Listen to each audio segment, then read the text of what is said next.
What's good, folks? Family, friends, loved ones, enemies, frenemies, wizards, witches, muggles, mudbloods, people of Middle Earth, to a special Draftmas edition of Disguise Coverage, the only podcast in existence that gives you an equal amount of blueberries in each muffin, and presented by the best pizza in Buffalo, New York. That is One Pie Pizza.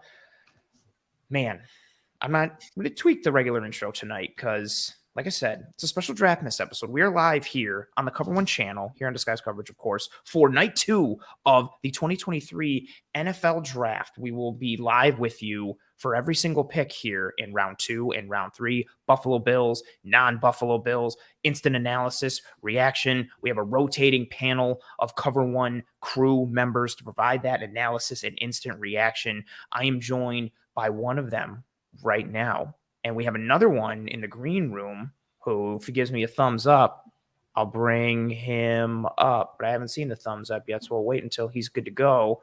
But David, it's just you and me right now. Solo dolo, except solo duo, I guess. How you feeling? How's it going? I'm sick. I've been awake until midnight the last 2 nights. I am in desperate need of sleep, but we're going to do several hours of day 2 coverage because I actually love this day a lot. This is like probably my favorite day of the draft because it's very unpredictable and weird and people get all crazy. And there's guys like, Will Levis, who, everyone thought was going to go in the first round last night and he's still available. And it's like, who might take him? So it's fun.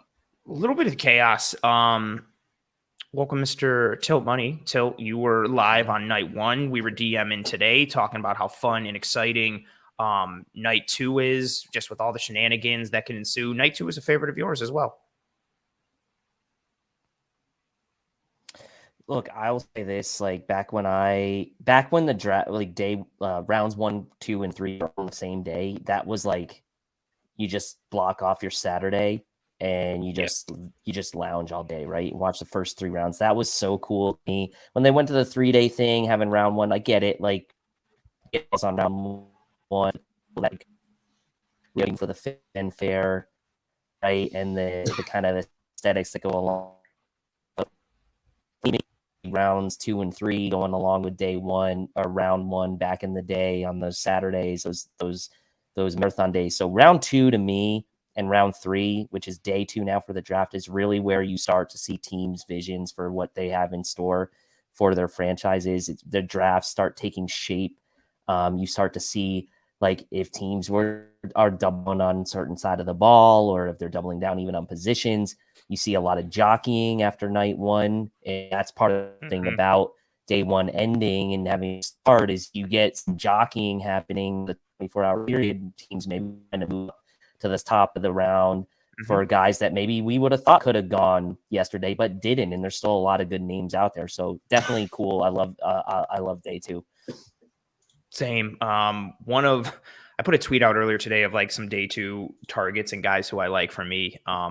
And I've listed Keanu Benton in like 4 different ways, just like changing his name in different order and putting different things. So that's where Justin comes in with the super chat. One, thank you for being here, Justin, and thank you for the super chat. And he says, don't worry, Anthony, if we don't draft Benton, we'll draft one of his 3 or 4 brothers with the exact same name. I just did like little things like target, like Keanu Benton, interior defensive lineman. And then like 4 names later, I was like Benton, comma, Keanu. And then like after that, I was like interior defensive lineman from Wisconsin, Keanu Benton. He's a target for me tonight on day 2. And Tilt, like you said, there is a lot of like the jockeying and the positioning that can happening and repositioning for teams. And that leads to a lot of the chaos. But as we sit right here, Tilt, who are you focused on? And then David, we're going to kick it to you for the same question. Tilt, who are you focused on tonight for? Is there somebody particular you're focused on in round 2? Somebody you're focused on in round 3? Is it one? Is it a specific player, a specific position? Where's your head at right now as we start this night? Well, I think it's really interesting, right? I know we and really the NFL every year, there's usually that one right first. There's still Joe Tittman. That's a while, but the Bills potentially looking at, a long-term investment in a new center. And too much more in the future when he's being ready to kind of be more like a with that flexibility to play center. The Bills be willing to invest in maybe a center potentially in this. And I know a lot of people saw the run on offensive tackles last night. We saw guys like Darnell Wright and Skoronski go earlier than expected. Now do we turn our attention to the likes of DeJuan Jones, Matthew Bergeron? It's favorites of a lot of the film guys, especially Eric, and seeing potential positional versatility with him. So one thing that I would say is like there's still a bunch of good offensive linemen on the board. And then conversely, on the other side of the ball, there's a lot of good defensive linemen still on the board, right, that hadn't gotten picked. You mentioned Benton. Ron Dexter is a guy the Bills had in for a top 30 visit. Sika is out there.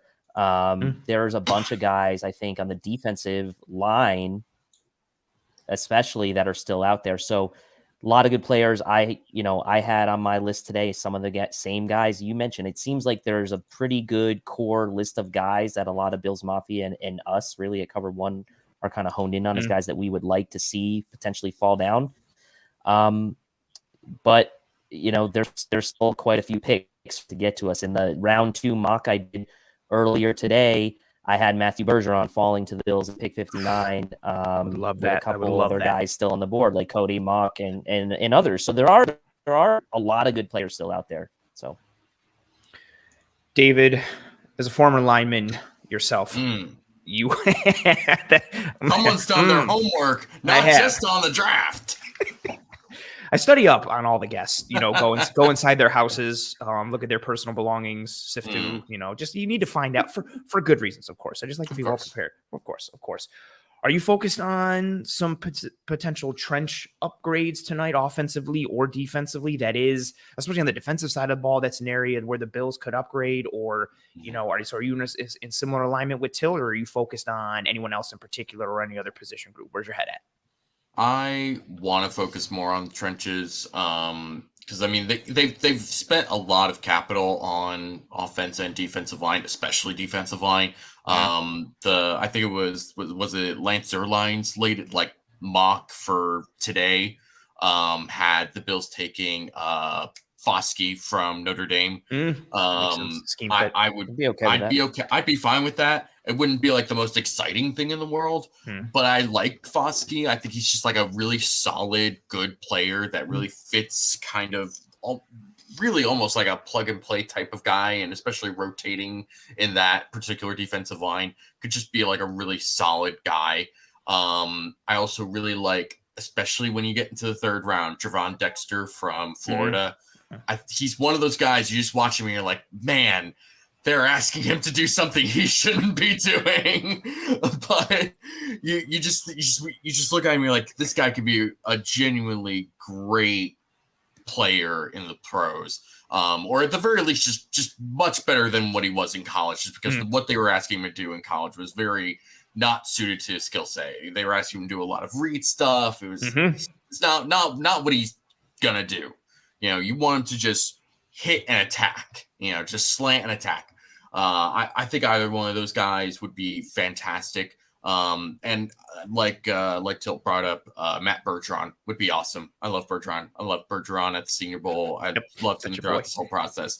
Just fantastic. I would be super, super happy with Bergeron because he's got that guard tackle flexibility that they really obviously value on the offensive line. So I think he's definitely on their radar right now. Very fair. Sophia, thank you very much for being here. Thank you very much for the super chat. And she says, smash the like and thanks, Cover One. You rock, which is fantastic. So thank you for being here. Thank you for the super chat. And she's got very good, words and advice for everybody. Likes are the lifeblood here on the live stream. So if you are here joining us live or watching later, post live, please, and thank you. Drop a like on this video. It goes a long way. I'm in lockstep with you guys for the trenches.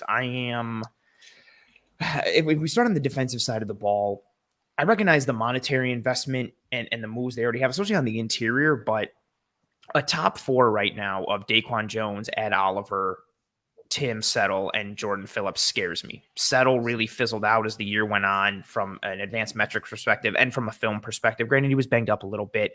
Jordan Phillips, when he's healthy, works really well in the defense. The problem is he's just never healthy. And this is more than just, he was chasing Mac Jones and landed and hurt his shoulder. This is, he pulled up lame in week 2 against Tennessee, trying to block downfield for Micah Hyde late in that game. Like those soft tissue injuries, which seem to just be like kind of a curse for guys. Once you start to get them, it's like, it seems like once a guy gets like that first hamstring injury, it's like a hamstring and then it's a glute and then it's a thigh, and like the pulls and the tears just keep on coming.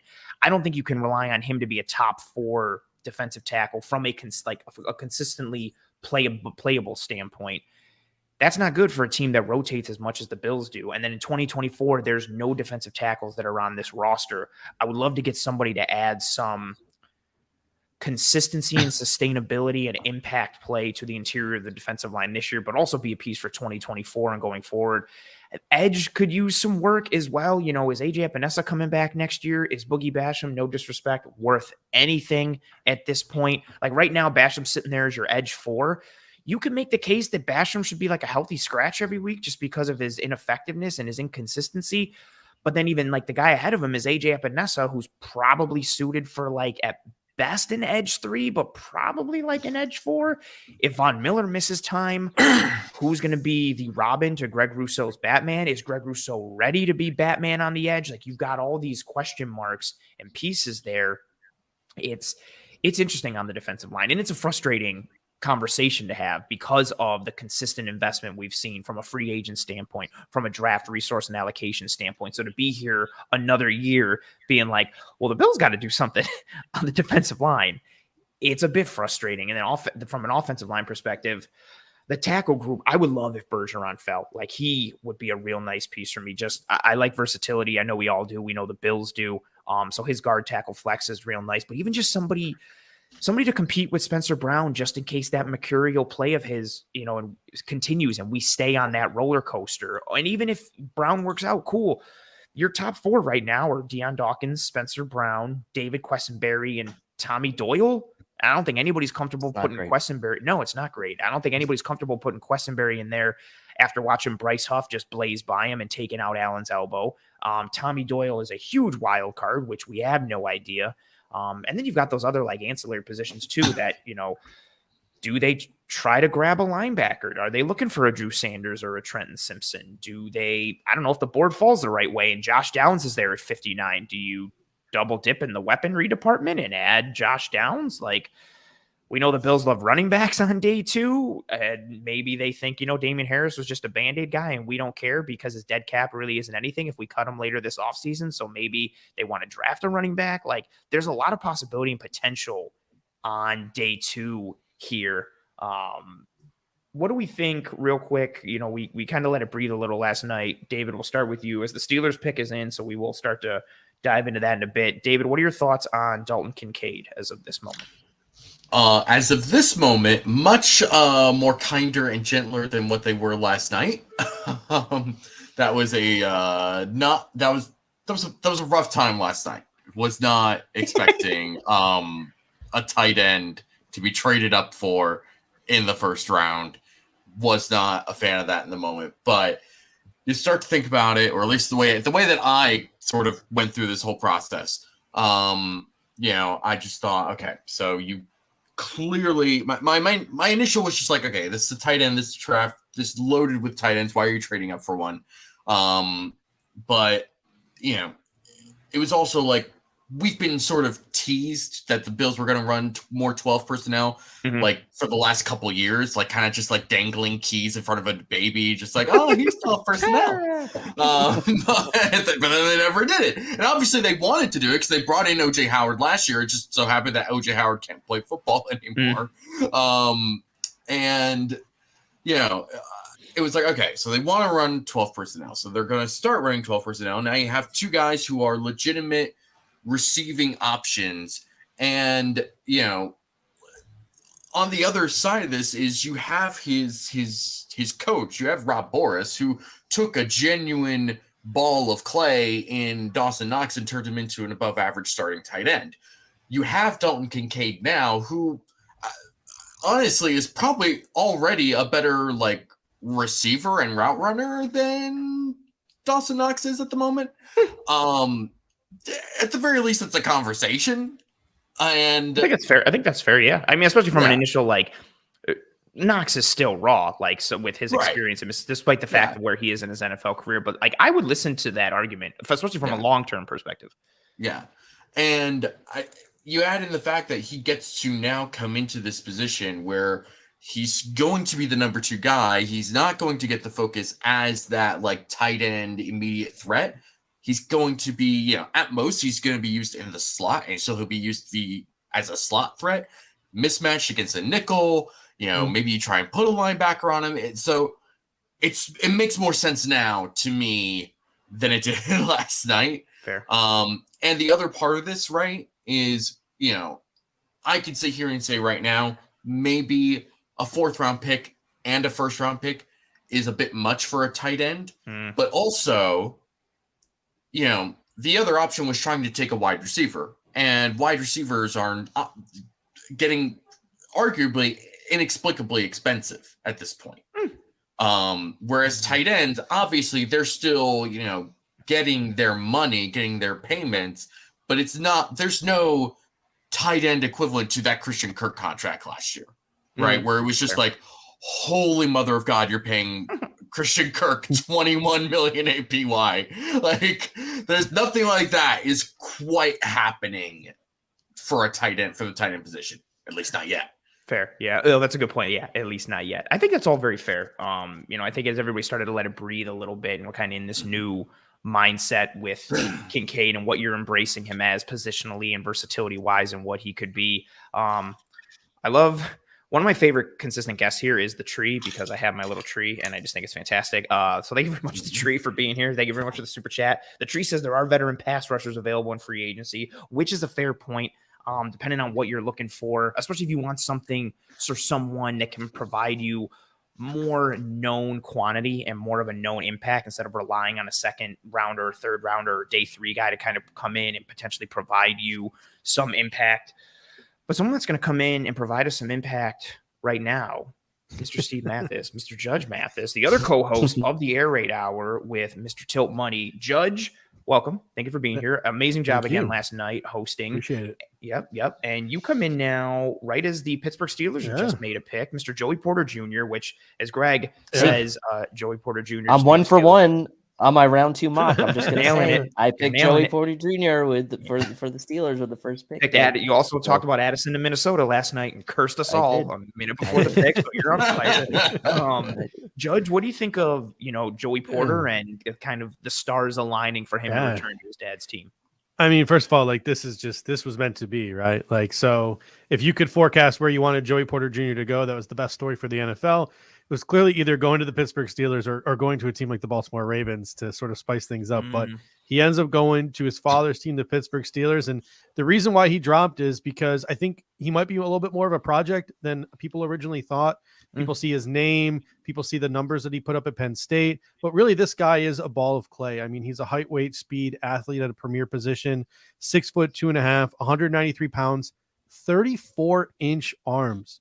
Like, he's got that prototypical length. He can play that press. He can play out in the perimeter. He's got excellent ball skills. So it's a project. He might take his lumps early in his NFL career, but the ceiling is certainly very high for Joey Porter Jr. Absolutely. And with his play style, whether it's because he is Joey Porter's son and grew up like in that Steeler environment, like his length, his physicality, his mindset, he is all about just, that press piece, like you mentioned, and that physicality. And he doesn't have the best change of direction or necessarily the best hip fluidity, and we'll see what that looks like at the NFL level. But if you talk about a guy from a coverage standpoint that fits the mentality of the Pittsburgh Steelers, this corner that you just put right up in the kitchen of any receiver, bully them, get aggressive, get right up in their face. We'll see what that leads to from a penalty perspective. He is a bit grabby at times. We'll see how that translates to the NFL. But I think it's an interesting proposition for the Steeler defense that has 2 really good edge rushers in TJ Watt and then Alex Highsmith on the other side. You still got Cam Hayward kicking around on the inside. Now you got this corner to provide you some press opportunity and, maybe make the QB hold the ball a little bit more. So we'll see what happens for the Pittsburgh Steelers. And we'll also see what happens in a little bit Yeah. for the Tennessee Titans, who just traded with Judge's second favorite team, the Arizona Cardinals. Judge loves everything about how the Cardinals are run organizationally. I will say this. They're clearly taking advantage of teams who need quarterbacks. They're not going to be good this year, and they are stockpiling an arsenal of picks, both from the Houston Texans and with the Tennessee Titans, who you can announce it in a moment. But they're taking advantage of some of these teams, and they're stockpiling picks. So kudos to them. And it looks like Michael Bidwell is going to give them some time to rebuild. Yeah, it's which is an interesting approach for the Cardinals. They're a team that I don't know if people even, I mean, maybe they do now because like the Cardinals are a walking meme and kind of a joke, but they just need so much from a roster standpoint all of a sudden. And to be a team in that kind of position with a franchise quarterback, quote unquote, and the money that they've sunk into Kyler Murray, like they have all these needs, and a good way to address that with paying franchise quarterback money is getting a bunch of cheap, labor in the draft and trying to hit. So them accumulating more picks, they potentially take advantage of the Titans here, who move up and take Will Levis, who was in the green room last night, along with Brian Branch and Keon White, some other dudes who just had that unfortunate night one green room moment where you just don't get picked and you're just sitting there. But now he goes to Tennessee. I'm going to open the floor up to anyone. Does anyone have any specific thoughts on Will Levis? Anybody feel a specific type of way? Anybody worried about, what this means for Tennessee long term and potentially like being a power again in the AFC? I'm going to open the floor up. I'll say this. Ooh, the two Davids. Ooh, fight to the death. Go ahead. All right. So I think that Will Levis is like fine. I think that he was a bit overhated by some people. I think that there were things that he was very capable of doing. I think he's obviously very physically gifted. His mechanics are pretty good. Got a very solid like throwing motion. But there are decision-making and accuracy skills that need to be worked on. You go to Tennessee now where you have Tannehill in front of you, who seems to be sort of continuously losing favor with that organization, especially when you consider this is now the second straight year where they've taken a quarterback on day two. That also probably speaks pretty poorly on Malik Willis, which, anybody who had to suffer watching Malik Willis last year can appropriately understand. But I think that Will Levis has a chance for success, but also who's he throwing to in Tennessee? Who's in like you Traylon have Burks. Traylon Burks. You have Traylon Burks. Kyle Phillips. That's about it. That's kind of what they got right now. So this is very clearly hey, we'll focus on the future, but if he has to play right now, it's going to be kind of tough for him. I think he's somebody that like is going to genuinely need to benefit from sitting, and especially someone around like Tannehill, who like, if there's something that Tannehill does kind of have is just like generally accurate, generally makes good decisions. So I think that is a solid enough fit. So what do you got? I'm just having a hard time understanding what the vision of the Tennessee Titans organization is, right? I mean, last year you trade AJ Brown, you draft Traylon Burks. Yes, you draft Malik Willis in the draft last year. He looked obviously very unprepared last year, not to his own fault, right? We knew like that was going to be the case. It was kind of an unfair position to put him in. Now the Titans had a chance this year to, make a move and potentially take like a quarterback earlier. They end up settling on Will Levis. They took Peter Skoronski, I know, yesterday. So their offensive line looking better. But like, what's the vision? You have now Will Levis in the room. Ryan Tannehill's still there. Is it literally just like Derrick Henry's our plan and that's what we're going to go with? Because I think it's that any of these quarterbacks, whether it's Tannehill on his way out in the twilight of his career, or Willis or Will Levis now, like they're clearly is like some disconnect as to what their plan really is. And I don't know that they really have a clear plan. Now, maybe they're going to add some weapons later in this draft. Their tight end situation isn't great either, by the way. I mean, they did draft what's his name last year, I think, but their overall depth of weaponry is pretty poor, right? And given the situation now that's transpiring in the rest of that division, and we saw the Titans last year, Jacksonville is loaded with weapons. The Texans are making moves this year. Obviously, the Colts got Rich, and they look like they have some pretty good foundational pieces now with Taylor, Pierce, Pittman, Rich, right? So I don't really know what the Titans are doing, and what a fall from grace from 2 years ago where they were the number 1 seed. And now it's like, Right. Are they going to be maybe one of the worst teams in the NFL? Yeah, they've taken quite the drop in the dip in terms of their franchise direction. I think it starts at the top with the direction. Like, what kind of team are you? Like, are you teams who do that like soft middling rebuild kind of gets them into trouble? And when you're a team that is so running back driven and running back focused and have committed that type of monetary value to a running back like Derrick Henry, it hamstrings you in a lot of other ways. And, speaking of running back, the Detroit Lions took Jahmyr Gibbs last night, surprisingly early. They do not take another running back again now, as all the memes and man, everybody was just laying into them last night. It was a little bit. The best one I saw was from Mike Renner, formerly of PFF, and we talked about it on the show last night, like the draft resources they had. He said, like, I think it was like the Lions went into like this really great steakhouse and then ordered like a hamburger. Yeah, exactly. Like that was so perfect, so apropos of what happened for them. And But they did it again too, another non-premium position. yeah, like in here, so they trade TJ Hawkinson to a rival in season.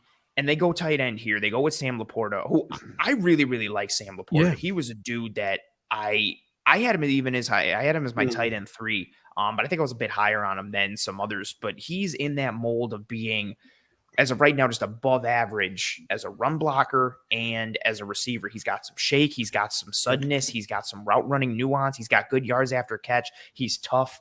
I like the aspect of him being on.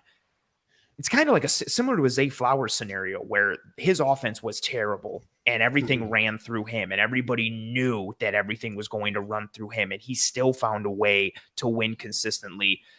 But the Lions are in a bit of a state right now where kind of anything they do, everybody's going to knock it. Judge, what are your thoughts on Mr. Sam Laporta falling to the Detroit Lions? Well, going to the Detroit Lions, I should say here. It's interesting, right? Because, I mean, so we did our show and we talked about tight ends way back in February, and I said it. I was like, this is before Sam Laporta was like really a thing. I'm like, this guy's gonna end up like an early second round pick, and here he is. I wasn't expecting it to be 2 picks in or 3 picks into the second round, especially with Mayer on the board too. And I wasn't expecting it to be before Michael Mayer, but here we are. And I think Sam Laporta's got a little Evan Ingram to his game, so I think that's something that Ben Johnson could utilize. Now, if I were the one in charge, I probably would have taken Michael Mayer in that position because I think he gives you just a more well-rounded player. But they go with Sam Laporta here, and it's just the thing with the Detroit Lions. And you made the steakhouse and burger analogy that Mike Renner made last night. It's just, if someone would have told you that the Detroit Lions have 5 picks in the first 55, your head would have just blown up with all the different ways in which they could have gone with that and all the different players they could have allocated and added to their roster. And you just look at it now and you're kind of just like, all right, they plug some holes. Like, you know, it's this, it's underwhelming when you look at it on paper, but you got to trust their vision, because I'll tell you what, I was not team Dan Campbell when he was hired. I made fun of the hire. I thought he was a meathead. I go back to his days when he took over in Miami, when Joe Philbin was fired, and I sort of made fun of him because like the first thing he did was Oklahoma drills, and I'm like, oh great, the guy with 3 brain cells is now knocking the brain cells out of everyone on the Miami Dolphins. But sure enough, he's turned that culture around. He's turned that team around. He promoted Ben Johnson from within, and he's run a really good offense. So I guess you got to trust their vision and just see how it plays out in the field, because if all 3 of these guys are significant contributors to an NFC North winning team, and they like win a playoff game with Jared Goff, you really can't knock it. It's so weird because and I said it last night when we were live, like, and it extends now with Laporta. I like all the guys they've drafted. Like I really like Jahmyr Gibbs. I like Jack Campbell. I like Laporta and Gibbs much more than I like Campbell, but I like all three guys. But I don't like love where they were taken. And so maybe if we're sitting and it's like, week 5 or 6 and these guys are playing well, like where they were taken, the positional value conversation maybe kind of goes to the side a little bit. But I find myself, like conflicted because all the guys they've taken, I thought Laporta would go second. I didn't think he would go ahead of Michael Mayer, but I really like Laporta, so I'm okay with it. Yeah, it's just this weird mix of the players they took are cool, but I don't know. Like I didn't think I was comfortable if Gibbs went in the first round, but more towards the back end. Like I didn't think any running back other than Bijan was going to be picked in the top 20 or even worth it. I guess depending on especially for the Lions, who I think David Montgomery's a good back, and I thought Montgomery and Swift was a cool combination. And now you're just shopping Swift, which I guess is fine. But again, the Lions trade Hawkinson and they bring in Laporta. The Raiders now do something similar. They ship off Darren Waller to the New York Giants, and now here in the draft, they stop the fall of Michael Mayer, tight end for Notre Dame, who a lot of people had as tight end 1. Some people had Dalton Kincaid, depending on what you were looking for. Mayer's an interesting one because I remember last year, 2021, and him doing everything that he was doing for Notre Dame. The conversation was just like, man, like Michael Mayer next year and then Brock Bowers the year after that, like these two like elite tight ends and elite tight ends and elite tight ends. And it seemed like as this draft process, the pre-draft process has gone on, like the buzz or the love for Michael Mayer has kind of just dropped a little more. And obviously his draft stock has fallen a bit as well. He falls into the second round. He's the 3rd tight end off the board. Kind of a guy who I think is above average at everything. And I think he's a guy who I think his skill set has been moved in a little different, in a couple different ways. I don't think he was on tape as good of a blocker as everyone talked about him being, but I also think he was a better athlete than he's being talked about. So I thought his receiving ability was kind of being undervalued and his blocking ability was being overvalued. But now he goes to a team in the Raiders who needed a tight end. His skill set and body type fits with what Josh McDaniels likes to do, given his time in New England and all those pieces. Michael Mayer. Anybody have any strong feelings for Mr. Mayer going to the lost, or as Judge, as you mentioned last night, the lost Vegas Raiders, which I still think is absolutely hilarious and I can't get out of my head. Anybody got strong feelings for Mr. Mayer?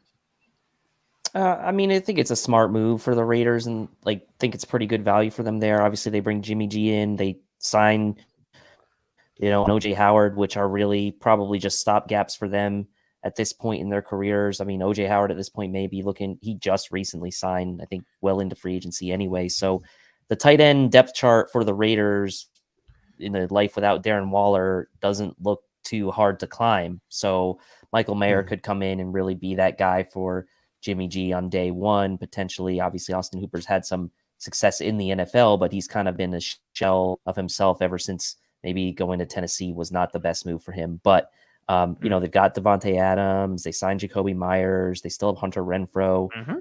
So adding the tight end here and Mayer, again, I think it's a good, the AFC West, there's clearly been a trend so far in this draft. We saw the Chargers add Quentin Johnston yesterday.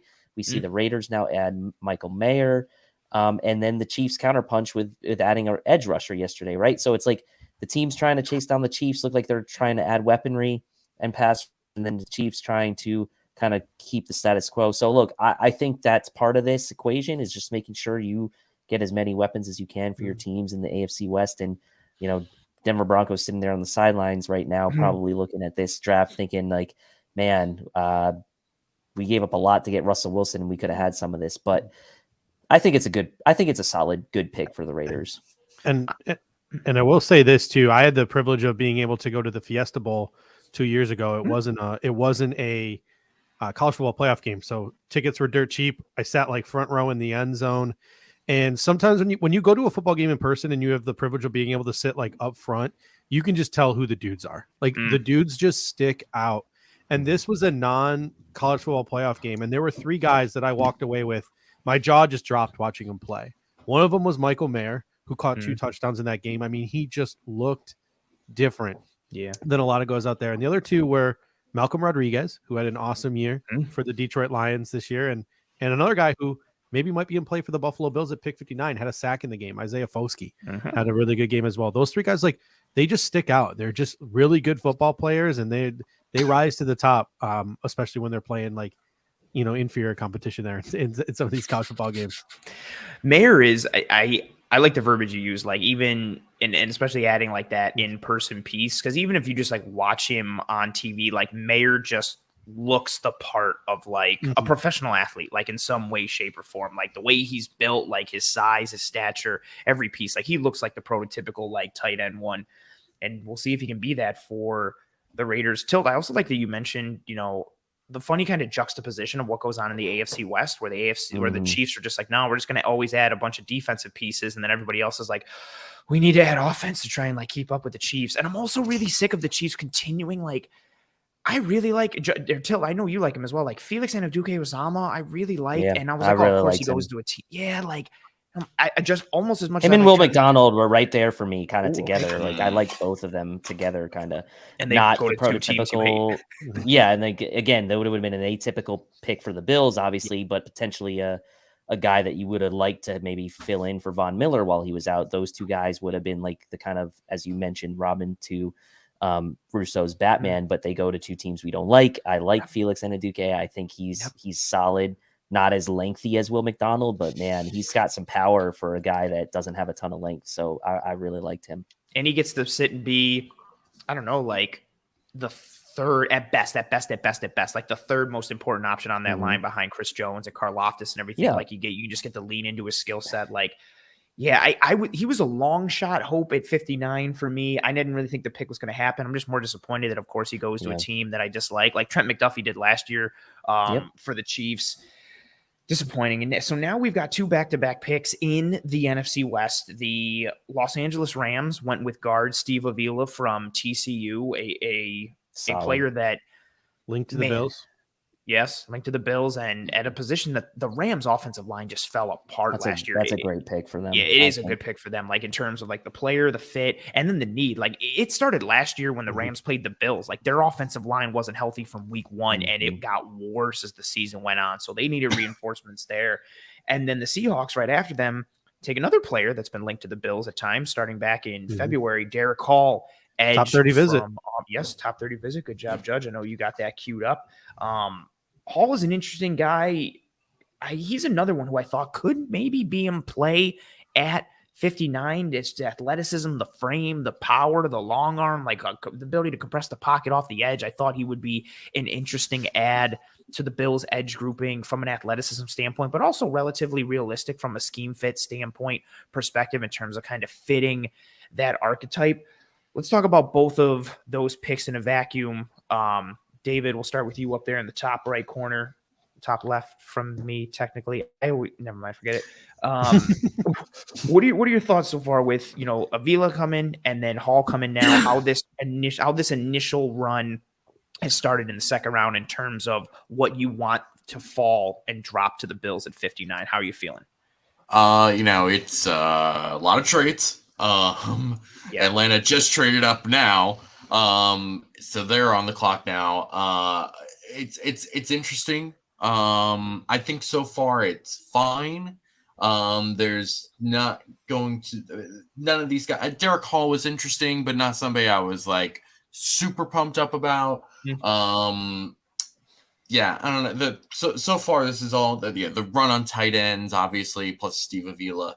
I mean, so far it's kind of shaking out what you might expect. Obviously Will Levis and it's fine. Yeah, well, yeah, I think right now it's fine. Oh, it's a good comment. This is a good comment from Aaron. Shout out to Aaron Quinn, saying such a weird mix of trade ups, but weird values going off the board, pushing good talent down the round. And this is, I think, indicative of this draft class, which isn't the strongest class from a holistic perspective or from a top end talent perspective, but is deeper at other positions than others. Like some positions are legitimately like very weak, like the safety class. I think the linebacker class, others have a bit more depth and strength at the top. Like I think the edge grouping falls into that a little bit. Oh, what do you got, something, Judge?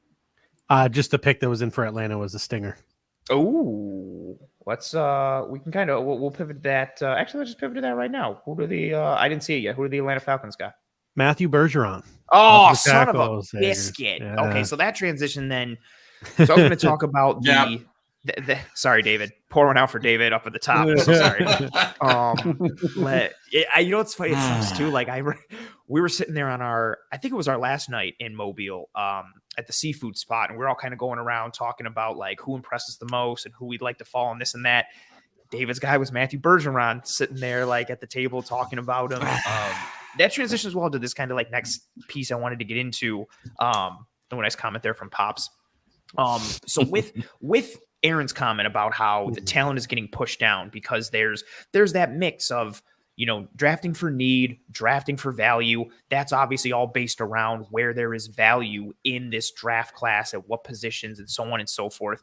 If we're sitting right here, right now, after the Falcons just took Matthew Bergeron, if we had to call it, Dave, we'll start with you and we'll go around. If there's one person that you wanted to fall to 59 right now based on who's already been picked, I know, a little bit of pressure.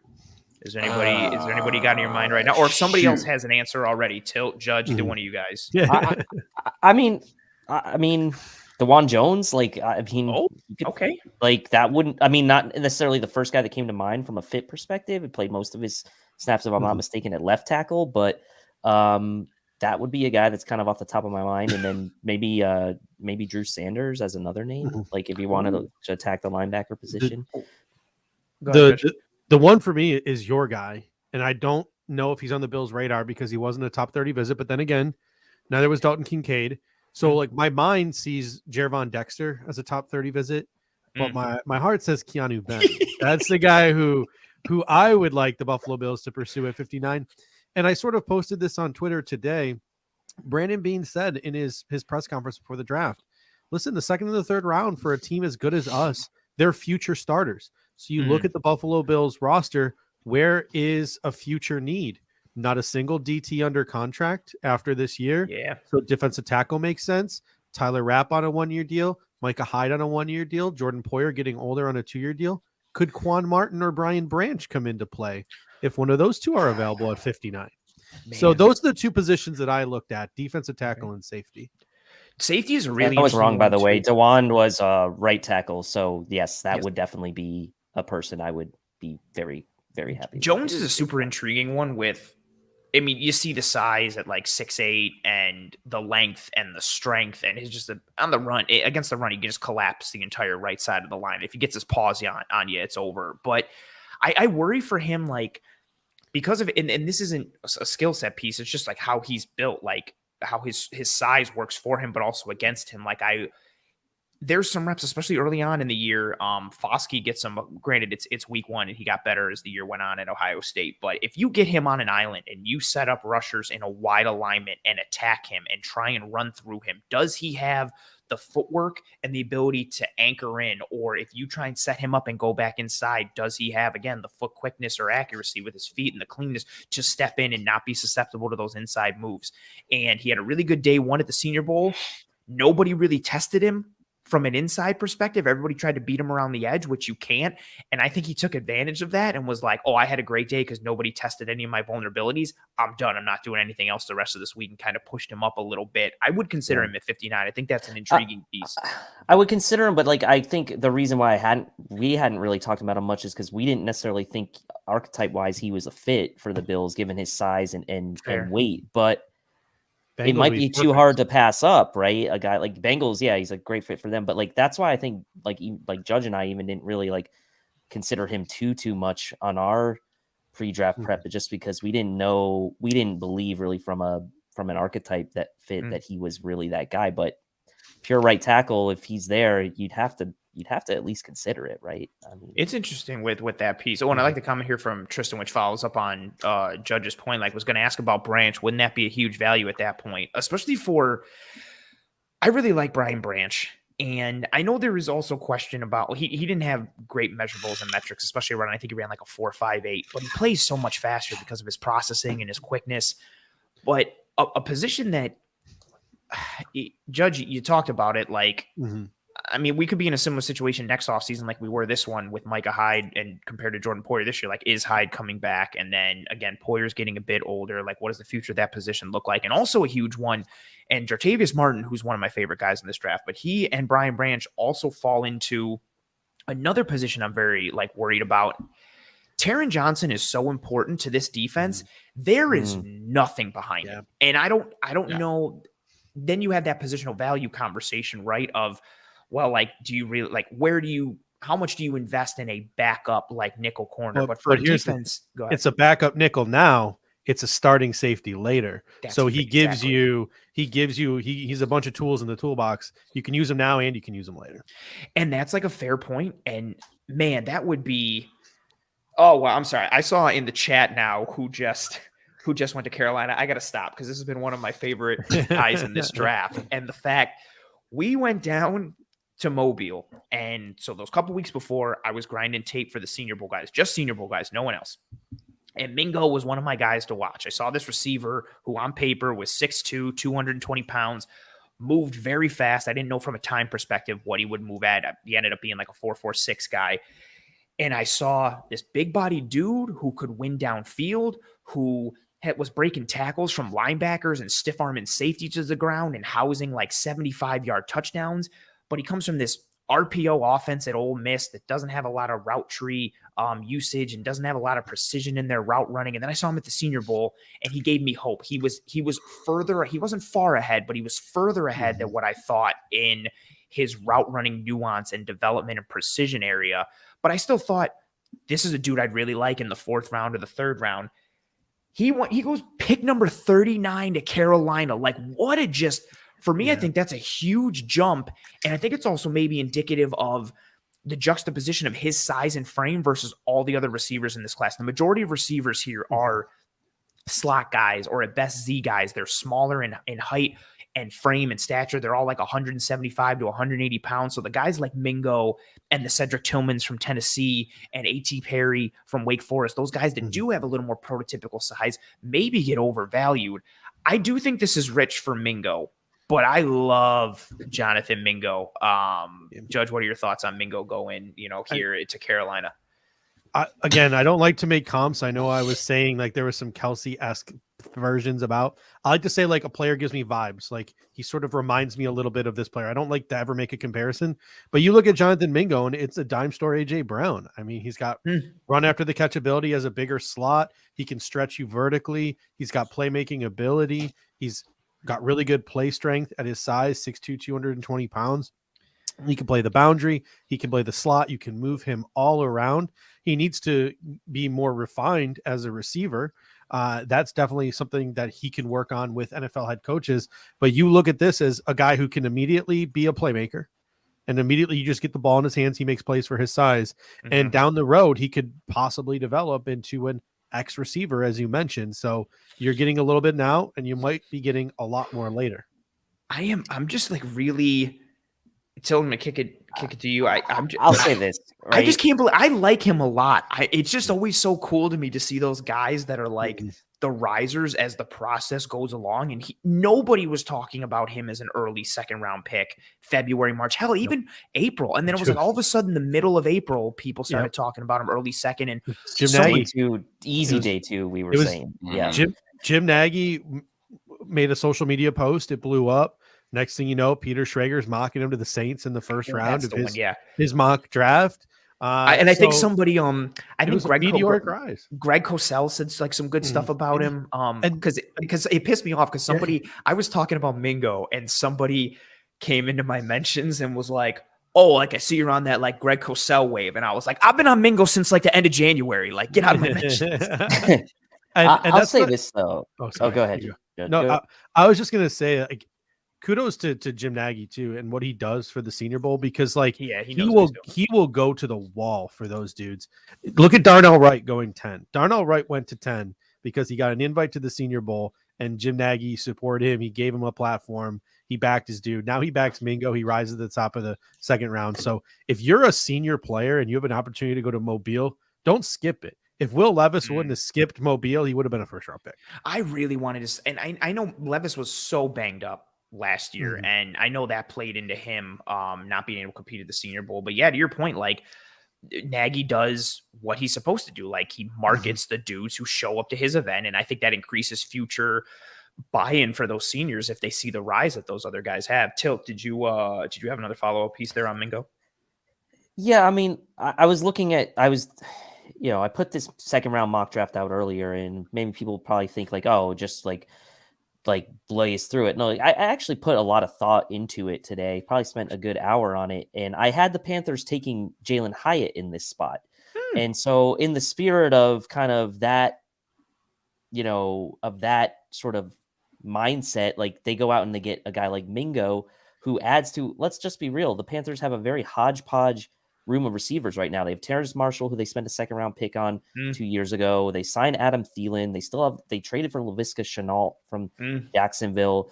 They obviously traded DJ Moore in the offseason. And so, like, on top of that, right, you signed DJ Chark from, who was a UFA from the Lions. It's a very mixed bag of receivers on this team right now. So adding Mingo to the mix, I think, like as Judge mentioned, playing inside and out, like they have a chance now to figure out where he can best help the team here. And maybe that's something that sort of appealed to them, right? Versus like a guy like Jalen Hyatt, I think could have been an interesting prospect for them. Maybe Mingo gave them the option to kind of like really feel out the room a bit more and see where guys were going to shake out. And by the way, they still had Shai Smith as well, who they drafted 2 years ago. So really interesting wide receiver room in Carolina right now.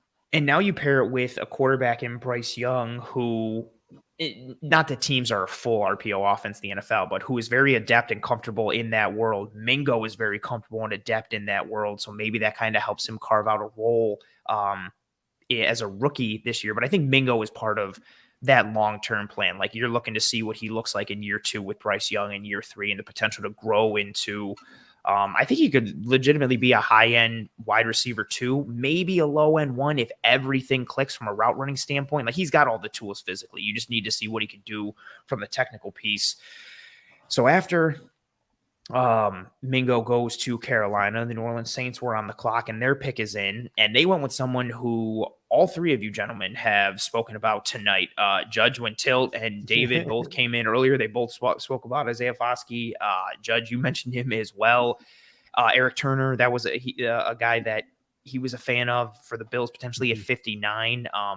Foskey made a lot of sense for the Bills potentially from an archetype fit and body type fit. Like he's like the most athletic kind of guy they look for at edge, aside from Von Miller, who's very much an outlier, but a potential target now gone for the Buffalo Bills and Mr. Isaiah Foskey. David, we'll start with you up there in the upper right-hand corner. How do you feel about Foskey being off the board now? He fits what the Saints love on their defensive line, which is unfortunate, but I really thought this could be like a potential pick for the Bills at 59. Just think he's just like a really solid, good player who's going to be a very good pro for a very long time, right? And when you have somebody like Von Miller on your team, when you have Greg Rousseau, who I think is going to take even another step forward in year 3. But you also have very little behind those two at the moment. Like we said earlier, Boogie right now contributes nothing to this team. AJ Epinesa has been, which sucks for a second round pick. Like I will never get over that. Unless he works, I can't. Sorry. Daryl Johnson contributed more as a 7th round defensive end to this team in the last 5 years than Boogie Basham has as a 2nd round. That's kind of fair. Yeah. Like I was more granted the opportunity cost and resources allocated, but like I felt better with Kingsley Jonathan after the Chicago Bears game that I have with like any Boogie Basham game ever, which sucks. And AJ Epinesa, it's like they took this guy from Iowa and tried to change his body composition and the way he plays to be like totally opposite of what he was, which is like, why did you take him if that was going to be your plan? Yep. We want to take what you do good and makes you special and then change all of it. Just make it different. That'll be fine, right?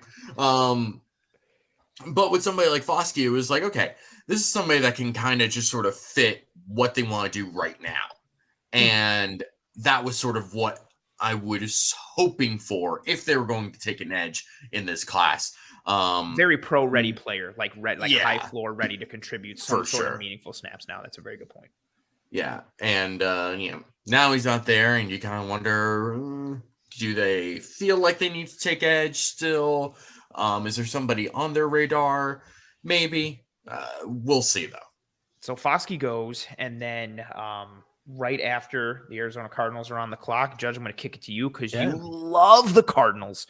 They go with somebody who I really liked in this draft class, BJ Ojolari, like the bend, the athleticism, the violence. I think he's got room to grow and like physically, but also mentally as a player with his youth and what he can be going forward. He's somebody who I was watching Broderick Jones tape for Georgia, and I was just watching Ojolari get the better of him on like a significant amount of snaps, like 6, 7, 8 reps where he just dominated Jones. I like the violence. I like the burst. I never thought he was going to be a Bills target because I didn't think he was a scheme fit, because I'm not even trying to make a joke. Kind of am. He's like too athletic and too bendy for an edge guy for the Bills to want him. But I think he's a quality dude potentially for the long term. What are your thoughts on Ojolari going to the Cards? John Gannon is calling the shots there in Arizona. That's the edge rusher that he wants for his defense with a premium pick. It makes sense. If I was the GM, I would have seen this as, and first of all, Arizona Cardinals defensive line is the worst in football. It's not even XFL caliber, so they need to add bodies. If you guys have looked at the Arizona Cardinals defensive line depth chart, it's Cam Thomas, it's Majai Sanders, and then it's nobody. It's literally nobody. LJ Collier might be the third best player on that defensive line. But it's not. I would have taken John Michael Schmitz here because I think it would have been a perfect opportunity to reset your offensive line. That would have been my move there. That would have been a cool pick. You get your left tackle, you get your center, you set yourself up, both 2 contract players. You set yourself up at 2 really important positions for 10 years. But if they feel like Ojolari is that kind of pass rusher, a 2-contract pass rusher, a guy who can get them 10 plus sacks a year, a guy who can get John Gannon's defense to where he wants it, good for them. You know, BJ Ojolari, natural athlete. He's got really good upside, as you mentioned, as a pass rusher. And I've listened to a couple of his interviews now, and I've just walked away really, really impressed. Just hearing him talk, he sounds like just a quality person and a guy who's a leader for that LSU football team. His brother, Azeez Ojolari, went to the Giants a couple years ago. I always like to, not that it necessarily means anything, but I always like to look to the younger brother in that scenario, because I feel like, you know, hopefully you got some sort of professional advice from the older brother who like has gotten there, and maybe he's told you like, got to give you some tips on this is what it's going to look like when you enter into the league. This is what you need to prepare for on the field, off the field, like kind of how to handle those pieces. I think that potentially helps him in terms of translating to the NFL and becoming more pro ready as a rookie. I pulled up the Cardinals depth chart. Because I wanted to go with it. So Zaven Collins is right now on ESPN listed as a defensive end. Oh, they moved him. Yeah. But even so, like, so their defensive line is Zaven Collins, Rashard Lawrence, Lecky Foku, Jonathan Ledbetter, Majai Sanders, Manny Jones, Kevin Strong, LJ Collier, Cameron Thomas, Carlos Watkins. Thomas is up to 290, so Cameron Thomas might be playing 3 tech this year. Just not a, and then even with everything, like Simmons is listed as a will, and I know he like plays linebacker on there. Our lads, he's the backup nickel. Like he's the nickel back for them right now. I don't get what they, even with like Zaven Collins, like Collins and Simmons are both like these 2 kind of jack of all trades guys that I don't think Arizona sharpened in any area of their game, and they're both just kind of like in this Bermuda Triangle limbo situation, trying to figure out what they are or who they are, and it's really unfortunate. Steve Keim has never seen a tweener that he didn't want to draft. He was still in the regime when they took like Deion Buchanan, right? Yep. That was sort of what started that trend. It was like Deion Buchanan, Darrell Washington before he got suspended, then Isaiah Simmons, Robert Kimdichie. Yep. That's right. Yeah, they just dude's addicted to Twitter. Lunatics. Fair enough. Packers come in next, and they make a pick. This pick is official, correct? Yes. Yes, cool. They go with Mr. Luke Musgrave, tight end from Oregon State. So we're seeing that run on tight end a little bit. This is a team that I thought was a legitimately realistic landing spot for Dalton Kincaid in round 1, or even Michael Mayer. Like, I thought they have certain thresholds that you have to hit from a receiver standpoint, but I thought JSN made a lot of sense. But I thought tight end made all the sense in the world for what they need, what their roster looked like, helping Jordan Love. They obviously pass on Kincaid and Mayer and Laporta, and they go with Luke Musgrave here, who's someone who a lot of people are high on Musgrave, and like a lot of people who I respect are high on Musgrave. I came away, David, I want to see what your thoughts are, or how much you saw him at the Senior Bowl. I didn't really love him at the Senior Bowl. And I like people were posting clips of him at the Senior Bowl and were like, wow, like look at Luke Musgrave cook. And I was like, he's cooking in this clip? Like, is that what he's like? I get he's traitsy and fast and athletic, and he had the injury last year, which impacted him, and maybe that hurt him a little bit coming into the Senior Bowl. But Green Bay gets a tight end, and they get one who they could build upon, potentially, or use to build upon for the future and help Jordan Love. Did you have any thoughts on him at the Senior Bowl? Did you have an eye on him? Did he do anything on your radar? A lot of what I looked at the Senior Bowl was basically just the offensive and defensive linemen, like especially the offensive line. But, I tried to at least keep my eyes and ears open as best I could to what everyone else who was there was looking at. And I gotta be honest, I wasn't 100% sure Luke Musgrave was even at the Senior Bowl. That's exactly it. It was just kind of like, oh, he was there. Okay. Right? And I get that he's like a high level athlete. And the way he was used is kind of that like movement tight end guy at Oregon State. And that's what they just lean into because of how athletic he was and what they could do. But I feel I get the traits and I understand it, but it's funny you say that because that's a very similar thing like that I had in my mind where I was like, I guess Luke Musgrave isn't practicing today. And then someone would be like, man, he had a great day today. And I was like, he was on the field? Like, where was he? Like, what? I didn't understand. So now we get the Jets. The Jets pick is in, and this is the name that has been circulated a bit for Bills Mafia. Some fans have come around on him. The Jets take Wisconsin center, potentially with some guard capability, or maybe even tackle, depending on what you want to lean into or what you think he can do given his size. Joe Tippmann, center from Wisconsin, who just does not look like the prototypical center.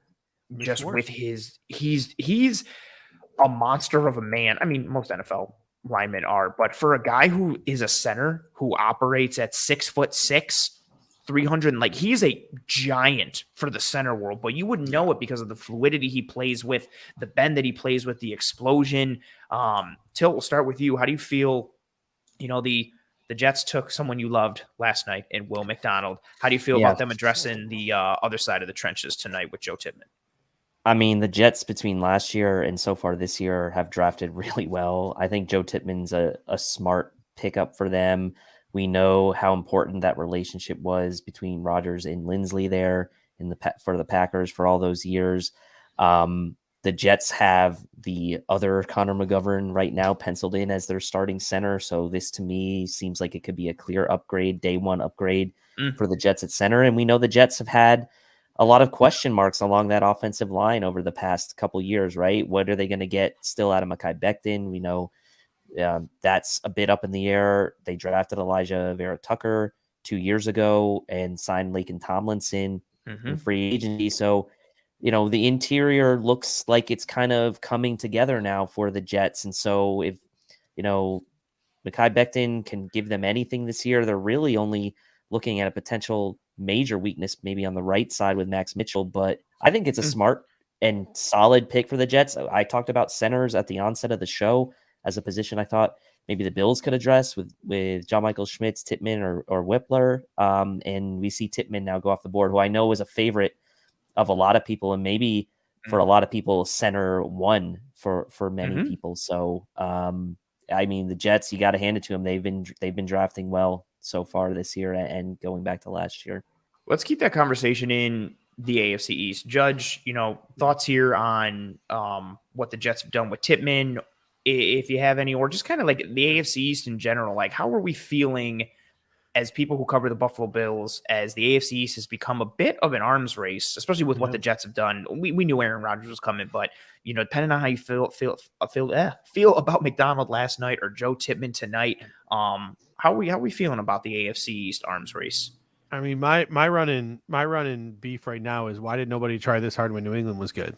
Like that, the same. The AFC East sucked for years, and now the Bills are good, and the AFC East is a dogfight, and the AFC as a whole, Mahomes and Burrow and Herbert and Lamar, and just of course you got Jalen Ramsey going to Miami. They have Tyreek Hill, Jalen Waddle, all that speed.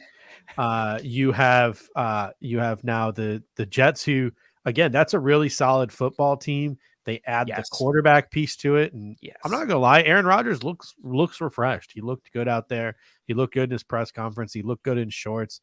He looks like he's engaged and he's ready to go out there. And even if he's just halfway decent, that's a huge boon for he doesn't have to be Green Bay MVP Aaron Rodgers. The quarterback was holding that team back. Yep. He's an upgrade. I mean, there's no doubt about it. I mean, whether or not he's at the tail end of his career or not, it's a significant upgrade no matter what over Zach Wilson and immediately. Hold on. I want to grab this comment from By Chance. By Chance says the Jets are the best team on paper in the AFC East, but they won't win it. How does everybody feel about that comment? Are the Jets the best team on paper from a roster standpoint? I had to pull wrong up the chart. David immediately. No. I don't think so, but I think it's maybe closer overall roster top to bottom than people would want to admit. I mean, I do think the Jets have a really good, with Breece Hall, if Breece Hall comes back with Garrett Wilson, they have a really nice combo there. But Tyler Conklin is not really moving the needle for me over a guy like Dawson Knox and now Dalton Kincaid. I still think their defense has some deficiencies as well. They do have some nice pieces, obviously, with Sauce being one of the preeminent top young corners in the league. But I do think that's probably. I think maybe the better conversation is have the Jets surpassed the Dolphins from a roster standpoint, or are they more in the conversation with the Dolphins? I think New England, to me, is clearly the worst roster in the AFC. So I think the conversation really is more, have the Jets surpassed the Dolphins from a roster standpoint, and maybe how close are the Dolphins and Jets to the Bills than it is the Jets being the best team on paper in the AFC. So that's kind of where I would steer the conversation. So, I think with the Jets, they had a great defense last year, largely because their defensive line was really good at getting pressure, and their corners, both of them, were playing at an all-pro level. I mean, obviously Sauce Gardner played out of his mind for a rookie. People kind of overlooked the fact that DJ Reed, also really good last year. Super high, really good. Corner. Yeah. Yep, absolutely. How often do you get two corners playing at that high of a level in successive years, though? Because cornerback is such a volatile position.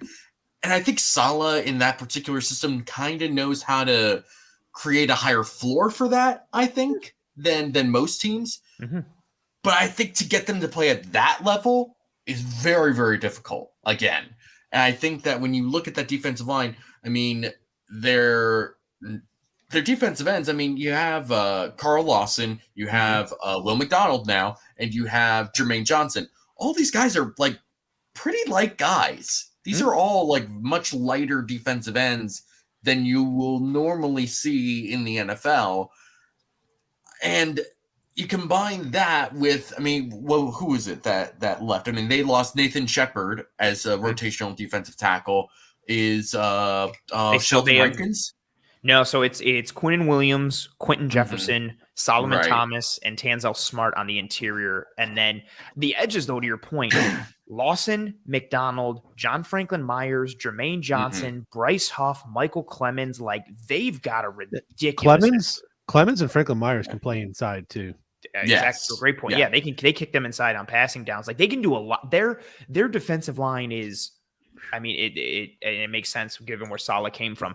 Their defensive line is built in the mold of the San Francisco 49ers with just breeding velociraptors up front and alignment versatility and an attack-minded nature. They've got a stud grouping of their defense. It's hard to repeat year-over-year defensive success, but they've got a ton of talent in the secondary. They've got a ton of talent up front. CJ Mosley being healthy is a huge boon. if their offensive line stays healthy, and we'll see what version of Aaron Rodgers we get. I mean, this Jets team, Miami is the sexy team that everybody keeps talking about, especially with the Jalen Ramsey addition and Tyreek Hill and Tua and yada yada. But man, like I like the Jets last year, so maybe I'm a little biased here. Like I remember talking about them before they beat the Bills in that week. Like I thought their defense was really real. Zach Wilson was obviously a problem, but Garrett Wilson was my wide receiver one. Like I watched a bunch of Jets tape going into that game, and when they beat the Bills, I was still like a little surprised, but I didn't think it was nuts. Like I thought the Jets would make it close. Like I think this is a good football team who definitely got better this offseason. And now if they get sustainability on that offensive line, like that was a huge piece. Think about that too. Like not only was Zach Wilson a huge hindrance, their offensive line was decimated with injuries last year. If their O-line, when healthy, stays healthy because they're talented, now they add Tippmann. You add Aaron Rodgers, who even on his worst day, Aaron Rodgers is what? Still probably like a top 12 quarterback, like on his worst, or maybe like top 15, like worst case scenario, which if you add a top 15 quarterback to that offense, they probably can be a top 10-ish, 12-ish offense. You think the defense at worst is probably, at worst case scenario, like the wheels fall off, a top 10-ish, 12-ish defense? Like the Jets are a really interesting like case study in terms of what they've done for the AFC East. And of course, the AFC East sucked so bad when the Patriots were running things. It was awful, like so bad. Even when Brady went down and they had the Matt Castle year, they still went 11-5. Like, God, it's just so stupid. It's so frustrating. Who was the best quarterback in the AFC East during Tom Brady's run? Chad Pennington? Pennington. Drew Bledsoe? Like probably, yeah. Like if you're looking at from at that infancy part, and if not, how did no one draft a relevant quarter? I guess the Jets kept trying it done, but Sanchez. The Jets held on to Pennington for so long, and then they went with Favre and then Sanchez, and then they just completely fell off. And Pennington. How about Pennington with the Dolphins too? That's what I was gonna say. He won the East the year that they Pat White never quite panned out for the Dolphins. You realize, like, and I know you guys do, like, this is more like rhetorical, like the futility an entire division has to have for nobody to hit on like anything for like 16 years. That's the best quarterbacks. Geno Smith was the best quarterback drafted. For each team was probably it could be Pennington for both the Dolphins and maybe Fitzy for the Bills were like the best quarterbacks. Probably, or maybe Favre before his arm died that year. Tannehill on the Dolphins. I don't know. Right? Know. Like, yeah, what maybe. Favre on the Jets. That's the thing, right? It's like Tannehill even like hit kind of, but just not with the Dolphins. And then they also had like Adam Gase was like a coach at that time, like with Miami, like Matt Moore. Like just the amount of QB futility. One pick away from Ben Roethlisberger. We missed him by one pick. That's the one that, and I remember his agent talking like they thought he was going to Buffalo, like they knew it was a done deal, and then all of a sudden the phone rang. And TJ Graham, we just had to have him before we were taking Russell. Right. Oh, that's the other one too. Yeah, and then I could have warned you about that one. Wasn't there? I feel like Dak Prescott was one too, or maybe that was a personal favorite of mine. I wanted Prescott. I think Dak was on the Bills draft board. Yeah, and then he went, and then they took. I think Cardell like 2 or 3 picks later or something. That was that draft. I believe that. What could have been in such a. I hate playing these games like these stupid. And I'm just like now like getting into like I really like the Lions taking Brian Branch. We'll talk about that in a minute. But just like the years fourth non-premium position player. He's really good though. But it's I know. It's weird of the. Like, I thought Branch was one of, like, the top players in this draft, and then he tested really poorly, and then you have, like, the poor testing combined with, like, what do you do with him? Where do you play him? Like, what happened? Whoa! Sorry, Ant. Sorry, man. No, you're good. Ron Rivera sucks.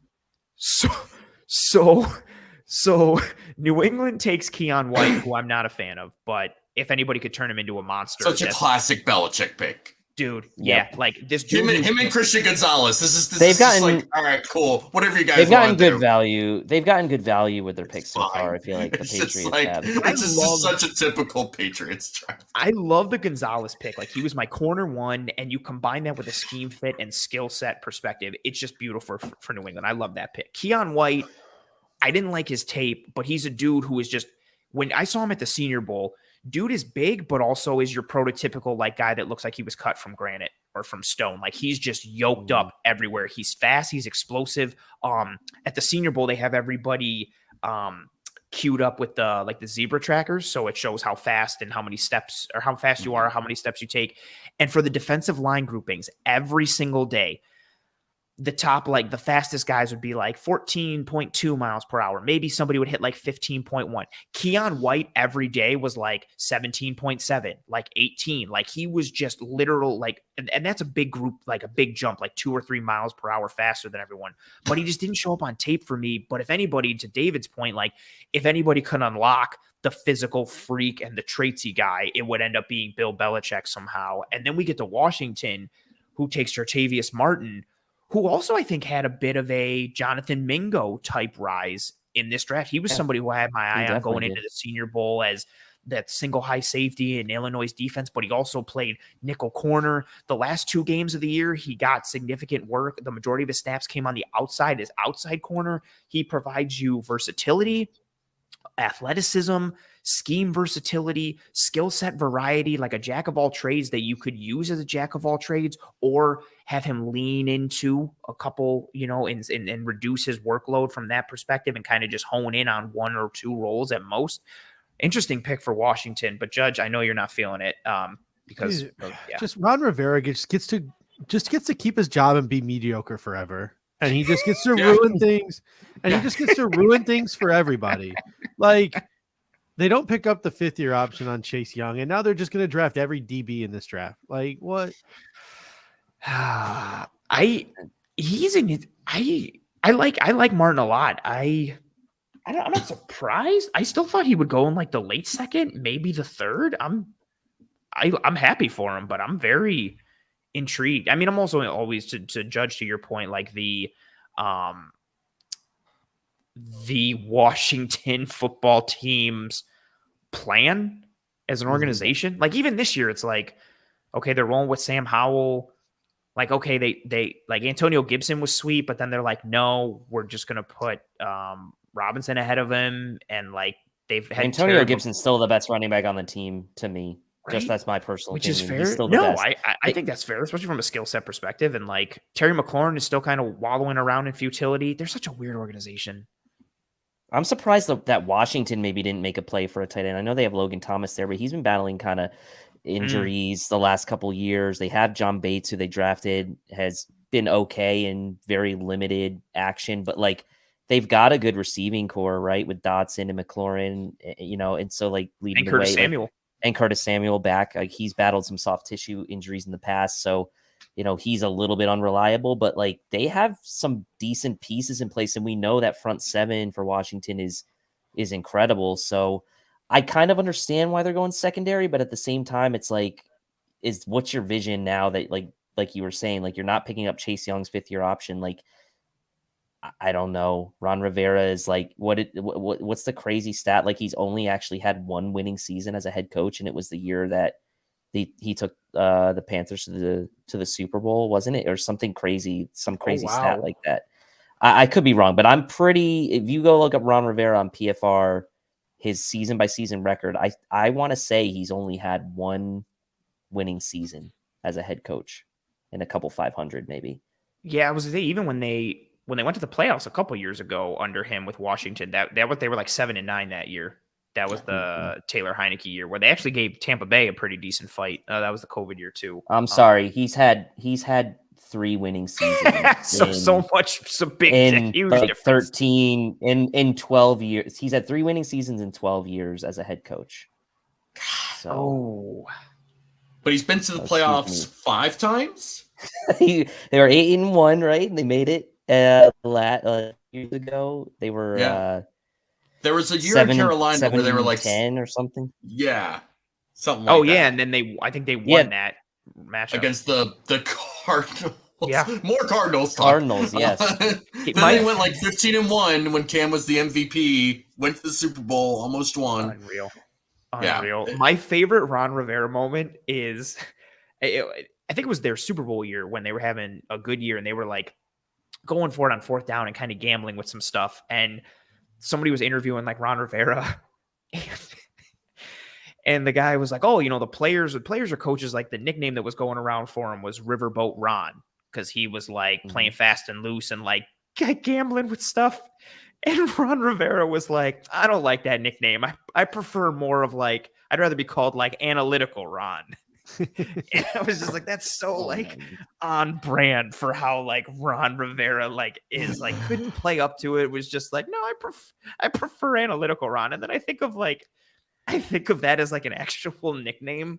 Like in his, just how do you brand yourself as that? I did understand him. Not to mention that man has never seen a spreadsheet his entire life. Yeah, like it's an interesting move. So Washington goes with Closing in on about 10 picks away from the Bills, by the way. know. We're getting into that single digit picks away here range here. This round's moving pretty quickly so far. And Tampa Bay's pick is in. They traded up to 48. Good job to our producer, Mr. Chris Seth, in the background there for giving us that cue and what Tampa Bay did. Tampa takes Cody Mock. Judge, is that what your reaction is? No, the next pick I saw, you're not going to like it either. Oh, no. I don't like this evil foreshadowing. Oh, no. Oh, no. Is it what I really don't want? It's what you really, really Oh, don't is it want. Keanu Benton went? To the Steelers.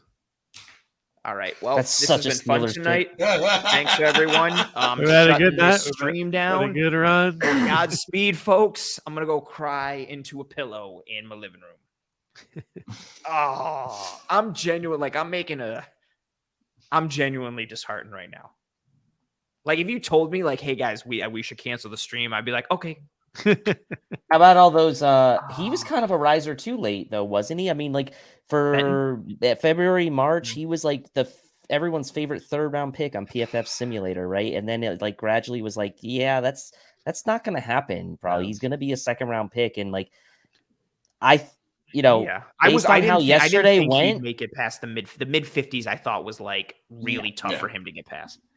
Yeah, I agree with that. So like this is probably where he was going to go, right? Like in this late 40s, mid 40s. So look, there's still guys on the board, right? Dexter's still on the board, Ika's still on the board. As far as interior defensive linemen are concerned, I feel like Michael Scott in The Office. I forget what episode it is, but he's in his office and he's singing like "Goodbye, my lover, goodbye, my friend."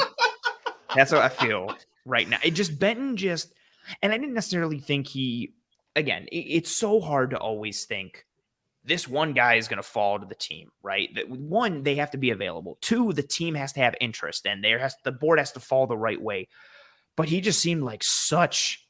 That's funny. No one's better than Keanu Reeves. I just thought he was such a good addition from a scheme fit perspective, like the size, the frame, the quickness, the ability to penetrate, but also to gum up the works and mug linemen and keep your linebackers free. I just thought he ticked so many boxes in his hand usage, his quick get off.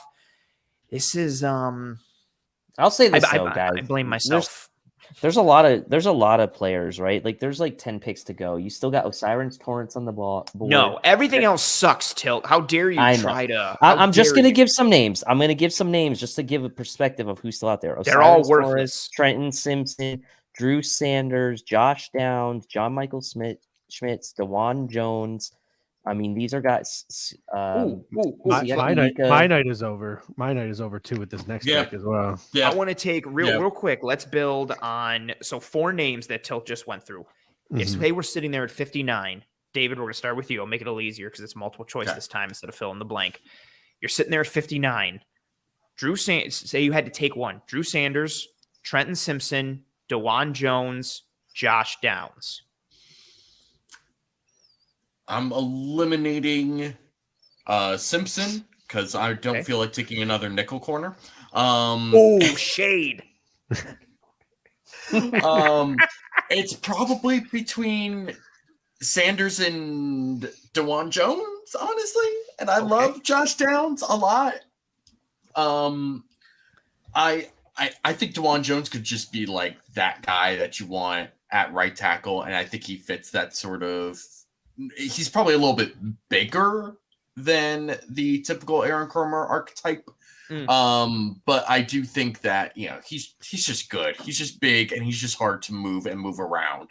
But Sanders obviously fills that sort of hole. If you believe that the Bills think that that's a hole, right? Like they could just sit there and be like, "Hey, Terrell Bernard's the guy," and it's just like, okay. right. I don't feel confident in that, but you guys do whatever you want. Yeah, it depends, but yeah, I don't know. I would be more okay with DeJuan Jones than I guess anything else. Fair. Tilt, same question to you. Drew Sanders, Trenton Simpson, Josh Downs, DeJuan Jones. If you had to pick one at 59, if they're all there. I think out of those four, if it's only those four that are my Yes. options, I'm going DeJuan Jones. Okay. Judge, how about you? If it's only those four. It's difficult, and here is why. I want to say DeJuan Jones, but I do not think DeJuan Jones can be successful in this Buffalo Bills offense if we continue to rely on these 5-man protections and leave him out in an island. I think DeJuan Jones is like an Orlando Brown type. He needs a quarterback who can get the ball out of his hand quickly. He needs a lot of 12 personnel. I think he can be very, very good in this league, but I think he needs to be masked because of his huge frame. So if the Buffalo Bills are willing to do that, give me DeJuan Jones, because I think he can be an upgrade over Spencer Brown. I don't have faith. Two centers still on the board so too. My JMS answer, and Whippler. my answer here, if I had to pick one of these four, I'm going to go with Drew Sanders simply for the fact that you can groom him to be the Mike linebacker, but at the same time, until Von Miller's back, you also have a pass rushing hole that you need to fill, and Drew Sanders can be utilized in that pass rushing role as well. Sanders is extremely intriguing to me from that exact perspective. Like, so much of his value is I don't want to diminish what he does in the traditional off-ball linebacker role, but that's not where like you get the most of your bang for your buck for him. Like, it's not him putting him in that Mike role and letting him sift through traffic in the box and stack and shed or drop and read the quarterback and carry slot receivers and tight ends upfield and match. Like, a lot of his value is that he can do some of that decently, but then on third downs, you can kick him down to the defensive line and use him as an edge rusher around the corner and have him run the arc, or you can use him to compress the pocket, or you can use him as a spiker. You can use him in games. Like, so much of his value is tied into his ability to be a sub-package edge rusher.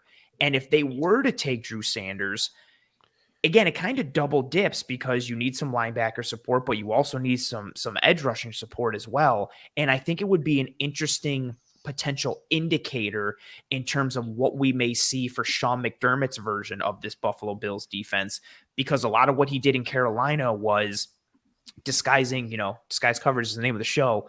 But in Carolina, he did a lot of disguising, like, of his fronts. Like, you didn't know who was blitzing and from where. He was taking defensive tackles and putting them out wide. He was taking linebackers and putting them in the A gap or putting them over guards. He was taking safeties and bringing them down. Like, you genuinely had no idea if they were blitzing, if it was a simulated pressure, if it was going to end up being a creeper, if it was going to end up being a 3-man rush, if they were dropping into coverage, what coverage were they dropping into? And a lot of that was because of the pre-snap alignment that he used, but also those pre-snap alignments were tied into the versatility his front seven had, because it wasn't like, oh, well, this guy's a linebacker, but he's lined up out wide.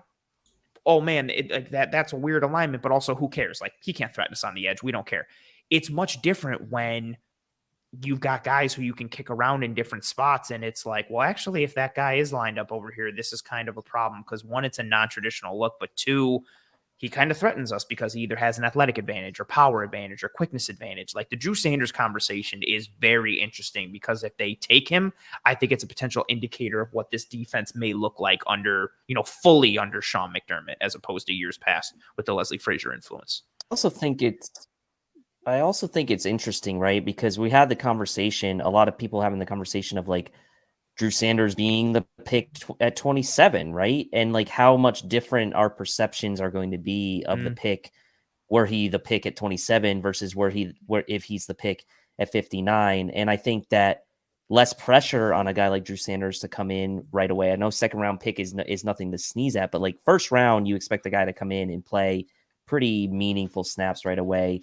Second round, there's still expectation, but the pressure is not as ratcheted up on Drew Sanders if he's picked in the second round. So guys like Gervon Dexter, guys like Drew Sanders, like the perception of how we feel about the picks changes depending on where we pick those guys, right? And so that I think just shows you that we like these players, but we want to line it up where it like makes the most sense to pick them. So I'm also in agreement. I think it would be a really interesting development if he's still sitting around there at 59. Judge, I wanted to give the opportunity to wax poetically, pour one out for your boy. So, and I'm also interested too, like Judge. I don't think Jaden. I had a third round in a grade on Jaden Reed. I would have been okay with him there, third into the fourth. I didn't love Jaden Reed at the Senior Bowl or even the tape, but Judge, David, Bruce Nolan, there are a lot of people who are significant fans of his. So Judge, I like that pick for Miami. Son of a bitch. Yeah. Josh Allen's life is getting significantly harder.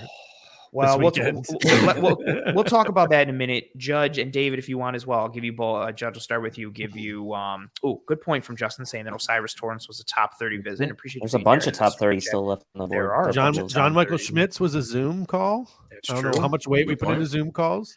Judge, pour one out for your boy, Jaden Reed. I mean, I'm sorry. This is just a guy who I think would be a much more sought after prospect had he not played at Michigan State. I think he was really held back by the quarterback play. I think he was really held back by the offense there. I think he's got alignment versatility. He's got run to the catch ability. He's got special teams value as a returner. I really like the way, he works all three levels of the field. And to me, when you look at his physical, intangibles, 5'11", 190 pounds. He 4'4", 540. He literally does sort of line up and mesh with what Stephon Diggs looked like when Stephon Diggs was coming out of Maryland. And I thought Buffalo would be a great place for Jaden Reed because, I sort of talked about how much I love Jaden Reed. And if he came here, because he was my guy, he was my no matter what receiver. Coming here and working with Stephon Diggs would have been, I think, great for him because the Stephon Diggs that played at Maryland is not the Stephon Diggs you see in the National Football League today, not just from an experience standpoint, but from an athletic standpoint. Like what Stephon Diggs has done to work on his body throughout his pro career has really maximized his game. And I think Jaden Reed could really benefit from working with a guy like Stephon Diggs because they have a similar physical stature. David, you were nodding along in significant agreement with the Jaden Reed comments. Feel free to. Judge is totally right. Like Peyton Thorne at Michigan State was a rough go. Like he had a solid year a couple years ago in 2021. Last year was not great. The offense that they run, very odd. The way that they used him in that offense was even weirder, where they really threw a ton of fades and jump balls to a 5'10" wide receiver. And the weird thing is he was good at it, right? Yeah. Like he was actually pretty good at it. But he's also like a pretty good route runner. He had a really good release right off the line of scrimmage. He, could make plays after the catch. He was a really good punt returner. He brought a lot of ability. Was just used very strangely in this particular offense. Again, one of those guys we were talking about, Dexter earlier from Florida, just one of these guys that could be a better pro than they were in college. And to his credit, Jaden Reed was a good player in college. But this was somebody that I just really liked because I felt like he could thrive in the slot, but still be used because of his ability to win in contested situations. Be used on the outside, while also providing, if you really needed some extra depth at punt returner, sure, why not? Add another name before you get to Micah Hyde as your fair catch punt return guy. Boy, and now So let's get to the next one. Miami goes with Cam Smith. Man, like I'm putting out a tweet right now. I really liked Cam Smith. He's got to rein in some of that aggressiveness that he plays with. I think he might get called for, flags in the NFL for getting there too early or being too grabby in the stem at times. But some of the flags that were thrown against him on tape, I didn't necessarily think were flags. But man, if you can rein in that aggressiveness and refine some of his technique, you have a fast, quick trigger, violent, nasty corner who can play inside, who can play outside, who can play off, who can play impress with that soft shoe technique. He fits really well in his zone heavy scheme, but you've got good athleticism, with him running the 4.43 and how good his feet are and how well he comes out of the back pedal and drives. Man, I like that pick for Miami, especially when you're adding him to a secondary that is just filled with versatility and oh, I gotta stop. This is awesome. Thank you very much, Buffalo Revenge. 1 for being here, 2 for the super chat. That's awesome. Thank you very much. And Buffalo Revenge says, cheer up, guys. Still lots of talent available.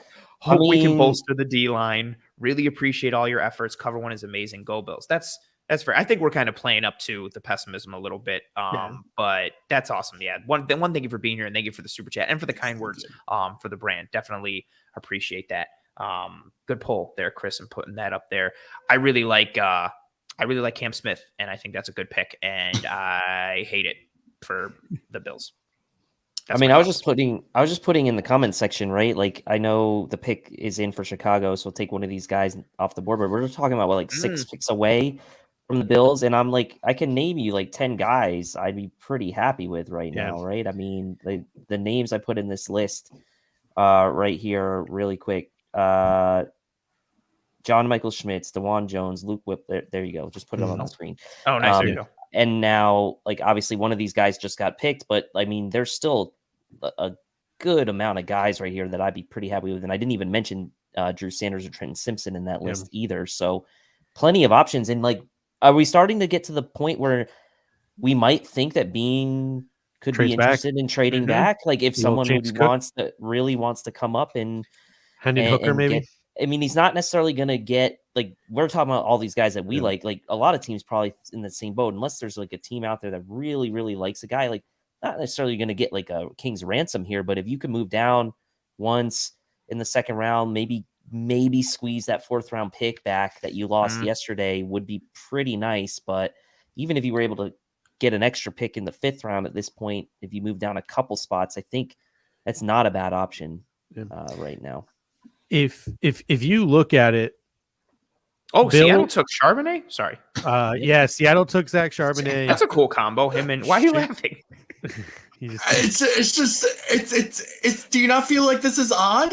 Bring me a Charbonnet. Pete Carroll Seattle does weird stuff. Yeah. I don't disagree with that. That offense is insane.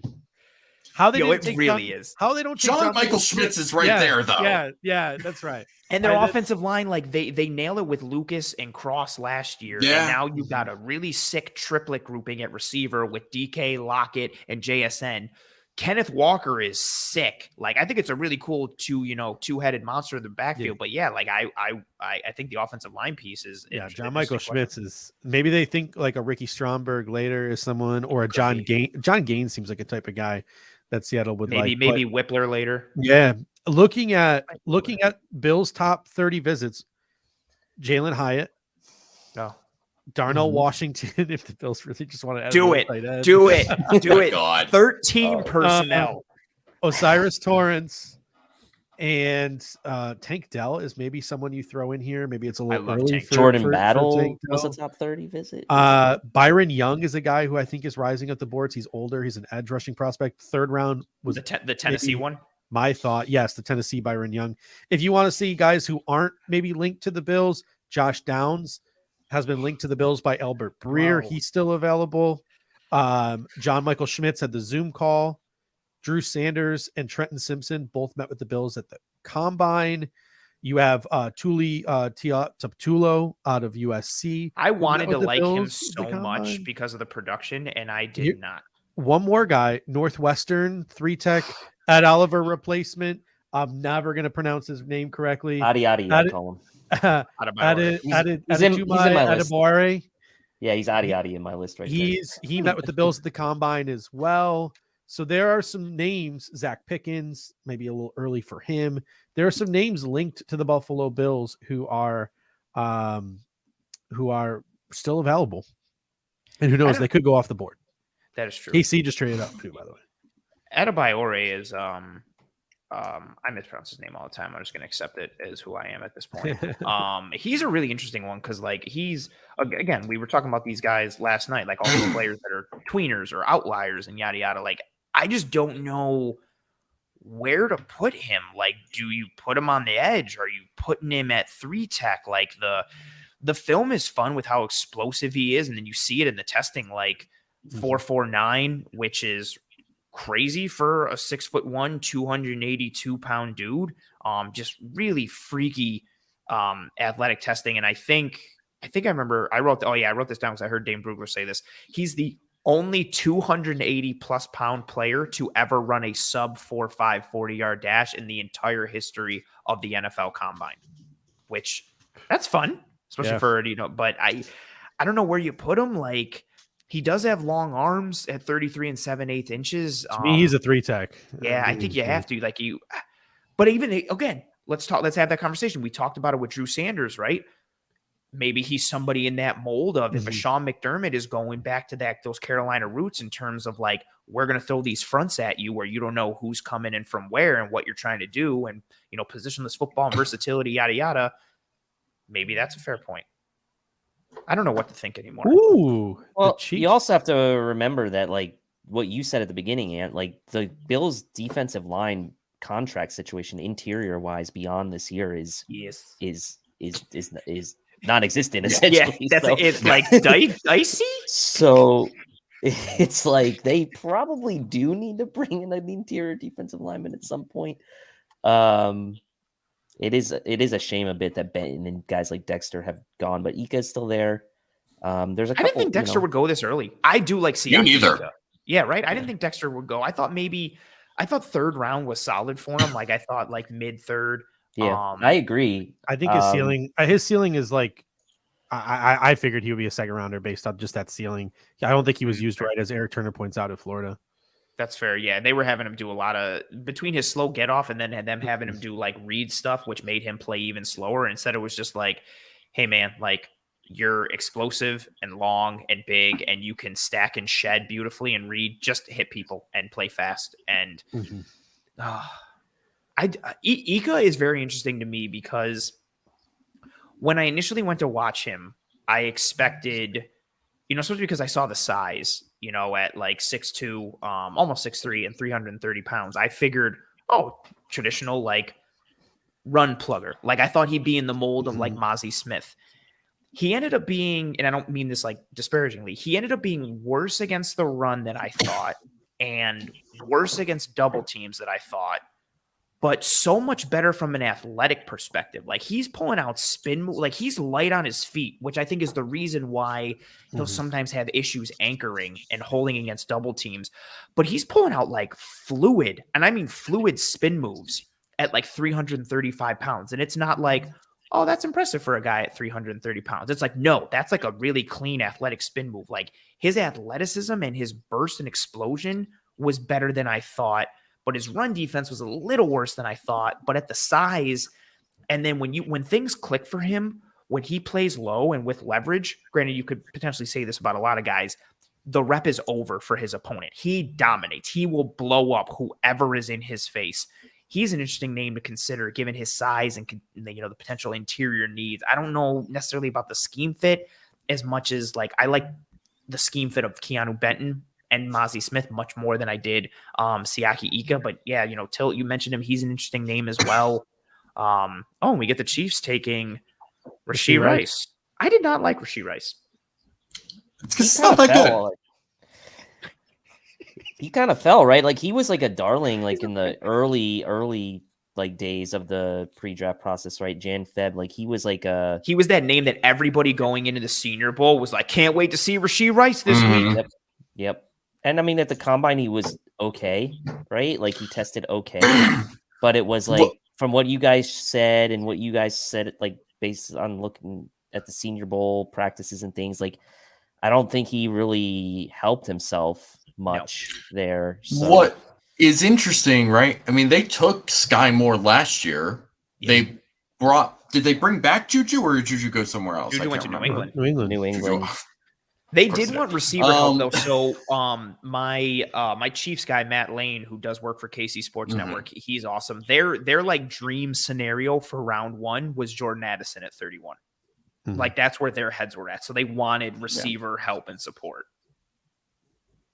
I mean, it's I just interesting that feel they like went that direction as opposed to like a Josh Downs when they have Valdez Scantling Yeah. on the outside and they have Sky Moore. Oh, I guess I could kind But of that Valdez works in the slot a bit though, as that power Yeah, slot type he does. piece. Like sure. Rasheed Rice, I just didn't. I'm been trying to stall as I find my notes, which I finally did. I kind of like don't hate this pick if you're a Bills fan for the Chiefs because I don't Same. necessarily think it's like a home run and they traded up for it. So I like the could be Sky worse. Moore Fine. pick more. Yeah, it's okay. Well, and like, he's somebody that you kind of have to hide a lot, right? Like, you cannot let Rasheed Rice have a DB's hands on him because it's just going to get ridden for a ride the entire time. Mm. But, like, if there's someone who would know how to scheme him up, it would be Andy Reid. So That's fair. I guess that makes sense, but still, second round is high for me. I've been on this train all off season of trenches on both sides of the ball, mainly offensive tackle on offense, but defensive interior and edge on defense, like interior D line, edge. I've been on this huge train nonstop. Based on how the board has fallen, Dude. and I also think linebacker is a need. I kind of want Josh Downs. I just thought that wouldn't fit hate it. was I all wouldn't that. hate it. That 12 fit was, I like it. 12 edge rushers have been taken already. 12. I like that at this edge Crazy. rushing group, but I did not think there would be this many taken at this point. Like I am 12's disappointed. a lot. Byron Young's coming off the board soon too. That's going to be 13. And I don't. My thing with Young is he's so athletic.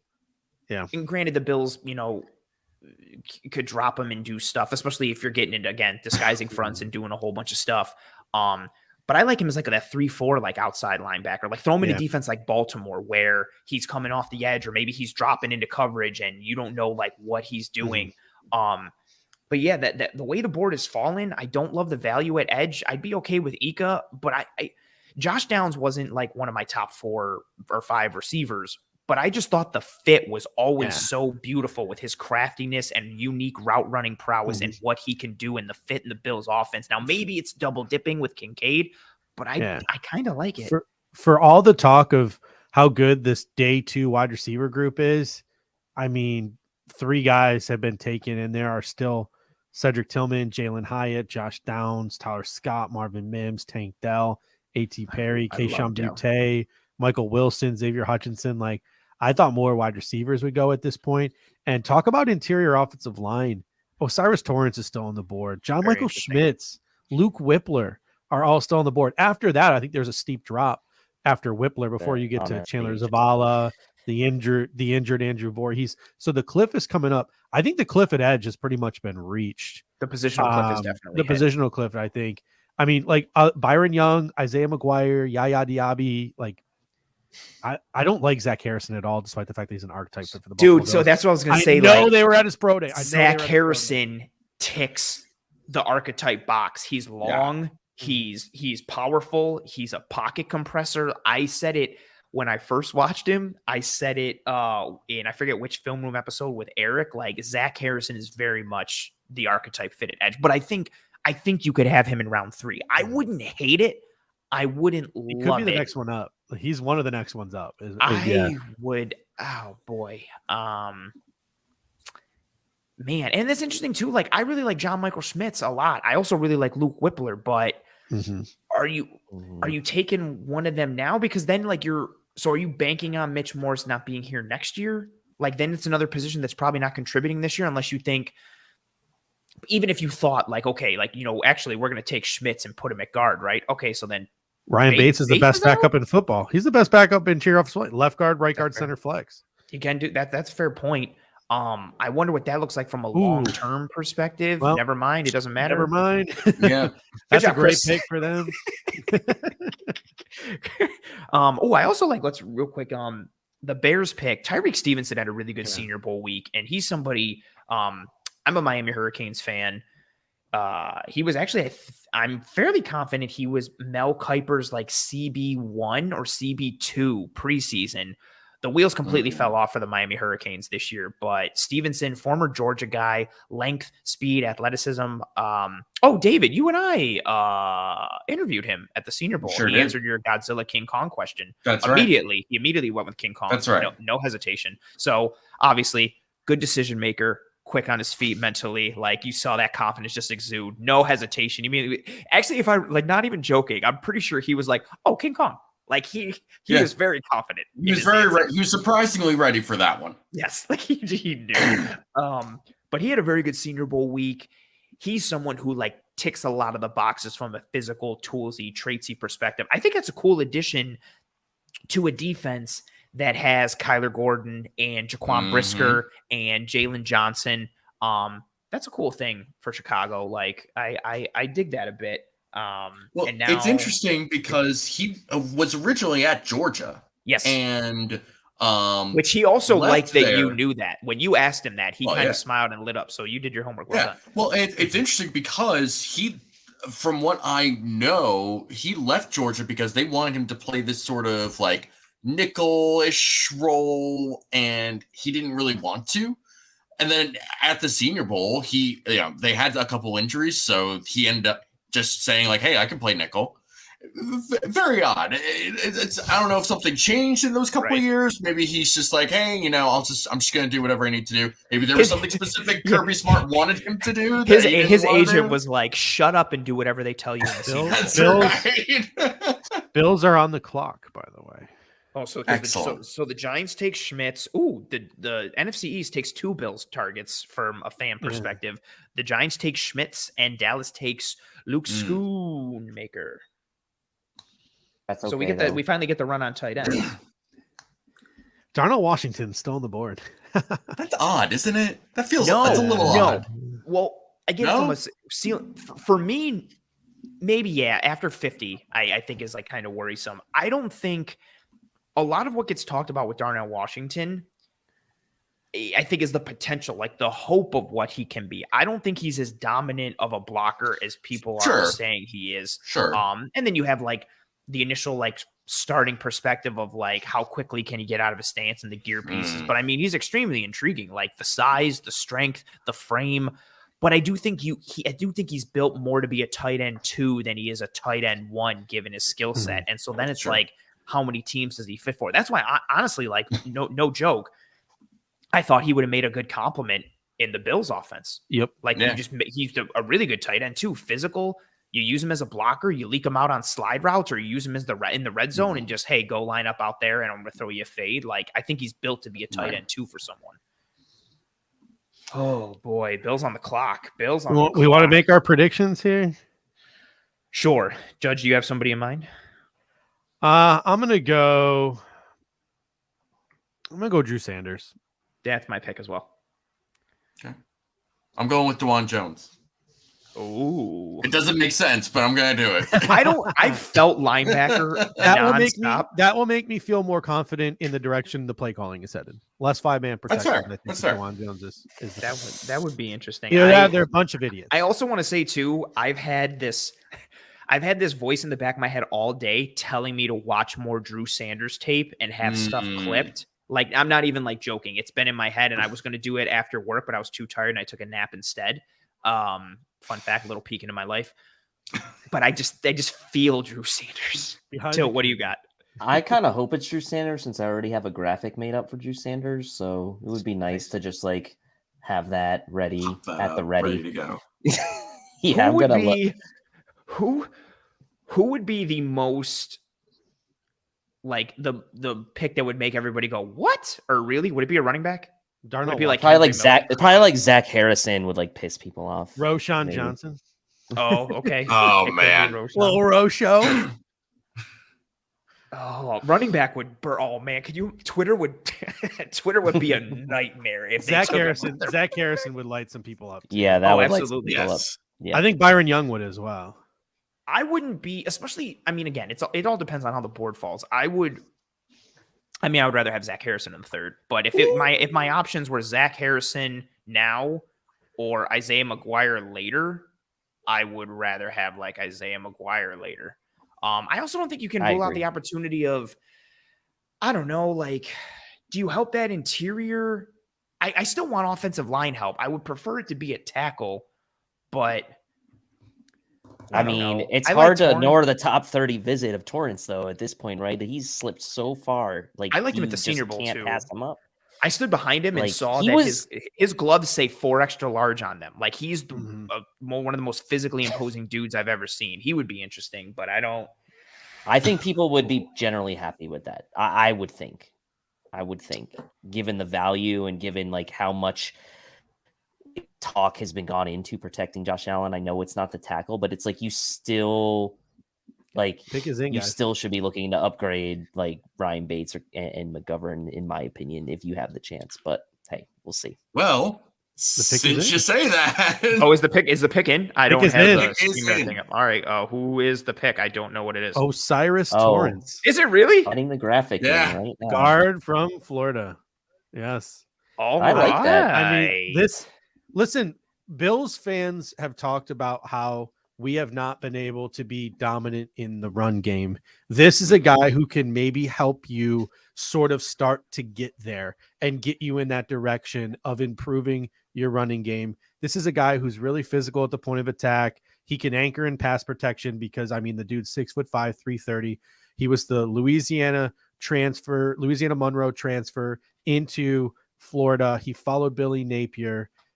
This guy, top 30 visit, was not an archetype for the Bills, but you could tell the Buffalo Bills were intrigued because of that. He slides into right guard next to Spencer Brown, and Ryan Bates now becomes the most versatile, maybe best backup interior offensive lineman in football. Left guard, right guard, center flex. I'm torn with. I like Torrance.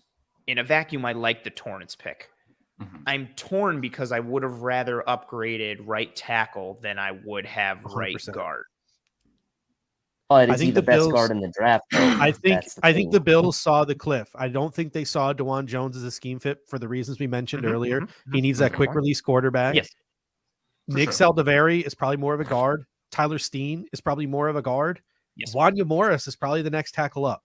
The cliff came and I went. like Wanya. But I no, like I Wanya think too. he's As the a best starting guard. right tackle. I would from say day one, David bro. likes him. David likes him a lot. I like Wanya. I'm intrigued with, again, I'm not trying to like knock the pick because I like the pick. I'm just literally, as I'm speaking, thinking in my head of what it means for the O-line. And Mhm. yeah, I would have liked an upgrade over Spencer Brown, but Torres, man, like what you get with him, again, he had a very, very, very good Senior Bowl week. We were talking about him, David, you'll remember this like almost every night, but especially the last night. We were talking about him at dinner. As him and Darnell Wright and Bergeron, the conversation was just like what great weeks they had and how well they played. Torrance he just had a really good week and almost 34-inch arms, 33 7/8. He's Mhm. thick. He's a big dude, 6'5", 330 pounds. He used to be 350. Yeah, dude is. Yeah. Dude, he also followed Florida's head coach from, I forget what university it was before, but he followed Billy Napier. there you go. Yep, Billy Napier. He followed him to Florida. And he's really kind of still like inexperienced to a degree. Mhm. I think he went to Louisiana, somewhere in the Southeast. Yeah, Just- Napier is from Louisiana. Okay, there you go. Yeah, so maybe I think it was Louisiana. So that's sticking in my brain. But I mean, he's big, he's strong, he's physical. You see the people moving capability of him in terms of what he can do. I think it's an interesting move from a physicality standpoint with what the Bills have been on the offensive line previously and what they could be now. given his size and frame. And I'm also interested again, what it means for this offensive line. Yeah, what does it mean for Mitch Morse? What does it mean for Ryan Bates? Mhm. What is it? Yeah, this is very interesting. Well, I've been intrigued with here's the Ryan thing. Bates's position on this team since they brought in McGovern, right? Like this is they obviously gave Bates a nice contract last year to match what Chicago was offering him. But Ryan Bates is still right now almost feels like the odd man out a bit. You know, it's sort of like you're paying him to basically be a starter, but where is he going to start if you've also paid McGovern? You just drafted Torrence. You also have, someone like David Edwards, who they signed, who is experienced with Cromer and fits more of that archetype if we want to go that route. He just sort of feels like the odd man out right now. And, maybe you can dangle that as sort of trade bait. Maybe Chicago says, hey, this was the contract we were willing to offer him. Maybe you want a couple of day 3 picks next year. That would be interesting. I think I would say this. It's interesting, right? Because you could now have the best interior swing Bates being a backup center and backup to both guard positions. And I think this pick in a way to me mirrors a little bit in the way that the Bills approached the Kincaid pick, right? You had Dawson Knox already. You drafted a guy that you felt could add an element to your offense, even though maybe it wasn't the biggest area of need, but you picked him because you felt like he was going to upgrade the team in a significant way. And I think the Bills looking at this pick felt like we have McGovern, who we just signed, pretty serviceable signing. Maybe his best football's ahead of him. Great. Rick Bates has had his time at left guard and right guard. He's had flashes of good play as well. But at the same time, if you can get a guy that's going to be your starting right guard for 7 to 9, 10 plus years, and guards age well in the NFL, I think it's finally a really good investment for the Bills on the offensive line, although I know that people want to tackle, but potentially getting the best guard in the draft almost in the 3rd round. I think, to me, I'm really happy about the pick personally. I like the pick. You genuinely, I know I'm going to say this and people are going to be like, yeah, Spencer Brown and Tommy Doyle.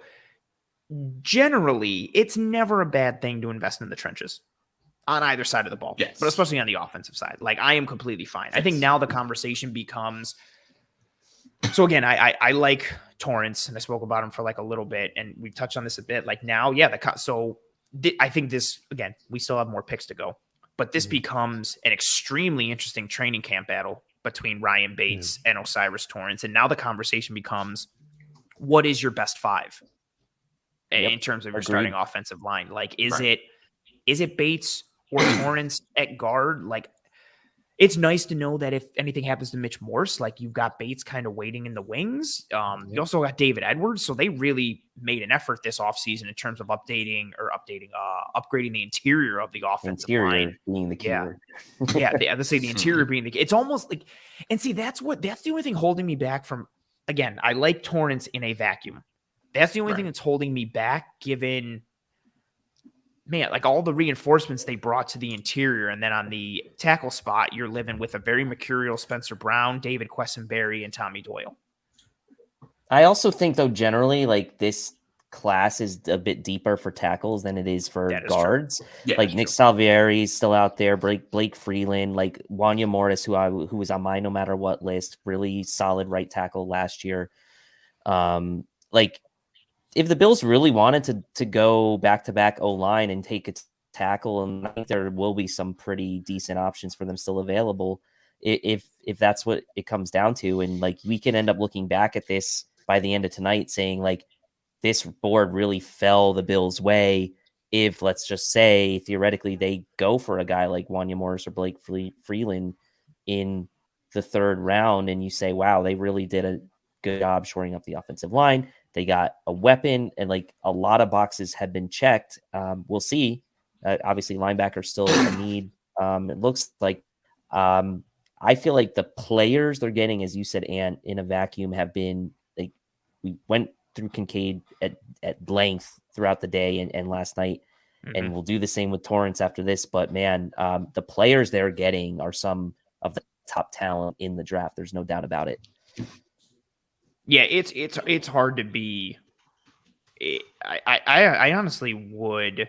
I know there's a lot of people who like to just be negative in general, or who hate being in McDermott, yada yada. I don't think anybody is going to like be negative at this pick. Like I would be, and again, I have the chat closed, so maybe I'm wrong. But like, I don't think anyone is here being like, "Oh, this sucks."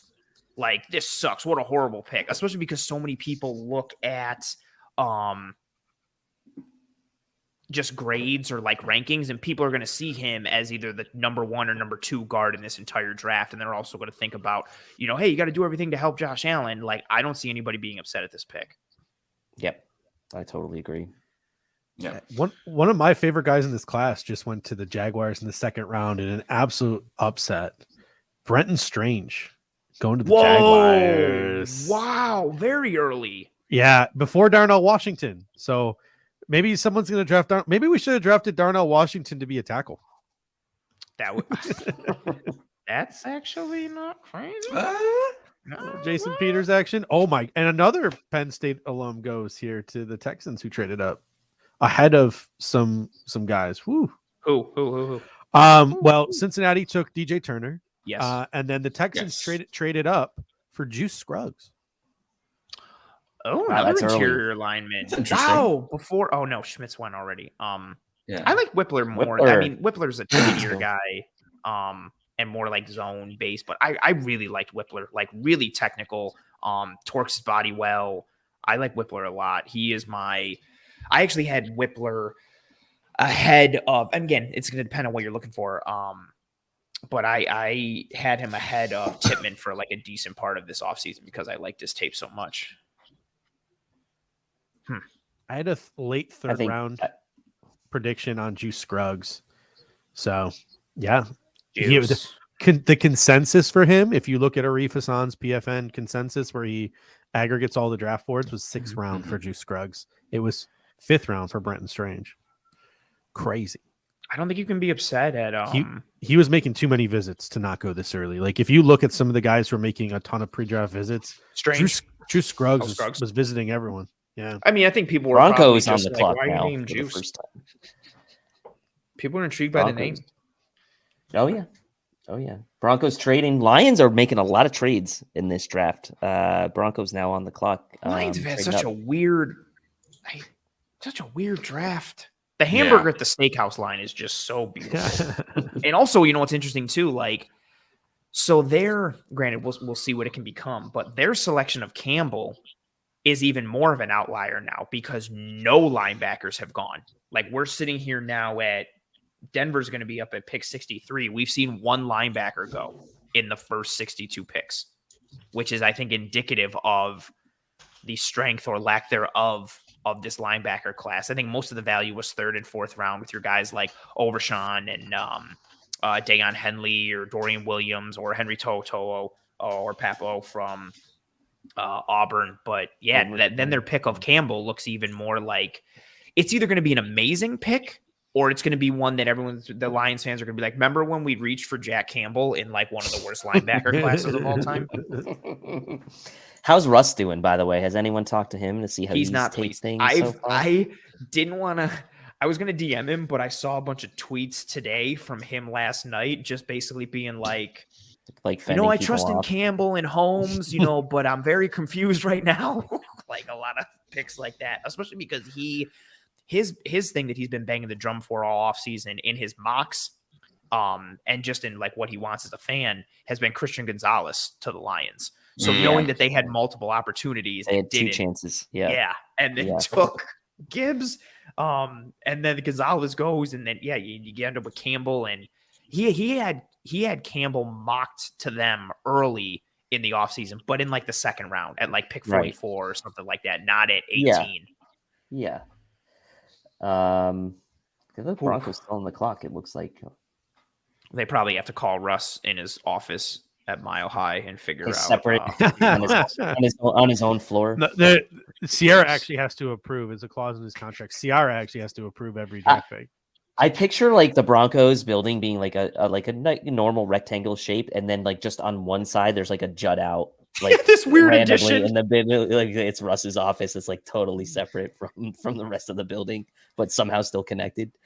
I don't And know it's why. got like an indoor moat Yeah. to get to it, or just like a drawbridge, like something There's- really weird that he everybody's has- just like, what the hell? He has his own personal Like a ball subway pit to get through to get He to has his his own chair or personal something. with Oh. like an actual like his own personal sandwich artist. Just And they just sit around all. It's like the what Devontae Adams has in those Subway commercials, like in his house, where that person's just like in his house working in the Subway. Or if you're old enough to remember when, like in the movie Richie Rich with Macaulay Culkin, where he had the McDonald's in his house, which I thought was like the coolest thing ever, and I wanted that. Can we take a break here too, just to talk about how, at least from a fan perspective, the complaint for the last couple of years have been the Buffalo Bills have focused too much on defense. They focus too much on defense. Now we go out, we sign Damian Harris, we sign Connor McGovern, we sign Deontay Hardy, we sign Trent Sherfield, we sign David Edwards, and then we go and we utilize our first 2 picks on offensive players. Correct me if I'm mistaken. Tyler Rapp is the only outside free agent we brought in on defense, correct? I think so. Yeah, outside. Yeah, we've made one addition to our defense this offseason. Does AJ Klein count? But other than that, no, he was on the here. roster. Yeah. So we made one addition to our defense, and we've made almost we're pushing 10 now additions to our offense. Oh, I'm gonna see who the Broncos pick. Man, DeMarcus Ware has like not aged at all. Marvin Mims.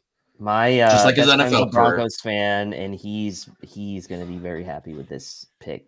But I am curious to see what Denver gave up though, because they didn't have a pick. They did have 2 third-round picks. So I'm guessing they would have had to give up their third and I don't know, maybe both thirds to come up here. I don't know. I'm going to be curious. Still, to see what they gave still up. no Jalen Hyatt. All that hype is still no Jalen Hyatt. Right. Mickey Mouse offense. Yeah. Like, and with Hyatt, not to knock him, like his speed is very real, and he's a very good ball tracker. Like, it's not just pure speed that allows him to win downfield. Like, he's a very good ball tracker, but he's like 173 pounds. He doesn't have a lot of shake after the catch. Nope. You have questions about what he looks like handling physicality at the line or in the route stem. Not that he can't do it, but, absence of evidence is not evidence of absence, but it's a significant question. And then you add that with, never really seeing press and having these weird alignments where usually he was outrunning safeties that will not be covering him at the NFL level. Like, I think it's fair to have a lot of questions about him. And I think the league is kind of reflecting that. I mean, I'm also, I think, down more on this wide receiver class than I think most were. How about this though? Potentially?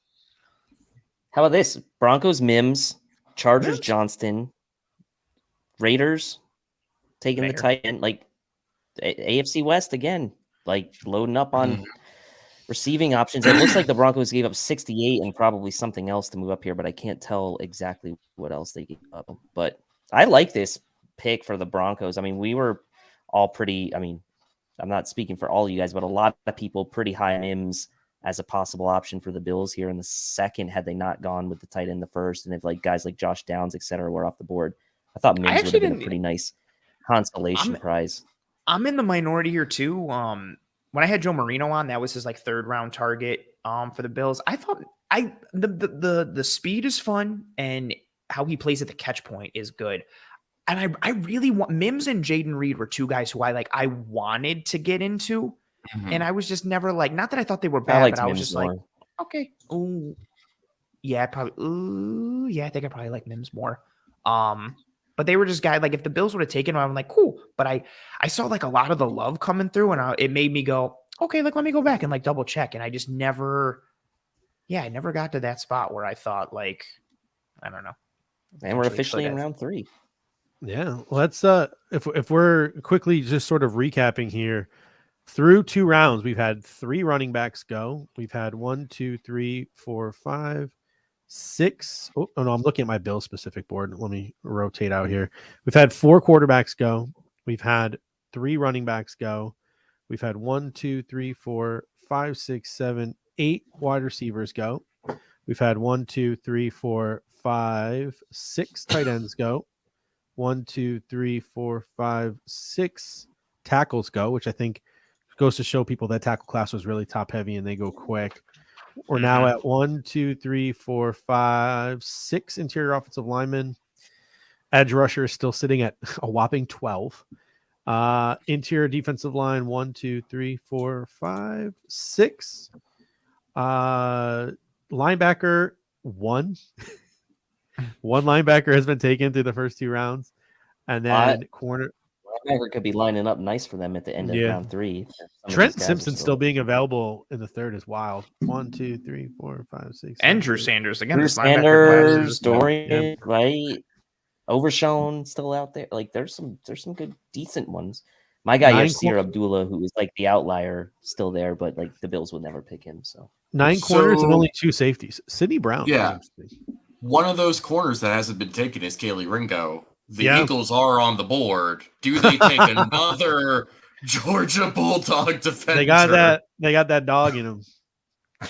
Philly's got that bulldog in them. I'm just saying. I thought Chicago did Philly trade up? What? Like Chicago's. The NFL just wants Philly to get everybody. No, the Eagles are on the clock. I think Chicago's picking, unless they haven't picked yet. Let's see Chicago's up. Philly has the next 2. Okay, that makes more sense. Still waiting. I haven't seen a leak for this Bears pick yet. The Bears have been going heavy on the trenches so far. Hold on. It looks. We'll wait on it, but I think I have it. Yep, we got it. You got it. Zach Pickens, defensive tackle, South Carolina. Ooh, Randy's not going to be happy about that. Then again, he loves every South Carolina guy. So, and it's funny because like I don't really love every NC State guy, so I'm not biased about that. You weren't big on Ryan Finley? Judge had 2 NC State guys on his no matter what list for his personal list, and I had none. So I will say NC State just generally, if I could just get on my soapbox up here for a second, NC State generally does put a pretty good amount of guys into the NFL every year, and at a variety of positions too. Right? We've seen top 5 picks, Bradley Chubb. We've seen Mario Williams be the number 1 overall pick. We've seen guys like Garrett Bradbury be one of the best centers, Joe Thuney. Like we've seen a good mix of NC State guys going in the draft. And with that said, I did not have any on my no matter what list this year. So I just, I liked some of the guys, but not super high. Did you get guys? Ant, did you get a chance to check out any of Isaiah Moore's film? I did not know. I'm a big fan of Isaiah Moore. The Buffalo Bills need to go linebacker late. I felt like I really let you down. That's your homework for tonight. Is to watch that was like last year when I forget where we were on the draft process, and you were like, "Yeah, and what do you think of Jalen Petrie?" And I was like, "I haven't really watched him yet." This is twice now. I'm like 0 for 2. I'm so sorry. And that's always annoying too. Like when you watch so many guys, and it's always like someone will be like, "Oh, what do you think about Timmy Jones?" And I'm like, "God damn it!" Like you asked me about like 1 of 4 guys, like I didn't watch. I mean, that's all right. He's projected UDFA, so you're good. Zach Pickens to Chicago. Yeah, that's their second interior defender, right? Yeah, is it? He had a big Senior Bowl week too. Yeah. Yeah. No, he's like that 1 tech, 3 tech tweener type of guy. I think he's. I mean, he was on a. Did he? Was it a top 30 he had, Steve, with the Bills? I think he did. He did have a top 30 with the Bills. Yes. Yeah. John Jacob Jingleheimer. By the way, halfback picks at 65 and 66 because of that whole Cardinals tampering thing, which is still just like the weirdest thing to drop right before the draft starts. Like, hey, by the way, the Cardinals tampered here, and now they're sending this pick to the Eagles. Why would you tamper with Jonathan Gannon? Jonathan Gannon. He's a really awkward and weird guy, like in an uncomfortable, like cringy way. Like he's like a. He seems like an alien trying to be a human, right? Yeah, or just very socially like he's like in a non-funny real life version of the cringy moments of Michael Scott. He's The trying Office. to be That too is much. so He's trying to be Mike specific. McDaniel and failing. I think that's who Mm. he's the bizarro Mike McDaniel. I think everybody thought I liked McDaniel from like an X's and O's and scheme perspective, a lot, and I still do. But I think a lot of people when he came in last year thought like how he is like a shtick or a gimmick, and I don't think it is. Like I think that's just like the type No, of it's person not. that he is. But Gannon, to your point, He yeah, does I think annoy is the like, crap out of me, though. By the way, that's fair. I can definitely see that. Like I can Mike McDaniel annoys the crap out of me. Like, I can see that. Like I think you're either digging it or you're hating him, and I don't think there's anybody that's like, he's okay. Like with the type of personality he has, you're either about it or you want to jettison him into the sun. Yeah, so good question here. Who's left had a visit with the Bills? Tank Dell still out there. Jalen Hyatt still out there. You've got Jordan Battle, the safety, had a top 30 with the Bills, still out there. Jacqueline Roy is still out there. Top 30 visit with the Bills. I would like Darnell that. Give Washington. Me some interior D-line. It's not going to happen. It's not going to happen. I'll take It's not going to happen. My boy Broderick is still out there. Broderick Martin out of Western Kentucky. He's 330 pounds. I watched tape on him. Slot corner, Clark Phillips. Still, I'm a big fan of Broderick Martin. I don't think he's a Bills archetype fit, but that would be a good one. Philly just took Tyler Steen, who was on my list. Yeah. Someone who I thought the Bills would have a lot of interest in to possibly kick inside the guard. So, yep, he had good. Sorry, I'm trying to multitask, and it's awful trying to be the host and also tweet. It's not a really good combination. Tyler Steen was someone who I liked. His Bama tape was fun. You watch him go up against, especially like battling like against Felix Anduke Uzama. He had some good reps against him, but the size and the frame, you're most likely kicking him in to guard. But him and Nick Saldiveri were my favorite late day 2, day 3 guys. But then as we got closer to the draft, it seemed like they both creeped up into the day 2 range. And obviously Steen did here, and again, both of them have like guard, tackle, flex, but I think Saldiveri has a higher chance of being able to live on the outside than Steen does. But Steen was a dude that I liked. So that's a good pick. And do you think this whole thing of like DeJuan Jones struggling on an island is really hurting him right now? I mean, like, yes, he's still out there. I think like he's a wide variance of outcomes type of guy. Like he could be the big burly dude who struggles to move and is a liability and doesn't survive, or you put him in the right system, or he's able to functionally work to push you into his strengths that it makes him like a high-end right tackle. Like I do think a lot of the concerns that are around him are exactly what you said, Tilt, and what I mentioned earlier. Like when he struggled on tape, it was because he was susceptible to those inside moves. And if you got him on an island, you could set him up for those inside moves, or you could go through his chest. He got a little bit better as the season went on, but when he would lose, it was quickly and it was debilitating. Like you could set him up and all you need he can't recover. Like once he's committed. So you're saying we already have a DeJuan Jones at home with Spencer Brown is what you're saying. Yeah, but Spencer Brown probably recovers better because he's got more flexibility and athleticism. Yeah. And yeah, I just like if he hits, you're unnecessary shot at Spencer Brown. I mean, he's a roller coaster that I want to get off of. Fair. The Eagles' second pick is in. Uh-oh. They take Illinois safety Sidney Brown. Oh, they're just killing it, the Eagles, man. Here's my question for you guys. Maybe more towards you, Anth, if you've watched some tape on him. I have.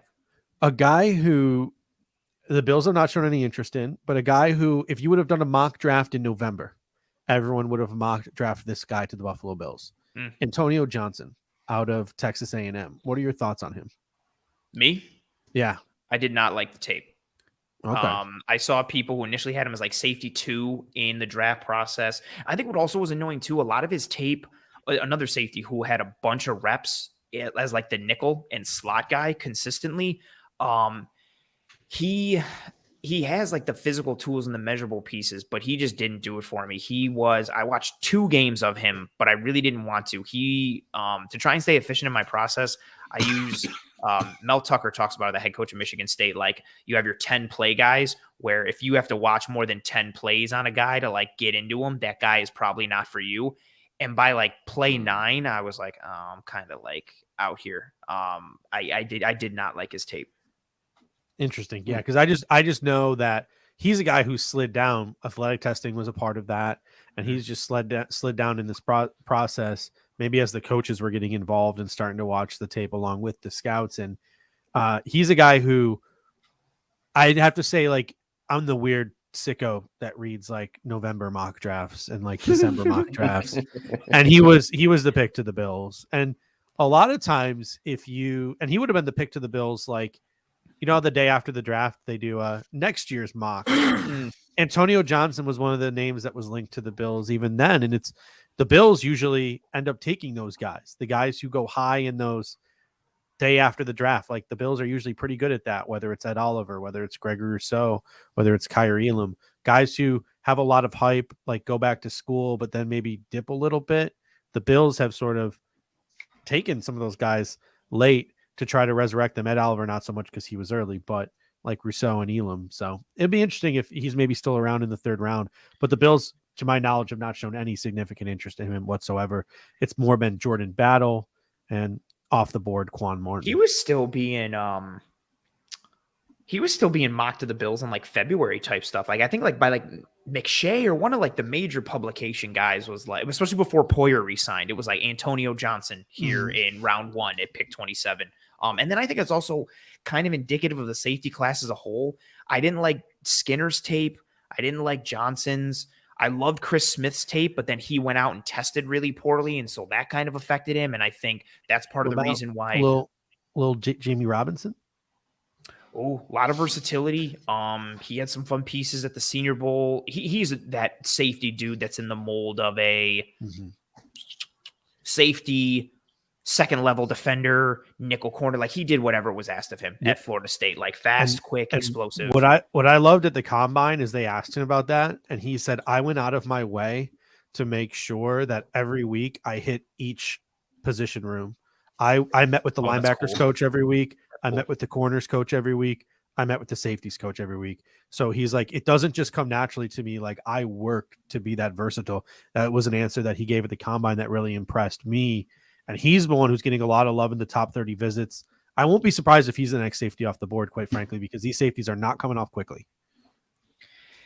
Even with like somebody like Sidney Brown, he's not even in the traditional safety mold. He's more that old school, like, safety monster man linebacker hybrid type of dude, like Alamalu type. Yes, actually, yeah, like very fair. Like, you're using him in the box. You are blitzing him from the slot. You are using him against tight ends. Like, you're going to put him on the line and have him jam a tight end and do different pieces. Like, he's going to function in a variety of ways.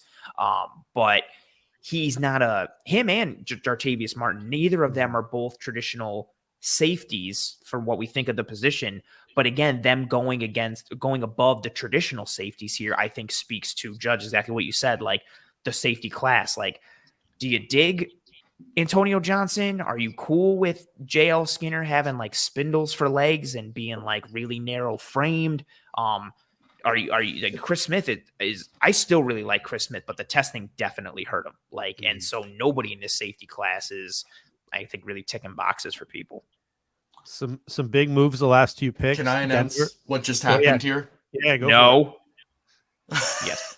Okay, so Denver took Drew Sanders at 67. Okay. And the Detroit Lions taking quarterback Hendon Hooker at 68.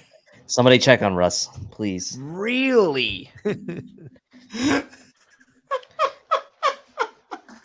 I think Russ might retire. Well, I mean, I don't like Hendon Hooker. But I think the timeline matches. Well, I up. mean, I don't like Hendon Hooker. It's the funniest line of the night. He needs a redshirt year anyway, and you still got Jared Goff. Yeah, that's true.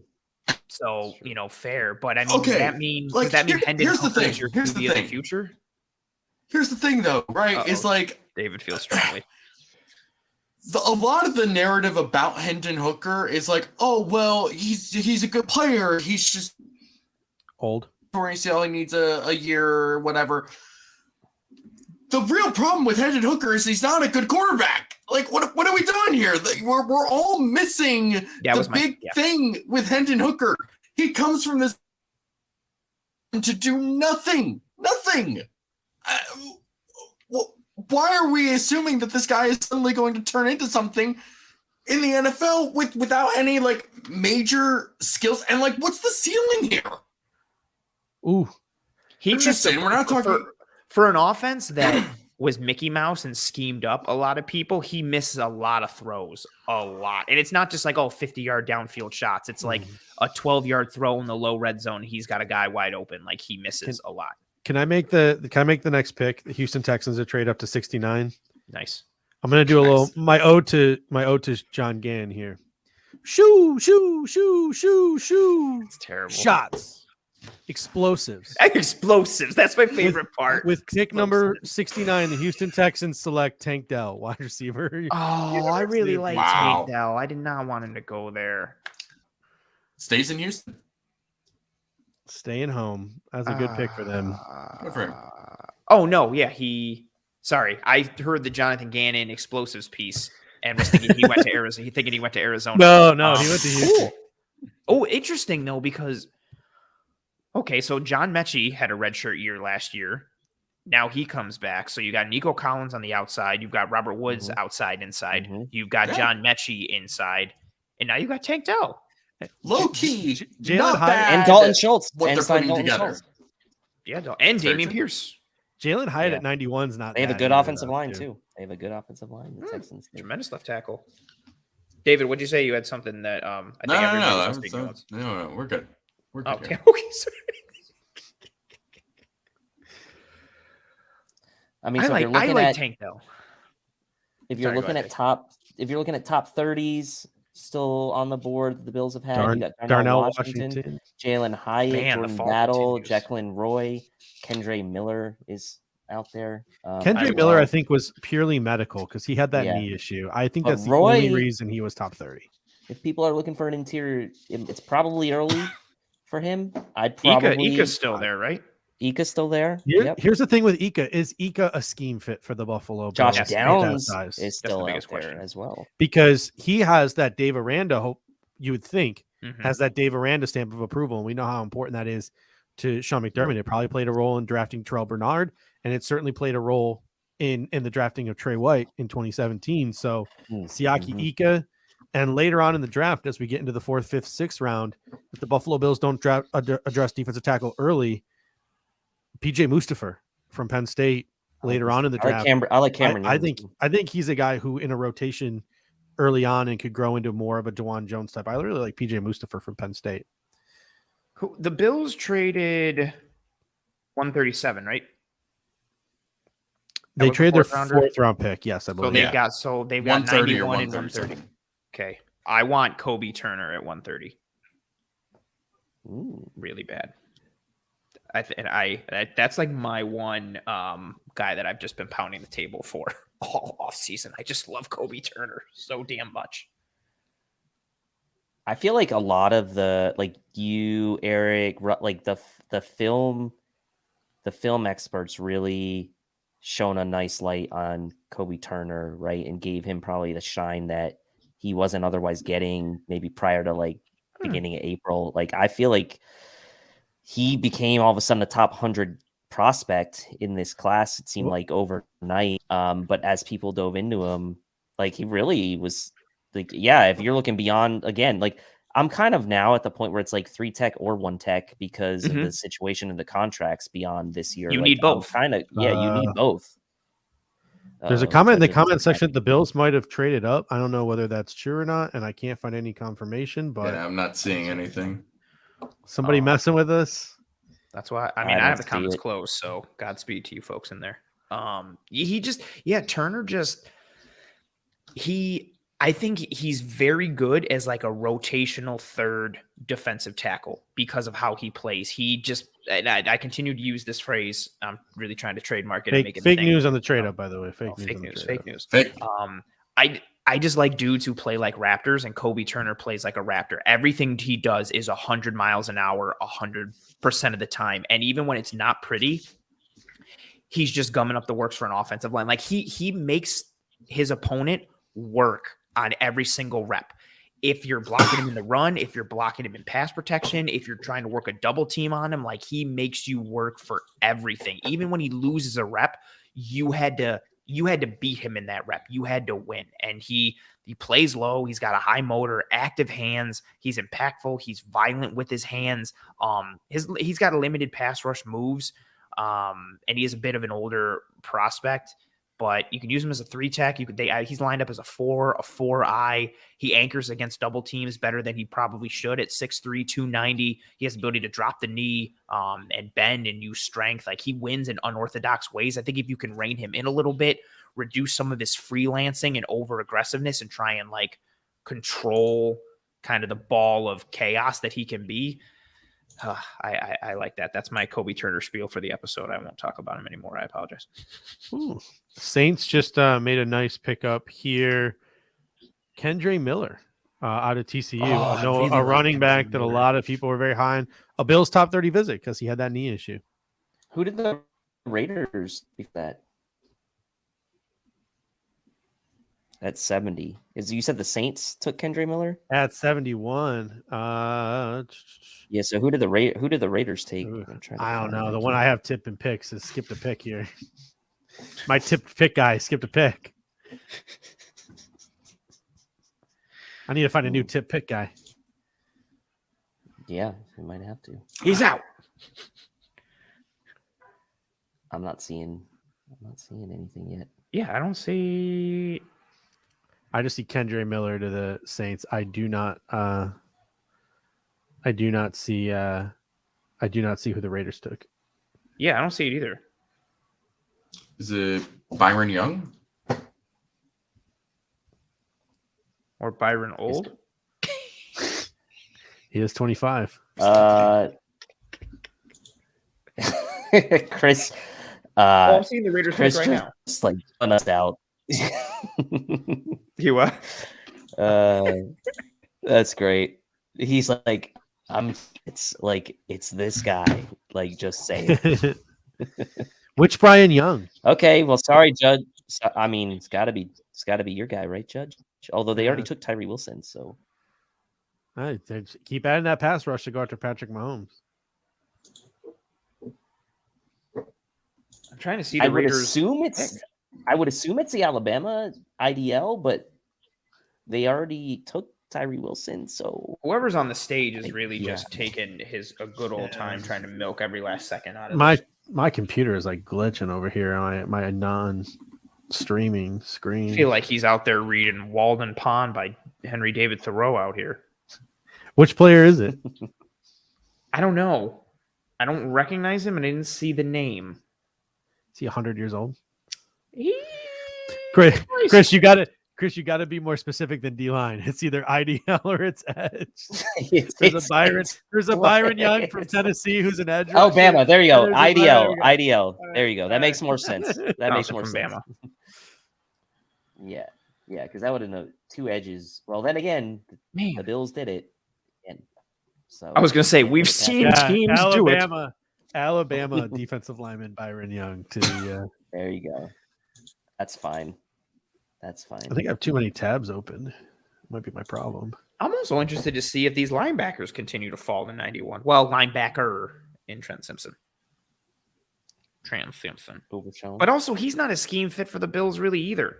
He's more of like a nickel overhang. A lot of the guys I like are not. For at line, but yeah. When I started watching Trenton Simpson, and the very first thing that I saw was him lining up in the slot, I was like, "Oh God, this is Isaiah Simmons again." I mean, I understand. Like, that line of thinking. Like he's I think actually he's had some reps at safety too, but he's just he's best right now is like the big nickel. You blitz him off the edge in certain packages. You can like mug the A gaps. Like he can play a little off ball box.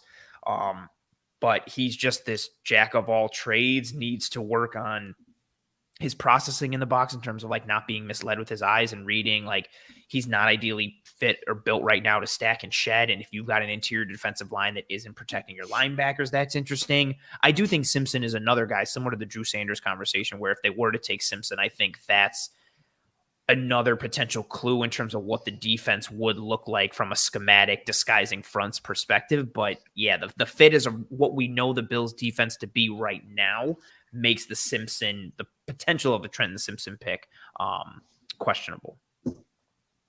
Do we feel like maybe at this point the Bills might not be so worried about filling this linebacker spot as like a lot of the fans are? I mean, it certainly appears that way. They had a chance to draft Drew Sanders. They didn't. Or is it more of a reflection that there's not really that great fit for what they want in this class? Maybe both. At the top end? Probably I think it could be both. Yeah.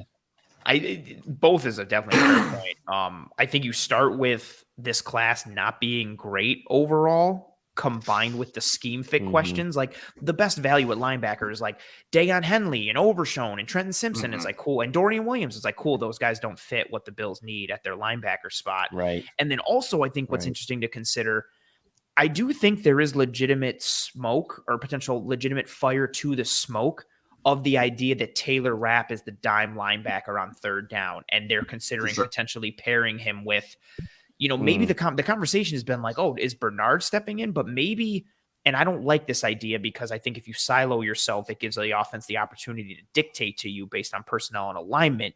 But I say all that to preface this next sentence or statement. I think there maybe is the idea of maybe AJ Klein is the first and second down linebacker and Taylor Rapp is your third down dime linebacker or your passing down linebacker, or you're combining that somehow with something. Maybe it's Babylon Spectre. But I do think there is like credence to the idea that, Taylor Rapp, and I like that idea. He can play. He also might be, to dial it back to another conversation, he might be the backup nickel to Taron Johnson. Like it might be Taylor Rapp. I don't think Rapp came here just to be the third string safety for the majority of the year and maybe potentially get a foot in the door if Micah Hyde doesn't come back next year, yada, yada. I feel like there's going to be some sort of legitimate package for him, whether that's used in certain situations or it's just the general, like, yeah, he's going to be the third down guy and dime linebacker. And if that's the case, then the investment doesn't really need to be made there, especially depending on who you're pairing them with or how the roster shakes up. Like, again, breadcrumbs and trying to pick them all up and put them together. Sure. I mean, at this point, what position you guys like looking at as far as players left? There's still about 30 picks or so, maybe a little less than that till the Bills pick again. Like, is there a position group you're looking at that you feel like is deep enough right now in this round that could be fall value, like create value falling to the Bills? Kind of like, I mean, Torrence, was the guard, maybe the top guard in the draft, like just fell in their lap. We saw Kincaid, they trade up for him, maybe the top tight end in the class. Is there anybody that's still kind of there that's like where the position group hasn't reached that cliff yet? Is it Downs? Like, is that a guy? Is it someone like that? Or are there any other positions you guys are looking at? That's a great one. Justin, thank you for being here and for your super chat. And that question ties into Tilt, what you were just saying. Like, if Downs gets to 91, do we pick him or is 3 offensive one? Give me interior defensive line. Give me wide receiver. I'd be cool taking Saldiveri or Wanya Morris. Or yeah, I like that too. Like, there's a lot of value potential there at 91. I just think the trenches need help. I think they need help on the interior D line, and I don't believe in the tackle depth and or Spencer Brown. So I would be very comfortable taking someone. Give me an offensive tackle there, or give me the interior D line. And this is the round last year where we were like gearing up for that interior offensive lineman, really trying to like shape that first 2 days of the draft for the Bills, right, with Elam and Cook, and then we were like, okay, an interior offensive lineman before the end of day 2 would be nice, and we went kind of a totally different direction in Terrell Bernard. So I'm kind of like in the back of my head thinking like we went with like 2 really, really solid, like make sense type of picks in the first 2 and like pretty easily explainable. Like, could we see something like a corner or something weird that we're not expecting here in the 3rd that like just totally throws us off? Like, I'm keeping that in the back of my mind. I don't like Darnell Washington. yes, something like that, or like Garrett Williams from Syracuse, like something. Garrett Williams is off the board actually. Arizona is he? Just took him. Arizona just took him. Never mind. Just went to the So Cardinals. I'm jinxing everything. My guy, Deion Henley is still on the board. I Yeah, really like Deion Henley, but again, Just doesn't fit. he just doesn't fit. He's very similar body type to Terrell Bernard. Yeah, and he's like, if Henley would be in the like the Milano mold in terms of role. What are your thoughts on Marte Mapu out of Sacramento State? So I watched him a little bit. I've got my hands on some Sacramento State tape, which was top 30, right? Super hard to come by. I mean, like position. The game, and I only got to see one game, but he was used as a linebacker. But you see the athleticism. He was at the Senior Bowl too, correct? Used as a linebacker at the Senior Bowl. Correct. Yeah, he was popping dudes in run fits, like really physical, athletic. Doesn't shed block. Again, it depends on what you're looking. Are you going to use him? I don't think he's going to be used as a linebacker. He's got to be used as a safety, really, based on his size, or he's caught in this like monster man, big nickel type of role. But he's fast, he's athletic, he's violent, he's got pop. Doesn't shed blocks great. There are some like size and frame concerns from that perspective, but he's kind of like an angry, violent ball of athletic clay. And if you think you can put him into a lane and kind of smooth him out a little bit, he's an intriguing dude. And then Garrett Williams went to Arizona, and then Jalen Hyatt went to the New York Giants. I swear the Giants. Giants traded up for Jalen Hyatt. Which is weird because they already have Jalen Hyatt. It was Darius Slayton. I don't understand why. Speed is fun. Speed is like the sex of like the NFL. Like sex sells, speed sells. Like you get a dude that's fast. Jalen Hyatt would have been a first round Al Davis Raiders pick. He would have been like, give me the fastest guy Darius alive. Hayward Bay. Yes. Can't believe Darius Hayward Bay. Didn't Bay go like 10th or 9th or 11th? Like somewhere close to top 10. It was top 10. 8th or something. Yeah. 8th overall. Wow. That's good memory from me right there. Brutal. Yeah, it's bad. It's really bad. You know who else is a big faller? Ooh. Go ahead, Dave. Well, didn't the Giants take last year? Wendell Robinson they picked last year. Oh, yeah, Wendell, yeah. In the second round, I think in like 34, 35, something like that. Yeah. So it's a lot of short, fast receivers for this offense. Keely Ringo falling is an interesting one, too. Yeah. Yeah. Put him to safety. Move him to safety. Yeah. Man, he was like DeJuan Jones and Ringo are like the definite fallers so far. And then the Browns have entered the chat with Cedric Tillman, giving Deshaun Watson a boundary threat there. Donovan Peoples-Jones, I believe, is going into a contract year. So I like Tillman more than I like Wyatt Hyatt. Yeah, honestly. I like Scott and Downs right now are the two guys. Cedric Tillman. Go wide receiver. Oh, Tyler Scott. Cedric Tillman, that Josh Heupel offense, the option routes. I mean, he's not as stiff, but Cedric Tillman, I think, could have a very similar NFL career to Gabriel Davis. 2021, Josh Downs. 2021, Cedric Tillman dominated. Was really fun tape. Like he looks like a dude. He was hurt this year. Yes, absolutely. 2021 Cedric Tillman looked like a dude who, if you told me he ran a 4.41, I would have believed it. He was just burning by people and then finding space and selling routes with deception and making plays. Like he was a really fun guy. I forgot who clued me into that and was like, no, watch this 2021 tape. I was like, oh, okay. Ooh, Teddy, thank you for being here. And thank you for the super chat. Teddy says he truly feels Spector will be the starting linebacker this year. There's a lot of Bills Mafia, and I'm not even exaggerating, a decent amount to a lot of Bills Mafia smoke for the potential of Babylon Spector being a starting linebacker in this defense. What is everybody's thoughts, aside from the fact that he's got the coolest accidental nickname? Go ahead. Well, he should change his number to 5 if that's even possible, so he can be Babylon 5 Spectre. So that's There's first nowhere thing. for this show to go but down from here. We're closing the stream. That was phenomenal. Everything. We're done. But but like it's been very well documented, right? Like very good athletic testing for Spectre, good size. Like you look at his size, like he's got better size than a lot of the linebackers we've been talking about in this draft.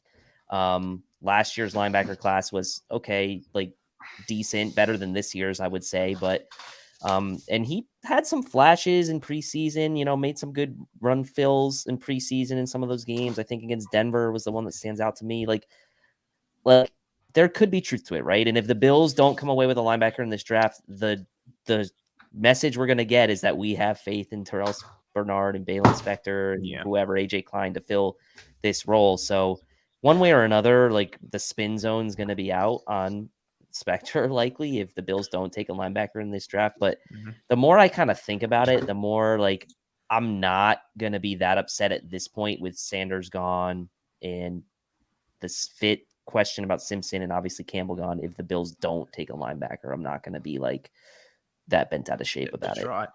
That's fair. Oh, wow. Zach Harrison went? Yeah, he went to Atlanta. Yep. Oh, boy. This edge grouping. They're 13 gone now. There are 13 off the board. Sheesh. I keep trying to compile, like, as we've been talking, like, I was compiling a tweet of, like, so at 91. I got a list of here. I'm keeping track of everybody. Marte Mapu is off the board to a team that just makes so much sense. Where'd he go? New England Patriots. You nailed it. That's 1,000% a New England pick. Anthony, 1,000%. Isaiah McGuire. I'm still there. Dude, I'm literally putting him into my tweet right now. Like my list is right now. Yaya Diaby.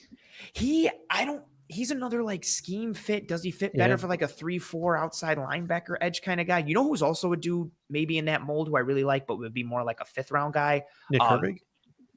Herbig, I want to like, but I just he's small. Does he have to be an off-ball guy? Like, I don't know where he lives.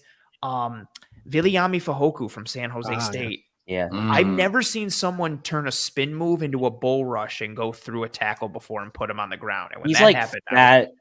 He's like fat Felix Anaduki. I feel like that's like he didn't test great athletically, but he's like the Forrest Merrill defensive tackle. That's a pull from like a couple years ago. Defensive tackle. He's just this like that thick whirling dervish of a dude thick. Who plays just angry and violent. Like everything he does is like thick edge is a new thing. Yeah, thick edge. It's double C's. Dia Forever, thank you for being here and for the super chat. He said, sorry, I did not keep things G-rated on the super chat yesterday. How would you guys like Saldiveri, right tackle for the next pick? He would compete. I would love it. I think he competes with Spencer Brown. He's got guard flex that I guess we don't really need now because the Bills have 75 guards on the roster. But I think he has a legitimate chance to beat out Spencer Brown. And even if he doesn't, cool, let him simmer and cook, and he's your depth guy. Yeah. I think tackle right now is I think there's a couple guys that I'm still pretty good on right now. Obviously, Dewan's still out there, but Adebayore's still there. Yeah, Adebayore's still there. I literally was just about to say that. Trenton Simpson is still there. Dewan Jones in the 3rd round. Is he worth the flyer at that point? Josh Downs is still available, guys. Josh Downs and Tyler Scott are the 2 wide receivers I'm keeping my eye on right now. Andre Ioshivas, a little upset maybe. Take the that's a little early. Not ready. Yeah, that's early. Not to be Akeem Richards.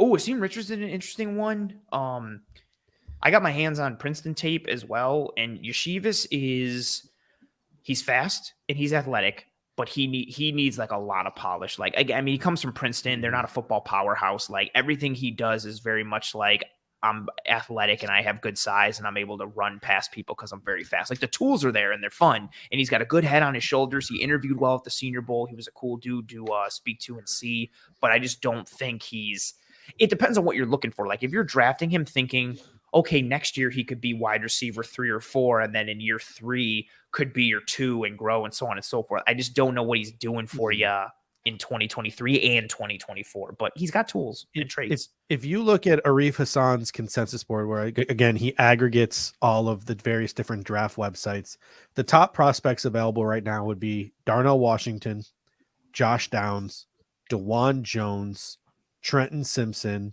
Adeboarier, and Antonio Johnson, and Keely Ringo. Those would be the 8. Luke Whippler is still sitting out there. I don't know if the Bills really want to add another interior guy. Yeah. Siaki Ika. Clark Phillips is another one I missed as well, too, the corner. So I don't know if Clark Phillips is a scheme fit. And Byron Young just went off the board to the Tennessee Titans. Clark Phillips is fun with his athleticism and what he can do coming out of Utah. I think he would be a vote in the direction of helps you at your nickel spot from a depth perspective. Could play a little bit outside too. Can he play safety maybe? Or develop into a safety? It's so hard. Like maybe I think it's hard in general, but maybe just for me, I have a hard time projecting the corners that can move to safety because it's such a different world in terms of how you view the field, how you read it, and what you do. But he's athletic, he's smart, he's violent. It bodes, given his physical body makeup, I wouldn't rule it out, but it's just hard to project that. Even for a guy like Benford, who I know like they've talked about, like it's just so, I don't know, like it's so hard to predict those dudes who can make that transition. We're at 14 edge rushers now, and we're not even done with the third round. I'm very happy from the perspective of, I talked about this grouping as being like one of the deeper groupings in this class, but I still didn't think I wasn't expecting Tennessee's Byron Young. I thought more corners would be gone at this point, and this a lot of corner corners group is gone. amazing. Yeah, like you're still looking. If you look at this corner group, let me go back to my consensus big board here. Keely Ringo is still sitting there. Clark Phillips is still sitting there. Darius Rush. I like Darius Rush a lot. Tre'Davious Hodges Tomlinson, who's more maybe of a nickel. Kyle Blue Kelly, who's a nickel. Riley Moss. Jacorian Bennett, who's a speedster, special teamer. Corey Trice, who is a draft community favorite out of Purdue. Eli Ricks, who is like a high recruit. So there, Catril Clark, who's again nickel. Eric's guy, Cameron Mitchell, who's nickel. Like there's some Daryl Luter. I think Luter could go before this round is over. Maybe that was a little spicy of a take. I think Luter is a 3rd, 4th round pick. I think a lot of people look at him as a 5th, 6th, 7th rounder. I think he could end up being a 3rd, 4th rounder because, I mean, who knows? Juice Scruggs has been drafted. Bretton Strange has been drafted. If a team loves a guy, they will take him in the 3rd round. I mean, Juice Scruggs in the 2nd, right? Like that was a bit of a surprise with Whippler still there. I mean, but maybe from a fit, that's who they liked. But man, oh wow. A lot of interesting thoughts. Packers just took Tucker Kraft. They add another. I really like Tucker Kraft. I mean, I'm not concerned about it anymore with Kincaid. But Tucker Kraft is sweet. Again, he needs a little more time to simmer and get some time on task. But I think that's a big dude. Kraft, Musgrave, and Jaden Reed to help out Jordan Love. To go along with Christian Watson. To go along with why am I blanking on the dude from Nevada? Your guy, Dave, from last year. Romeo Dubs. Romeo Dubs. Love Torrey as well. Let's see what he can do. Maybe. I think Rodgers is safe to call probably a bust at this point. Amari Rodgers is a Houston Texan, so yeah. Oh, that's true. As we start to transition into the 10 o'clock hour, David, you've been tremendous in the upper right. Well, I've been on here an hour longer than my. Yeah, I don't know what happened, but we enjoyed you the whole time. The DM I got from Kevin was that his kids are giving him trouble. So it happens. Apparently, it's a lot of trouble. So. But you were able to keep it together though, and you did well. And your joy to have as always. Just in case joy, people, that's the word. Just in case people don't know who you are and what you do, let them know who you are, what you do, plug your stuff. And if you have any parting thoughts or words, wax poetically. The floor is yours. All right. So y'all can find Kyle Salagi on Monday nights at 7 o'clock. We do the Cover One Roundup. It is a show where we try very hard to be focused on football until we inevitably veer off the crap we like to get on. It's always a fun time. 7 o'clock on Mondays for that. During season, I write a post-game recap. And you can find me on Twitter at DFoxy. You'll find some mostly sane, sarcastic, snarky tweets, and then the occasional absolute meltdown and freak out. That's a very, very accurate way to brand yourself on Twitter. I think you nailed it. You know who you are. I know what I'm Self-awareness is important. Yeah. You know who you are. Self-awareness is important. David, you crushed it. I appreciate the hell out of you for being here and filling the extra time there for Kev. Godspeed. Enjoy. I am a little envious because I'm exhausted, so I enjoy. I imagine you're going to enjoy just crawling into bed or whatever and just relaxing for the rest of the night. So I appreciate you and Godspeed. Have a great night, guys. Peace. Now, so we transition from David to Mr. Chris Coos. Did he come up? Chouse. Did he come up? Is the screen black for anyone else? Okay, now Chouse. there we go. What's up, Chris? Wow. How are you feeling? Colts. Welcome to the show. What's up, fellas? You see, you get me on at the wrong time. My boy Downs just got took, man. I'm very upset. Yeah. Good They day, really really. Colts yeah. Great fit. Let's Great the fit, idea great from I feel bad for him now, having to deal. Josh Downs has to early in his career deal with Anthony Richardson's growing pains. Yeah, but man, having Pierce, Pittman, and now Downs in the slot, Mhm. that's a nice trio Tremendous now. running back. Justin's comment there. So one, gets Justin, it going, that's gonna be something. absolutely. Justin, thank you for being here. Thank you for the super chat.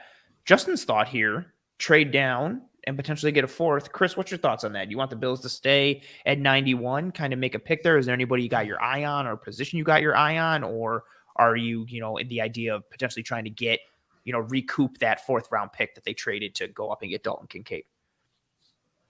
I'm always down to trade back. I mean, we need more talent, obviously, but I mean, with guys on the board, obviously Trenton Simpson, big need. I'm a huge Keely Ringo guy. I think that he is just a beast, and I don't understand why he's fallen down this board as much as he has. Like, I get the comparisons they're saying to drop him into safety as well, but I mean, we got to go for need a little bit. So if Simpson's on the board, I think, you know what, let's go for the linebacker, fill the need that Edmonds left, and I'm okay either way. If we trade back or we get Simpson or Ringo, I'd be okay with both. Very fair. Let's actually kind of keep kicking around the corners. We're sitting here right now. Tilt has talked about it a little bit. So, Judge, I'm going to go to you, and then we'll go up to Tilt as the board is kind of taking a little bit more shape.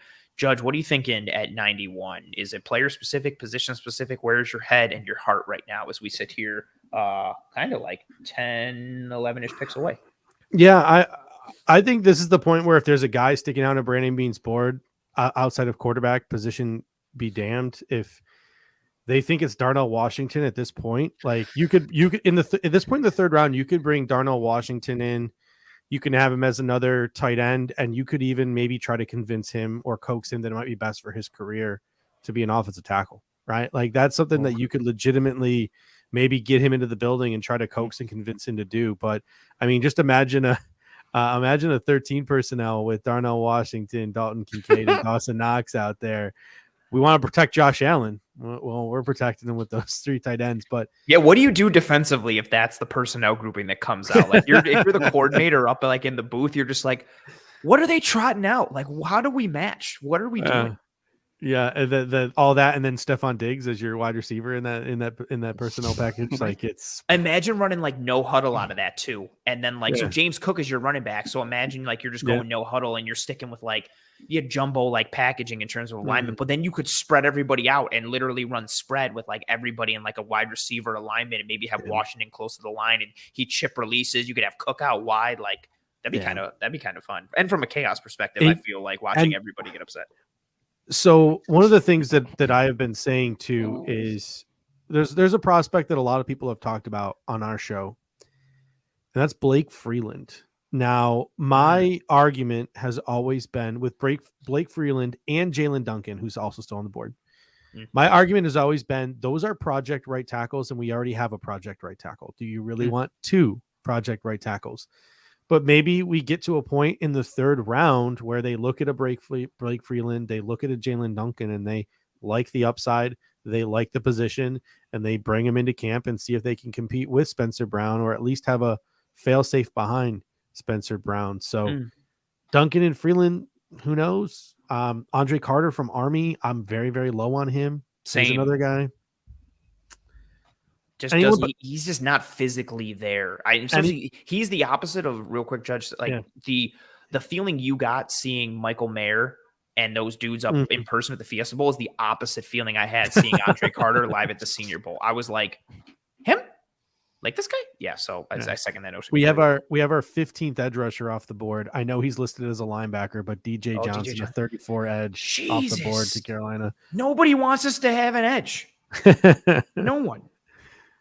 It's like the reverse Eagles scenario where everyone in the NFL is like, no, it's cool. Give all the defensive linemen to the Eagles. Everybody's like, don't give any to the Bills. Could the Bills be interested in KJ Henry this early? He's just like he's a very like, to me, he's just like a guy you get in the third or the fourth round, and he's just like a rotational edge, and you're happy that you get him in the third or the fourth round. But I just don't know if that's what the Buffalo Bills are looking for. Like other teams might be looking for that. I don't know if the Bills are looking for that. Same. I wonder that's a similar question I have. Like, and if it was between like him and Isaiah McGuire, I'd rather have Isaiah McGuire. But I don't mind KJ Henry. He's going to play the run hard. He's got some pop off the line. He fits in well if you're looking for, like a third or a fourth guy and you need some stability, which again isn't terrible at this point, but it is very interesting. Carolina's making their. Oh, Carolina went. All right, so now we're on to Tennessee again. Maybe they take another quarterback. They've been meeting a lot with. They've taken Skoronski already. They've met a ton with Jalen Duncan too. Well, they need a ton of offensive line help. Maybe they take DeJuan Jones. I think now after Isaiah Wilson, I know that's a different whole story together, but risky. I'm just looking at like position groups right now and seeing like where these cliffs are, and I'm seeing like a big cliff. I'm seeing a big cliff at center if the Bills really want to go that way with Whippler, and then a bunch of guys. I think edge right now, the one guy that sticks out to me on the board is Isaiah McGuire, maybe KJ Henry, but like edge has really thinned out, as Judge has been pointing out, the numbers game being sniped there. Trent Simpson kind of sitting at the top of that linebacker group, and there seems to be a bit of a cliff there. I know your guy Henley's still there, Judge, but again, the fit, not sure. So I keep coming back to offensive tackle right now as the group that I feel like has the most depth still before the cliff, I would say, with Jones, Duncan, Freeland, Wanya Morris, Saldivari, McClendon, Saldivari. Like there's a decent amount of offensive tackles still left that I feel like if you get a few picked here, like there could still be a guy you can get before this cliff comes. Rosho is a wild card for me. And I think for me, a wild card, again, like if the Bills really wanted to go with, the best player on the board, like Whippler seems like a guy who's like standing out to me as maybe the best player on the board. So, but offensive tackle right now, at least where we are, seems to be like the deepest of where we would maybe want to attack for a need, and still has like a pretty handful of guys left that I would be pretty good with. This pick also screams Jordan Battle, right? Like a guy who came in for a top 30 visit, a guy who could be filling a need down the road. And I could get behind that too. I mean, could really. Chris, you are legitimately fantastic when it comes to anything and everything fantasy football. With what you've seen so far in the draft, do you have a favorite move so far that you think has immediate return from a fantasy? And let's go twofold. So far, what you've seen, do you think you have somebody who you think is an immediate, significant contributor rookie wise from a fantasy perspective in 2023 so far? And who do you have pegged as an interesting rookie sleeper that someone might want to invest in? Yeah, so I mean, right off the bat, you got to talk Bijan. I mean, he's going to be likely in what dynasty drafts you can probably lift him up to number 3 or number 4 at this point, because he's going to likely get 300 carries easy in that offense. I love the fact that Anthony Richardson, hopefully he gets a start, but I mean, he gives so much rushing upside to Jonathan Taylor. So because of Richardson, I think JT is actually going to be that much better.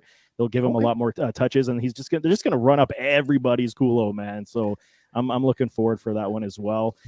Sleeper wise, I don't know. It's a tough one right now. I want to see how the whole board shakes down when it's all complete, when I do sleeper. But I mean, Marvin Mims to the Broncos is interesting. Kind of makes you want to think they might move a wide out as well and give him some targets. Like that one was very, very interesting to me. But yeah, there's going to be a lot. I'm going to put a ton of shows out for sleepers and products like that on the Cover One Fantasy Football channel. So I mean, anybody's interested in fantasy, go subscribe over there as well. Where would you Dalton Kincaid? Anyone sleeper? Little Kincaid piece. Chris, it's such a tough one. Yeah, I know. What would you if you're looking at, say you're just talking redraft right now, where does Bijan Robinson fall for you in terms of your running back rankings right now as things stand?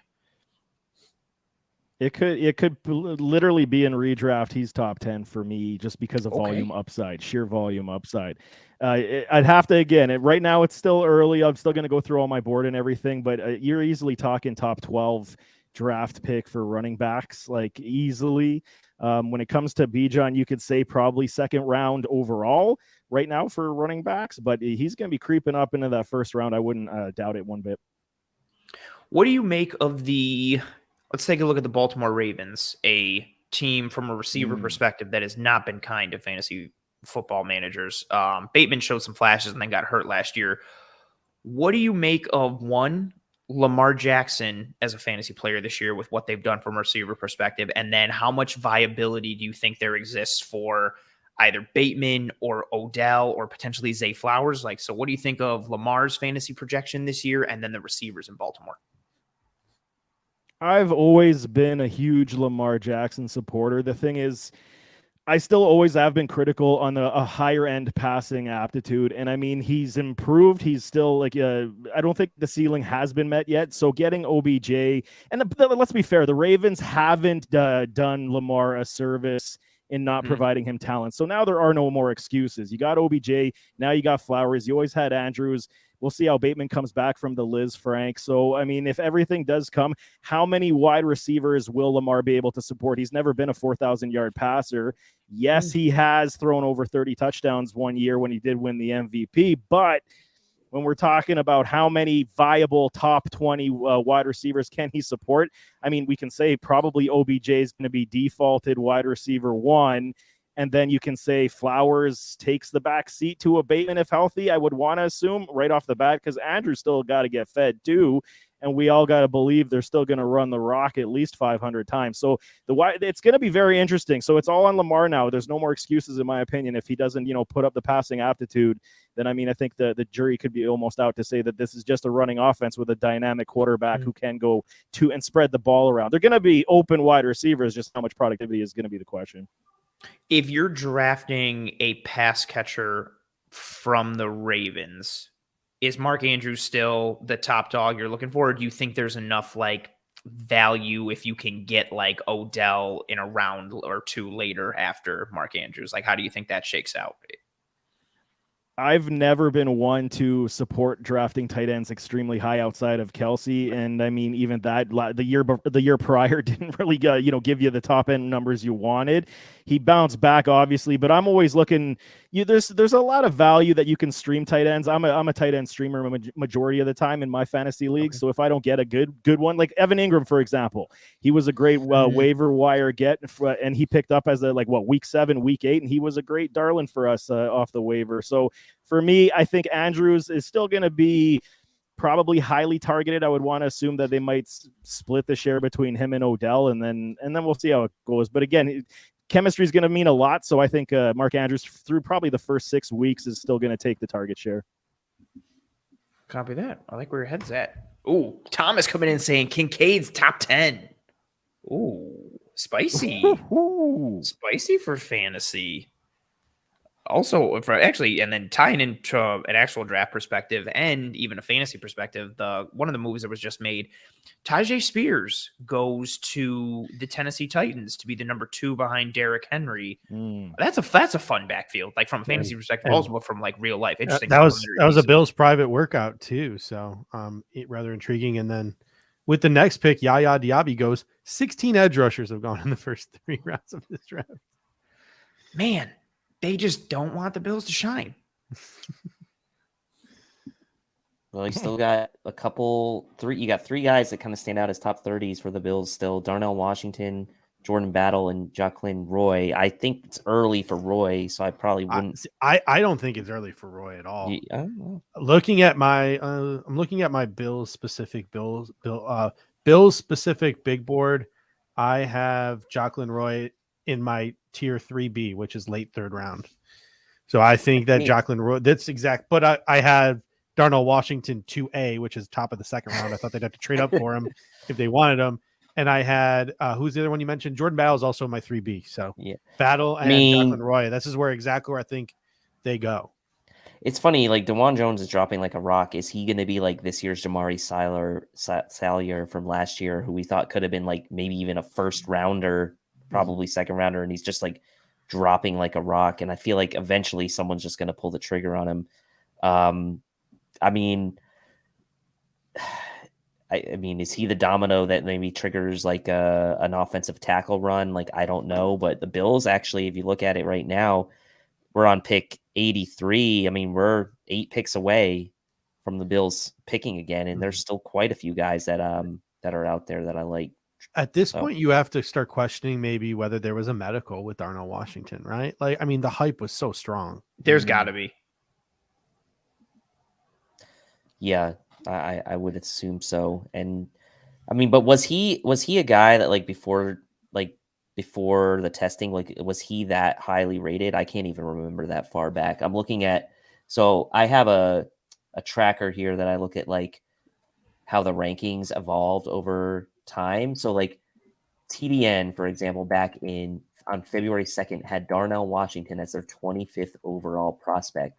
The PFN industry consensus ranking on him, which collates a bunch of industry-wide rankings, has him as their 33rd overall prospect. And Dane Brugler, who we love the Beast draft guide every year, had him as his 30th overall prospect and 4th overall tight end. So something is up here, I feel like, with Darnell Washington for the consensus to be pretty clear on him and for him to be falling this far at this point. Keely Ringo, you got to question the medical too at this point, and Trent Simpson. I wonder if people are just concerned about the fit for Simpson. Like, What to do with him? Especially seeing Isaiah Simmons in the way he has sort of floundered in Arizona. I mean, Simpson just doesn't. Also, Simpson sounds like Simmons, so maybe people are also scared because of that. But he just doesn't have a true home. Like again, his best fit is right now. Again, depending on good comment there from Rex. Rex says NFL Network said Darnell Washington has knee swelling concerns, so maybe that's a red flag. Similar to what drove Nakobe Dean down boards last year, potentially. So that could be an issue. Oh, Riley Moss to Denver. That's cool. Simpson, I just think, like what kind of defense are you running?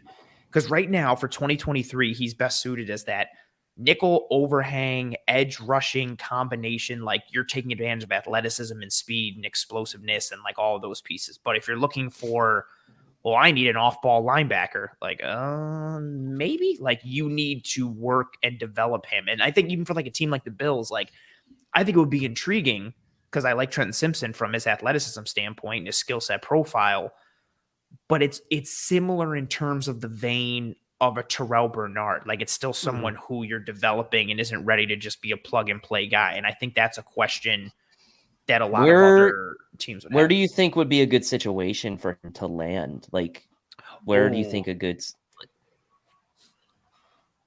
A Baltimore or the Giants or these, give me the teams that use hybrid fronts and coverages on the back end that'll mix up man and zone and that play to the versatility and kind of chaos factor, or even somebody like God bless you, Judge. Honestly, even like Miami would be interesting, like with what they do. Granted, they've got enough DBs to kind of like take that nickel role and do all the pieces, especially adding Cam Smith now. But like prior to Cam Smith, I could have seen that being a Miami thing. Maybe even the Jets as like a long-term piece to take over for Quincy Williams. But for now, he can be like another guy with his hair on fire. So you're looking for those teams that have some sort of hybrid front combined with coverage capability that likes to do different things. And here's one for Chris here. Devin Achane in the Miami Dolphins offense, because Devin Achane just really? Just another dude who runs like fast as the wind? It hurts, man. Devin's my guy. I love Devin Achane. He plays bigger than what he is.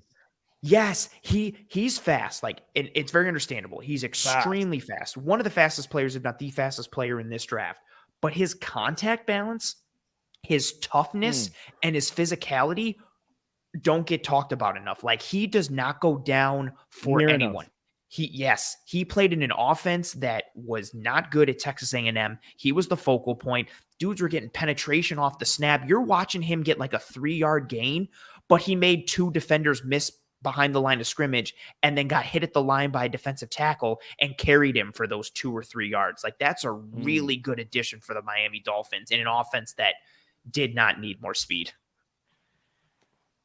And the fact that he's so good in the receiving game, I think people underutilize that one as well. He's a Swiss Army knife with good lower leg strength that is very much undervalued and underrated. And Miami just got themselves a gem, and he's my guy, and I'm not happy. I like Miami. I had him for not having a first round pick. Cam Smith and Devin A-Chain is a really cool draft so far from Miami. Sorry, Till, go ahead, do your thing. No, I had him in my second round mock today. Actually, I think I had him. Let me see, who did I have him go into? Let's see, it might have even been Miami. No, I actually had him going to Kansas City. So I guess pick your poison. But I thought he would have been a fit there too to kind of pair with Pacheco, Clyde Edwards-Helaire, maybe kind of on his way up there in Kansas City. But don't like to see him go to Miami either. I wonder. I mean, Chris, good question maybe for you is like, where does that kind of put him in maybe your dynasty draft rankings? Does that put him into like consideration in the first round of a dynasty draft, a rookie draft, or is he still kind of like outside of that, maybe top 10, top 12? I would put him probably outside of the top 12 right now, just because it's the backfield's still a little muddled in Miami. He might, and the thing is with the caveat I'm going to put on an A-Chain, he might be a better pro than he is a fantasy producer. Depending on what Miami ends up doing, if they're going to, stick to 2 running backs, and we know McDaniel likes his guys like a triple running back threat like Sam Ferranda did. And I mean, so we'll see if it's a heavy rotation, his fantasy stock will probably fall. But I really, truly believe in A-Chain. I think he's going to be a much better pro than he probably is a fantasy guy. Yeah. That's a good pick for Miami. And then Judge's guy, unfortunately. Yeah. Although. That makes sense for them. Deion Henley to the Chargers. That makes sense. Mm-hmm. Brandon Staley's going to have fun with him. That makes sense. Especially after they lost Tranquil. Mm-hmm. Yeah. Yep. That's a good that defense. right If there. that defense can stay healthy, I'm interested to see what they can be.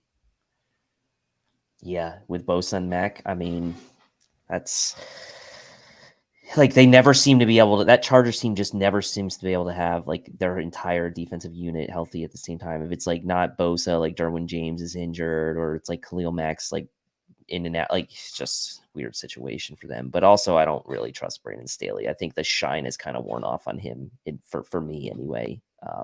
He was a guy that I think like that first year people were loving him, and I feel like I don't know, it's kind of lost his luster for me personally. But I know I'm still holding out a bit if his group can stay healthy. Like they got banged up on the interior again for a grouping that didn't already have that already had issues, and then J.C. Jackson wasn't playing well, and he goes down. Derwin James continues to get banged up all the time. Like I want to see what they can be when healthy, but it also just seems like I mean like Charge, like not even trying to make a joke, like Charger's going to Charger. Like they just, whether it's injury curses or in-game mistakes in a variety of ways from an execution. I mean, how many times every year against Kansas City, it's like the Chargers are going to win this game and they're up, and then something dumb happens in the fourth quarter and they lose with like 4 minutes left. Like it's just rinse and repeat over and over. And I feel like that's a microcosm of who they are as a team and a franchise. And Anthony, what you said earlier, a good fit for Trenton Simpson would be the Baltimore Ravens, and the Baltimore Ravens select him at pick number 8. Did they really? Yeah. That's an awesome fit. Guy knows his stuff. He knows his stuff. Oh, thanks, Till. I appreciate That's why I asked. Because I was genuinely curious. Like I didn't really know where Trenton Simpson could fit schematically with the team. It's really weird in this draft. Like one like they have run on positions, but like this year there's literally like literal runs on positions. Like Dan Henley goes, the next pick Trenton Simpson goes. You have 4 wide receivers in a row, 2 tight ends in a row earlier. Like it's like literal runs on position this year. Pretty crazy. And that's why when you do mock drafts and stuff, I feel like when you do a mock draft, you try to like spread the positions out. Like you don't want to put like 3 guys at the same position all in a row. So Yeah, I mean, someone earlier said like this draft is wild. This draft is drunk. I don't think so. I would I just don't. say that. I don't think so at all. Like this is just what the draft is. I mean, after the first 15 picks, when you have your like blue chippers that are gone, it's all about team fit, team preference, who they fall in love with in the pre-draft process. Like I think ever since draft simulators have become such a fad that I think people lose sight of the fact that like this is not some exact science because the, Houston Texans take Juice Scruggs in the second round. That doesn't mean he's a reach because a algorithm said so on a mock draft machine. Now you can have experts and you can have people who put a grade on him, et cetera, but I don't think so. I don't think it is just because like a machine is. That's a really good point too, Judge. I think people get caught in the mock draftness of the offseason and people start, well, like Timmy's not going to be there because he's never there in the mock that I do. And it's like, that's not really indicative of real like if I did a mock a week ago where I had us taking Osiris Torrence at pick 59, I would have been flamed. Oh, 1,000%. He's not going to be there. Stupid mock. And also the thing that would get me too, I would do mocks where I would try and base things in reality. Like I wouldn't take, like I would try, and especially early on, like I thought Darnell Wright deserved to be higher. And so you could trade back in PFF's mock up to April and get Darnell Wright at like 49. And I was like, well, that's not really realistic. And then people would, but so I wouldn't do that. And people would come into my mocks and be like, dude, you could just sit at 49 and take Darnell Wright. And I'm like, God, that's not going to happen in real life. And then the opposite side, people would come in and be like, there's no way that's going to happen. I was like, you just can't win. Like you can't win. You can't win. You can't win. Like you're never gonna please the mock draft audience because the other thing is like their mock drafts are always perfect. So you're not gonna win. I really love the Trenton Simpson fit in Baltimore. That's tremendous. Man, and that's a tremendous call on your part, with Roquan. And if they're another team similar to the Charger thought, if they can stay healthy, they're a scary team. Not even just offensively. Like people talk about Lamar, but their line has been getting banged up. The weapons get banged up. The defense every year just gets decimated with injuries at the key spots. If they can stay healthy, I think they are a major player in the AFC. I've said it for multiple years, and I'm going to continue to say it now. And man, you're trying to figure out what Trenton Simpson can be. You just lean into the athleticism and the skill set in year one and kind of use him as a monster wherever you want and kind of develop him little by little. Or, with the safeties that I forgot about that too. Like, so you got Roquan is leading that in the center, but now you got these two cool chess pieces in Kyle Hamilton and Trenton Simpson. Like, man, that's fun. And Patrick Queen. Oh yeah. Who just blitz, send him as a monster coming forward, like nonstop. And then if Owe can build on what he was towards the end of the year and in that playoff game against Cincinnati and things start to click for him and he can bring some force off the edge, Bowser having a year where he, hopefully should be healthy when the season starts. Oh, I like that. Justin, thank you for being here again. And thank you for the super chat. You've been crushing it. We appreciate the hell out of you. And Justin says, Bean has gone best player available the first two picks. Do you think he changes that more for need with this pick? Has to be D-line? ? What do we think? Chris or Tilt? I see you're starting to say that. We'll go around the horn. Tilt, what do you think there? I don't think so, right? I mean, unless he's like really in love with like an offensive tackle and sees that as a need, I think he still can. I think he continues to go with the best player available. Now, like if that's Jordan Battle, right? Like, and that's the best player on his board. Like, I'm at the point now where I feel like the Bills have addressed some pretty critical needs and maybe not exactly at the exact positions that people want. Maybe people want a receiver instead of tight end, or people wanted a tackle instead of guard. But like they've made some pretty solid picks with top end talent in this class. So like I kind of wouldn't mind to see them continuing that trend if like there's a top guy that they like that maybe isn't in an obvious position of need, a la Jordan Battle. Like I could get on board with that. Like the one thing I would say is like I still like the handful of offensive tackles that are still sitting there, and I think there is a cliff coming for the offensive tackle position, like we've seen at edge. I could get on board with that.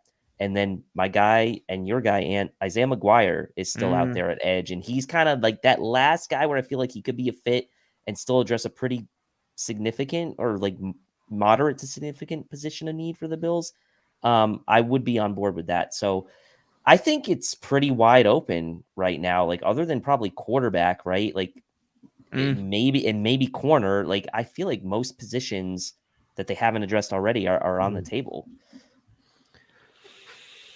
I think that's very fair. Oh, Stan coming in saying getting close. Who you think? I'm so wary of saying anything and jinxing anything. And Eric Turner in the Cover One group chat said that, maybe the Bills pivot to Demarion Overshone here. Oh, Similar to I like Trenton Overshone. Simpson in a way. What are your thoughts on Overshone? me. Yeah. He's similar in that Simpson mold. Overhang player, good in space, really fast, really athletic, long. He's got of all the guys that have been talked about from a like linebacker perspective that I've seen Bills fans like talk about, he is the closest to granted it's more of a long-term piece, but he's closest to being like a middle linebacker, like fit given his size and what he can be. So he's 6'2", 229 pounds, 32 and a quarter inch arms, but he's very much in kind of that Trenton Simpson mold. Good overhang player. He'll rush off the edge on third down. He does that more than Trenton Simpson does. Not a big pass rush moves guy, but just an athletic, speed, explosive, quick get off type of dude. But he's got size. He's shown promise in terms of shedding blocks as an off-ball linebacker in the box. Of all the guys that the Henleys and the Dorian Williams and Overshone's, like that conversation, I think Overshone, and I've said it all offseason, is the closest to what the Bills currently use in that role. And he would be the best potential fit from that next tier of guys. It's just a question of the timeline. Like how much can he contribute in 2023? You're going to have to develop him and get him comfortable living in that role full time potentially. And then it's hearkening back to the Terrell Bernard conversation with like, okay, now you've taken another third round linebacker that you're developing. Is that some redundancy? But I like him. I actually, if you search my Twitter handle and his last name, there's a clip. It's against Bama. Jahmyr Gibbs takes off and he doesn't catch Gibbs, but he gets off into a full stride sprint and almost runs him down like 50, 60 yards downfield. And it immediately caught my attention and I was glued to the screen, everything after that. So he's a fun guy. I enjoyed his tape, but it's still project-y.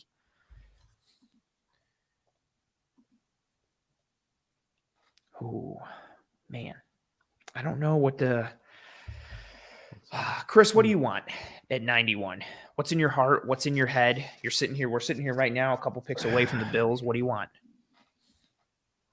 So, for me, I'm best player available right now. I understand we still got needs, but we can still fill them. Undrafted rookie free agent market. So how can you go wrong with best player available? So, I mean, for me, Battle's a nice one. I'm such a huge fan of Keely Ringo. I get maybe the medical is an issue. That's too bad if that is the case, but I think he's just an absolute dog. He's a baller. And I mean, he had a rough last season. I get it. I mean, the defense, they lost a lot of players in the draft. So, I mean, he had to step up and it didn't really translate on the tape, but 6'2", 207 guy runs a 4'3", 6. I mean, I'm good with that. Even if you convert him eventually to safety, it could definitely work out in our benefit in the long run.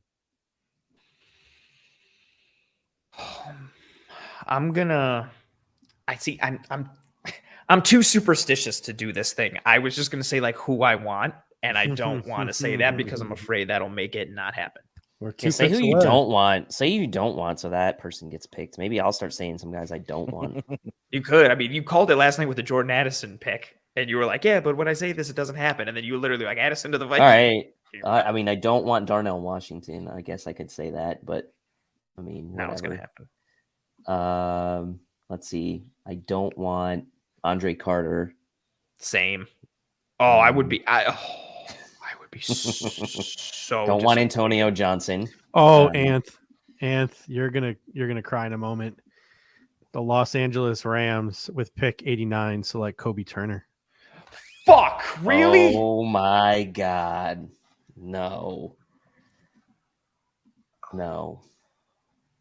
Can I be real with you? I don't think he was probably even on the Bills board though. Like age, but it's fun to dream, Judge. Yeah, I know. I'm just I thought the fit piece was the biggest question. Good for him, though, especially to a team that has had success. And if he can learn behind Aaron Donald, good for him. I'm just also happy too that like I think he's a quality dude. I don't love where the Rams are as an organization. Good for him. Sad for me. Oh boy. I really wonder where Darnell Washington goes now. From like a non-Bills perspective, just like the draft storylines, I'm just like, where does Darnell Washington go? Like, how significant is that knee piece? Like, is it a Trey Smith Hart issue from a couple years ago that knocked him, all the way down to the Chiefs in round 5? Like, are we sitting here in day 3 being like, oh, hey, I wonder when Darnell Washington goes. And then it's like round 4 and round 5 and he's still there. Mm-hmm. Yeah. Yeah. I mean, we got one pick to go, right? I mean, and then that's it. So plenty of guys. Dallas get some revenge here. I don't know. I'm looking at my Bills specific board, and the names that really stick out to me, if we're going interior, there's the names that stick out to me. Oh, Overshawn just went to Dallas. Oh, Oh wow, Overshawn went to Dallas. Stays in Texas. That's a cool fit. I mean, that also works too with. Could that be a little snipe here? Yeah, could be. I think they also need it though. Like they brought Van Der Esch back on a 1-year deal. He's not the long-term piece there. So like, cool. Like let Overshawn like learn for a year and be potentially that next guy. That's a cool pick from like a system perspective in terms of what they need. Again, the Bills are on the clock, so maybe it's not the best time to gauge your interest. But maybe Owen Papau from Auburn, who tested off the charts. He did test off the charts. Dorian Williams from Tulane. The Bills love to reach for linebackers here. Mohamed Diabate and D Winters are guys that they've shown interest in. I would be disappointed if it was Dorian Williams or Papo. But Papo runs a 4.3, which is really fun. Yeah. I just don't think the fit. The players are fine. It's more of the fit, and the fit combined with their timeline is what the biggest question is. Pick is in for the Buffalo Bills here. This is the most nerve-wracking time of the year. Oh my! I'm gonna throw up. This is where we got our draft off the rails last year. I feel like was this. Yeah, we had no idea what to say. We're like, we didn't. It's the second year in a row. I did the same thing with Basham the year before. I was like, what? Well, no, Basham I genuinely didn't like. Bernard, I was fine with the player. I didn't like where he was taken and the roster needs at the time. Yeah, I'm with you on that. Oh boy. Dallas's draft shaped up decently so far. Mozzie Smith, Schoonmaker, and Overshawn. They do, and they do need linebacker help. And as they continue to like retool and feed the speed to that defense, that's a cool pick. The Bills pick was in. We're just waiting here. I mean, the Bills do take Dorian Williams. Linebacker out of Tulane. Did they really? Yeah. Oh. All right. Let me get the graphic going. Oh, man. Ant doesn't like it. I don't. It's like Terrell Bernard all over again. 3rd round linebacker. Yeah. I mean, he had a big game against USC. This is another guy just like Terrell Bernard had a huge Sugar Bowl against or a huge Sugar Bowl before he came out. But when you look at Dorian Williams, I mean, it's a guy who's 6 foot. Oh, what do you measure at the combine? 6'1", 230 pounds. Really good movement skills, really good college production. And I hate to say it because the Bills are probably reading more into this than we are, but the guy was an ace special teamer at Tulane. So just like Terrell Bernard, this is another guy who can show out on teams as well. So at worst, you have a core 4 special teamer and a reserve linebacker. But with what was on the board, this is once again another disappointment to me in the 3rd round. The Buffalo Bills taking another, in my opinion, linebacker when there were better players on the board. Tilt, what are your thoughts on this pick? Agreed. Agreed.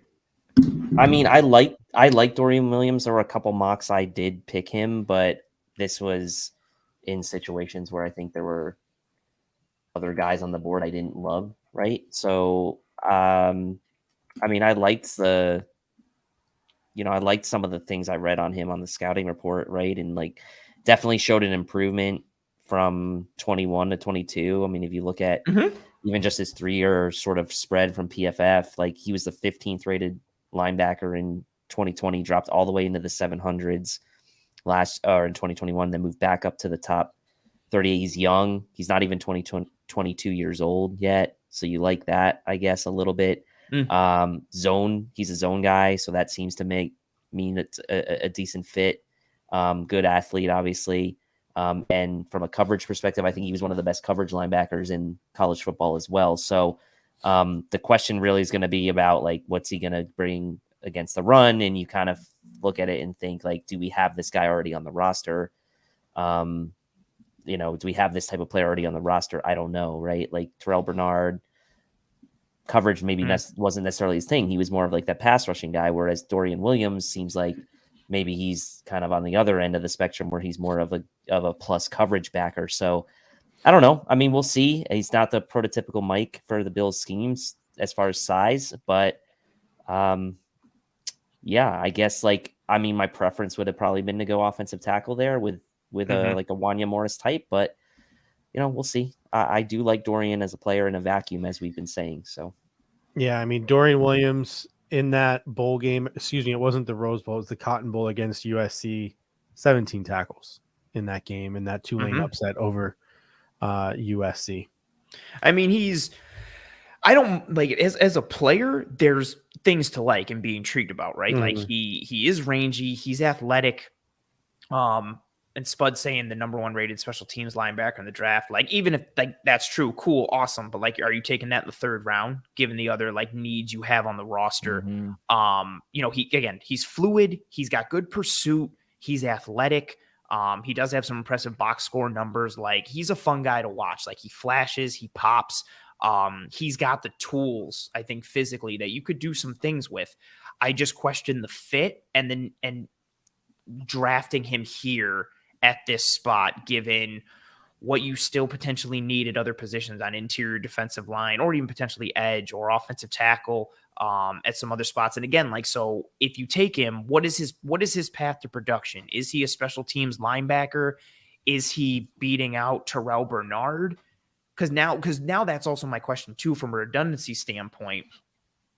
Either Dorian Williams or Terrell Bernard are just not seeing the field, right? That's the thought, right? Or if they do potentially, it's because, knock on wood, an injury happened to somebody. So then you use 2 back-to-back 3rd-round picks for depth or kind of insurance policies, which isn't terrible, right? Which isn't like a horrible idea.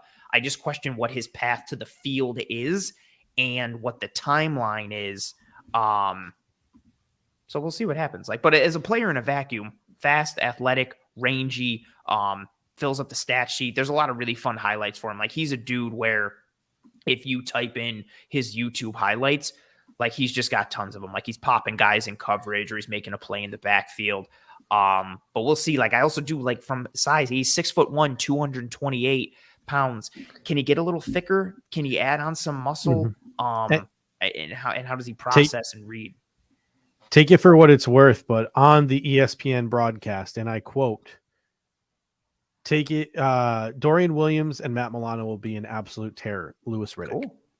That's cool. And Kansas City adds Wanya Morris a pick later, Dave. That's funny. Another year of like linebacker followed by a guy that he's like, I mean, from an athleticism and like speed, closing flash standpoint, you could get, if your starters are Dorian Williams and Matt Milano, like you're looking at 2 linebackers who are just kind of playing like banshees a little bit. So again, speed, athleticism, range, fluidity, that ability to kind of create havoc with shooting gaps and making plays. We'll see just what his timeline looks like and what his path to the field looks like. I am intrigued. What are your thoughts on the Bills maybe putting an emphasis on adding speed at linebacker? Fair point. I mean,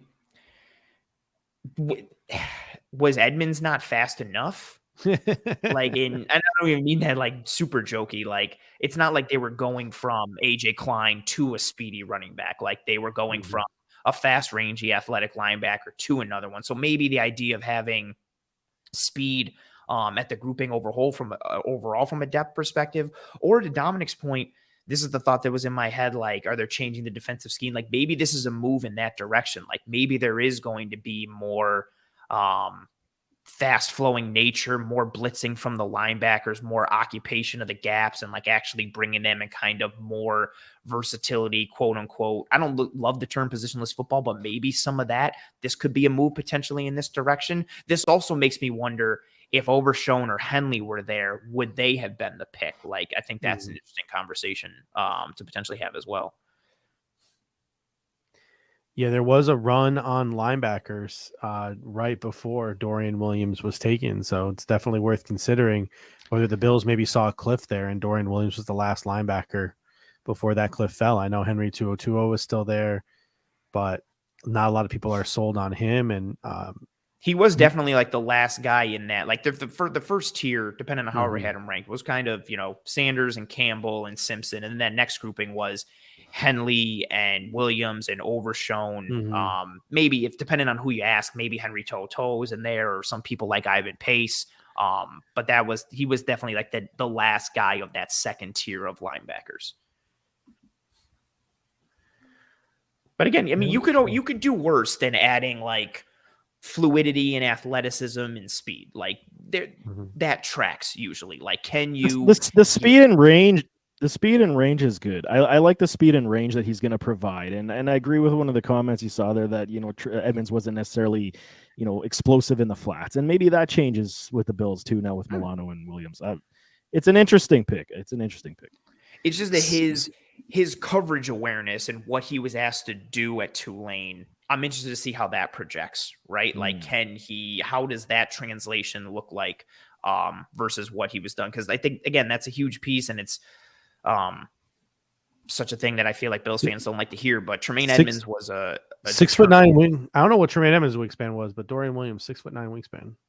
He does have I mean, his arms are like 33, almost 34 inches, I think, which if I have on my sheets,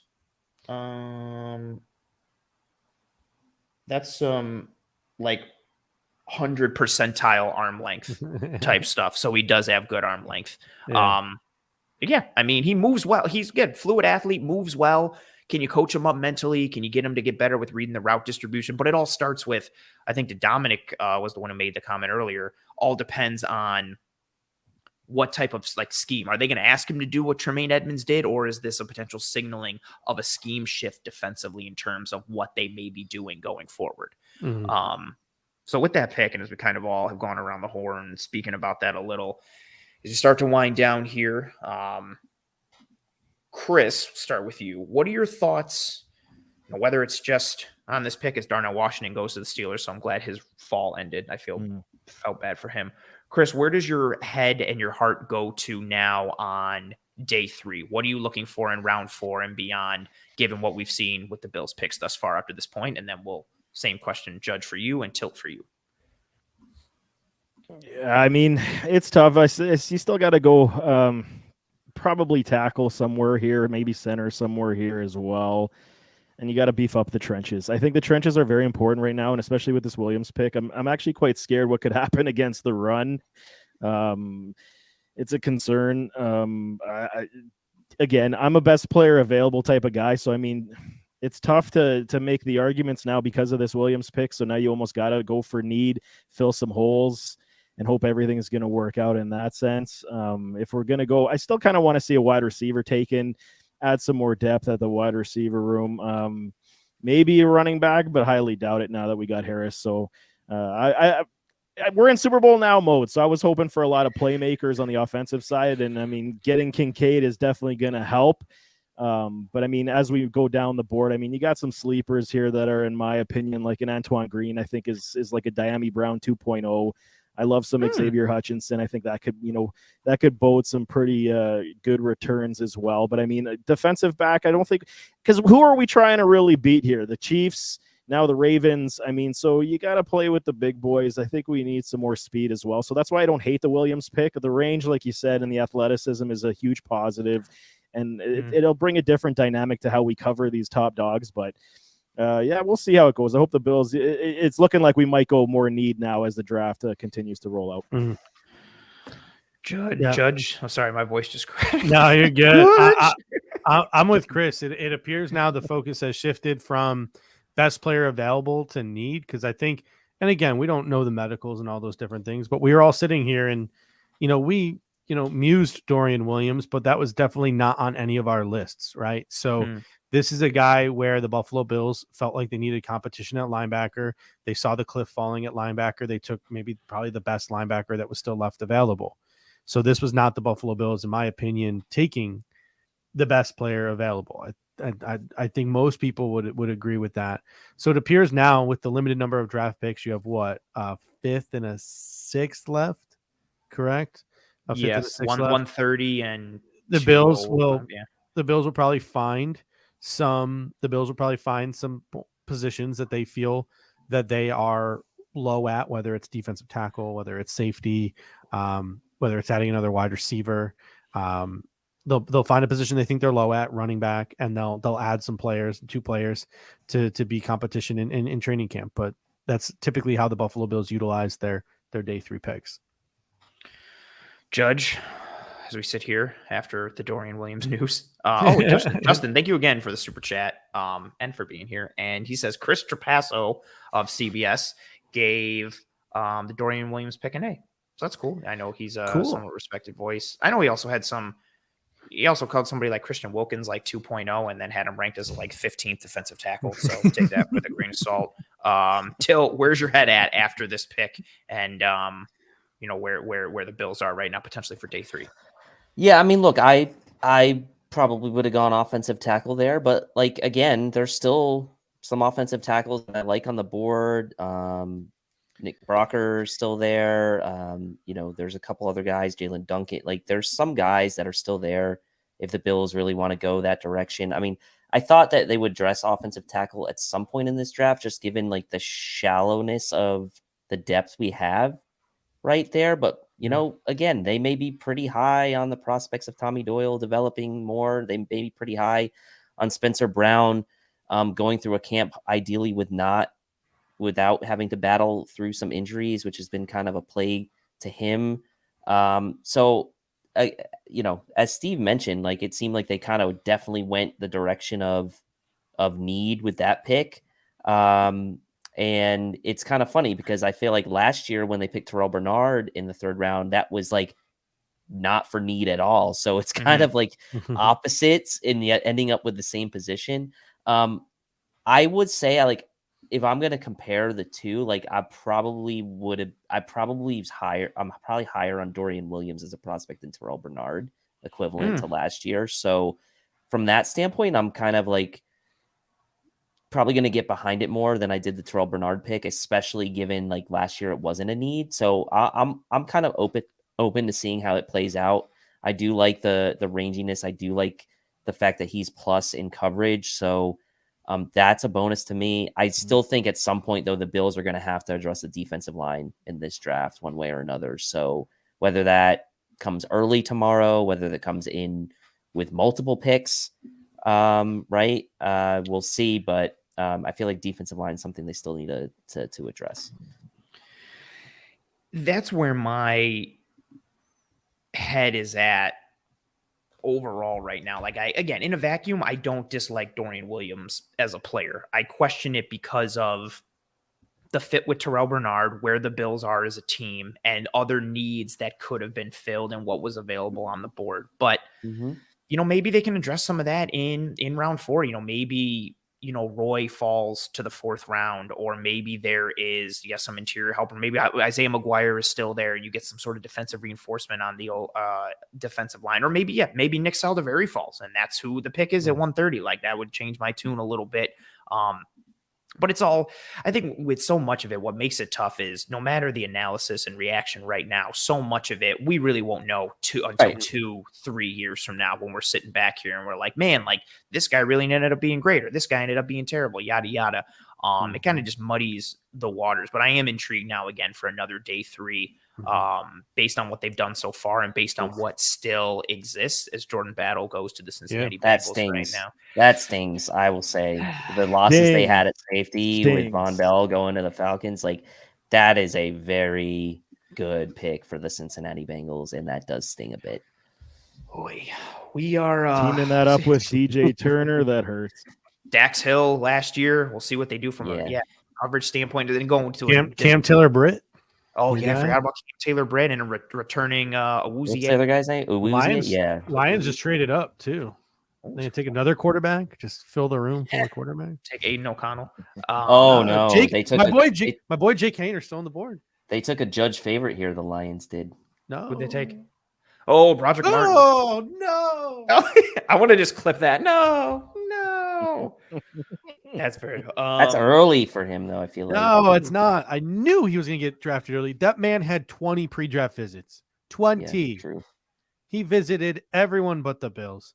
Well, he's still out there. The thing is, I think he's a real good fit in Detroit, to be honest, because Levi Onwuzurike, his career might be in jeopardy with that injury. So Onwuzurike might be done there. But now you have Aleem McNeil, you have Broderick Martin plugging the middle of that defense. You still have Michael Brockers there. You have Aiden Hutchinson.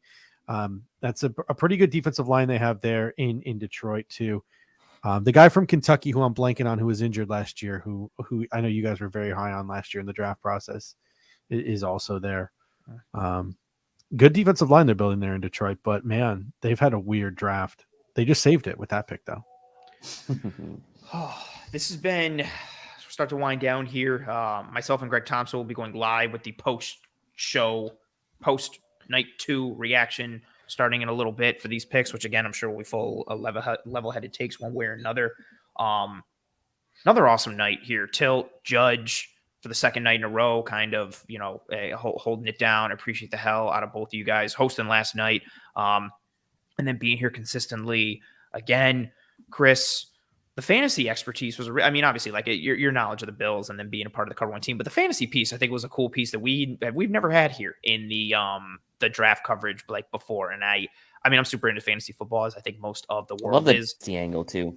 Yeah, like that was super cool and a unique piece. And I also think, Chris, too, you are kind of like one of the best kept secrets of the brand. So plug anything and everything you got, all the work that you do, where everybody can find you, Twitter handle, show, all that stuff, especially as we start to move forward in the offseason and get closer to fantasy. Plug anything and everything you got, my man. Awesome. Appreciate you, man. Thank you so much. I joined Cover One here back in September, so we did launch the new Cover One Fantasy Football channel, I believe, just around Thanksgiving. So anybody that's into fantasy, it's not just fantasy. I'm also a scout in trend as well, so definitely breaking down player profiles, player evaluations. So it's a different little twist than your typical fantasy football. So if you're dynasty, redraft, NFL draft, scouting reports, player profiles, I'm your guy. I got this is all I do. I eat, sleep. I don't sleep much. So, I eat, sleep football and fantasy football. So it is Cover One Fantasy Football. Definitely hit that subscribe button. Our goal is to get to 1,000 very quickly. So do me that favor. Would be greatly appreciated. You guys are awesome. Before we go, Bills GM Brandon Beane said they're going to have linebacker Dorian Williams begin his career as an outside linebacker in their scheme. So riddle me this. We are 3 deep at outside linebacker, and it is A.J. Klein versus Tyrell Dodson in the middle. And Bale Inspector. Conversations. It's fine. Like they'll just put them all on the outside. Mike Milano. Is Brandon Beane lying? Was he? I wonder if this signals a position change for him or scheme change. But that's going to be the conversation that, man, it's going to be very interesting. Judge, Tilt, plug what you guys got, anything and everything, whatever's on your mind, and parting words. Dave, you can take it. You can take it from here. I trust you. Really had a blast being on these 2 nights of coverage with everyone. I'm going to try to hop on with Kevin and Mike Bunt, the Going Deep guys, tomorrow at some point to discuss day 3. Not sure when exactly it's going to be, but I'm going to try to hop with them. And then Judge and I will be back in our normal Monday slot with the Air Raid Hour at 9 p.m., breaking down the entire draft weekend, reflecting on all the picks from the draft, maybe talk a little AFC East as well from a draft standpoint, and that'll be a really fun show. Always the draft show is always very fun and hectic and really a great time. But Monday gives us a day to kind of reflect on Sunday and get our thoughts together for that Monday show, which is also one of our favorites of the year. So you don't want to miss that full draft reaction show Monday night at 9 p.m.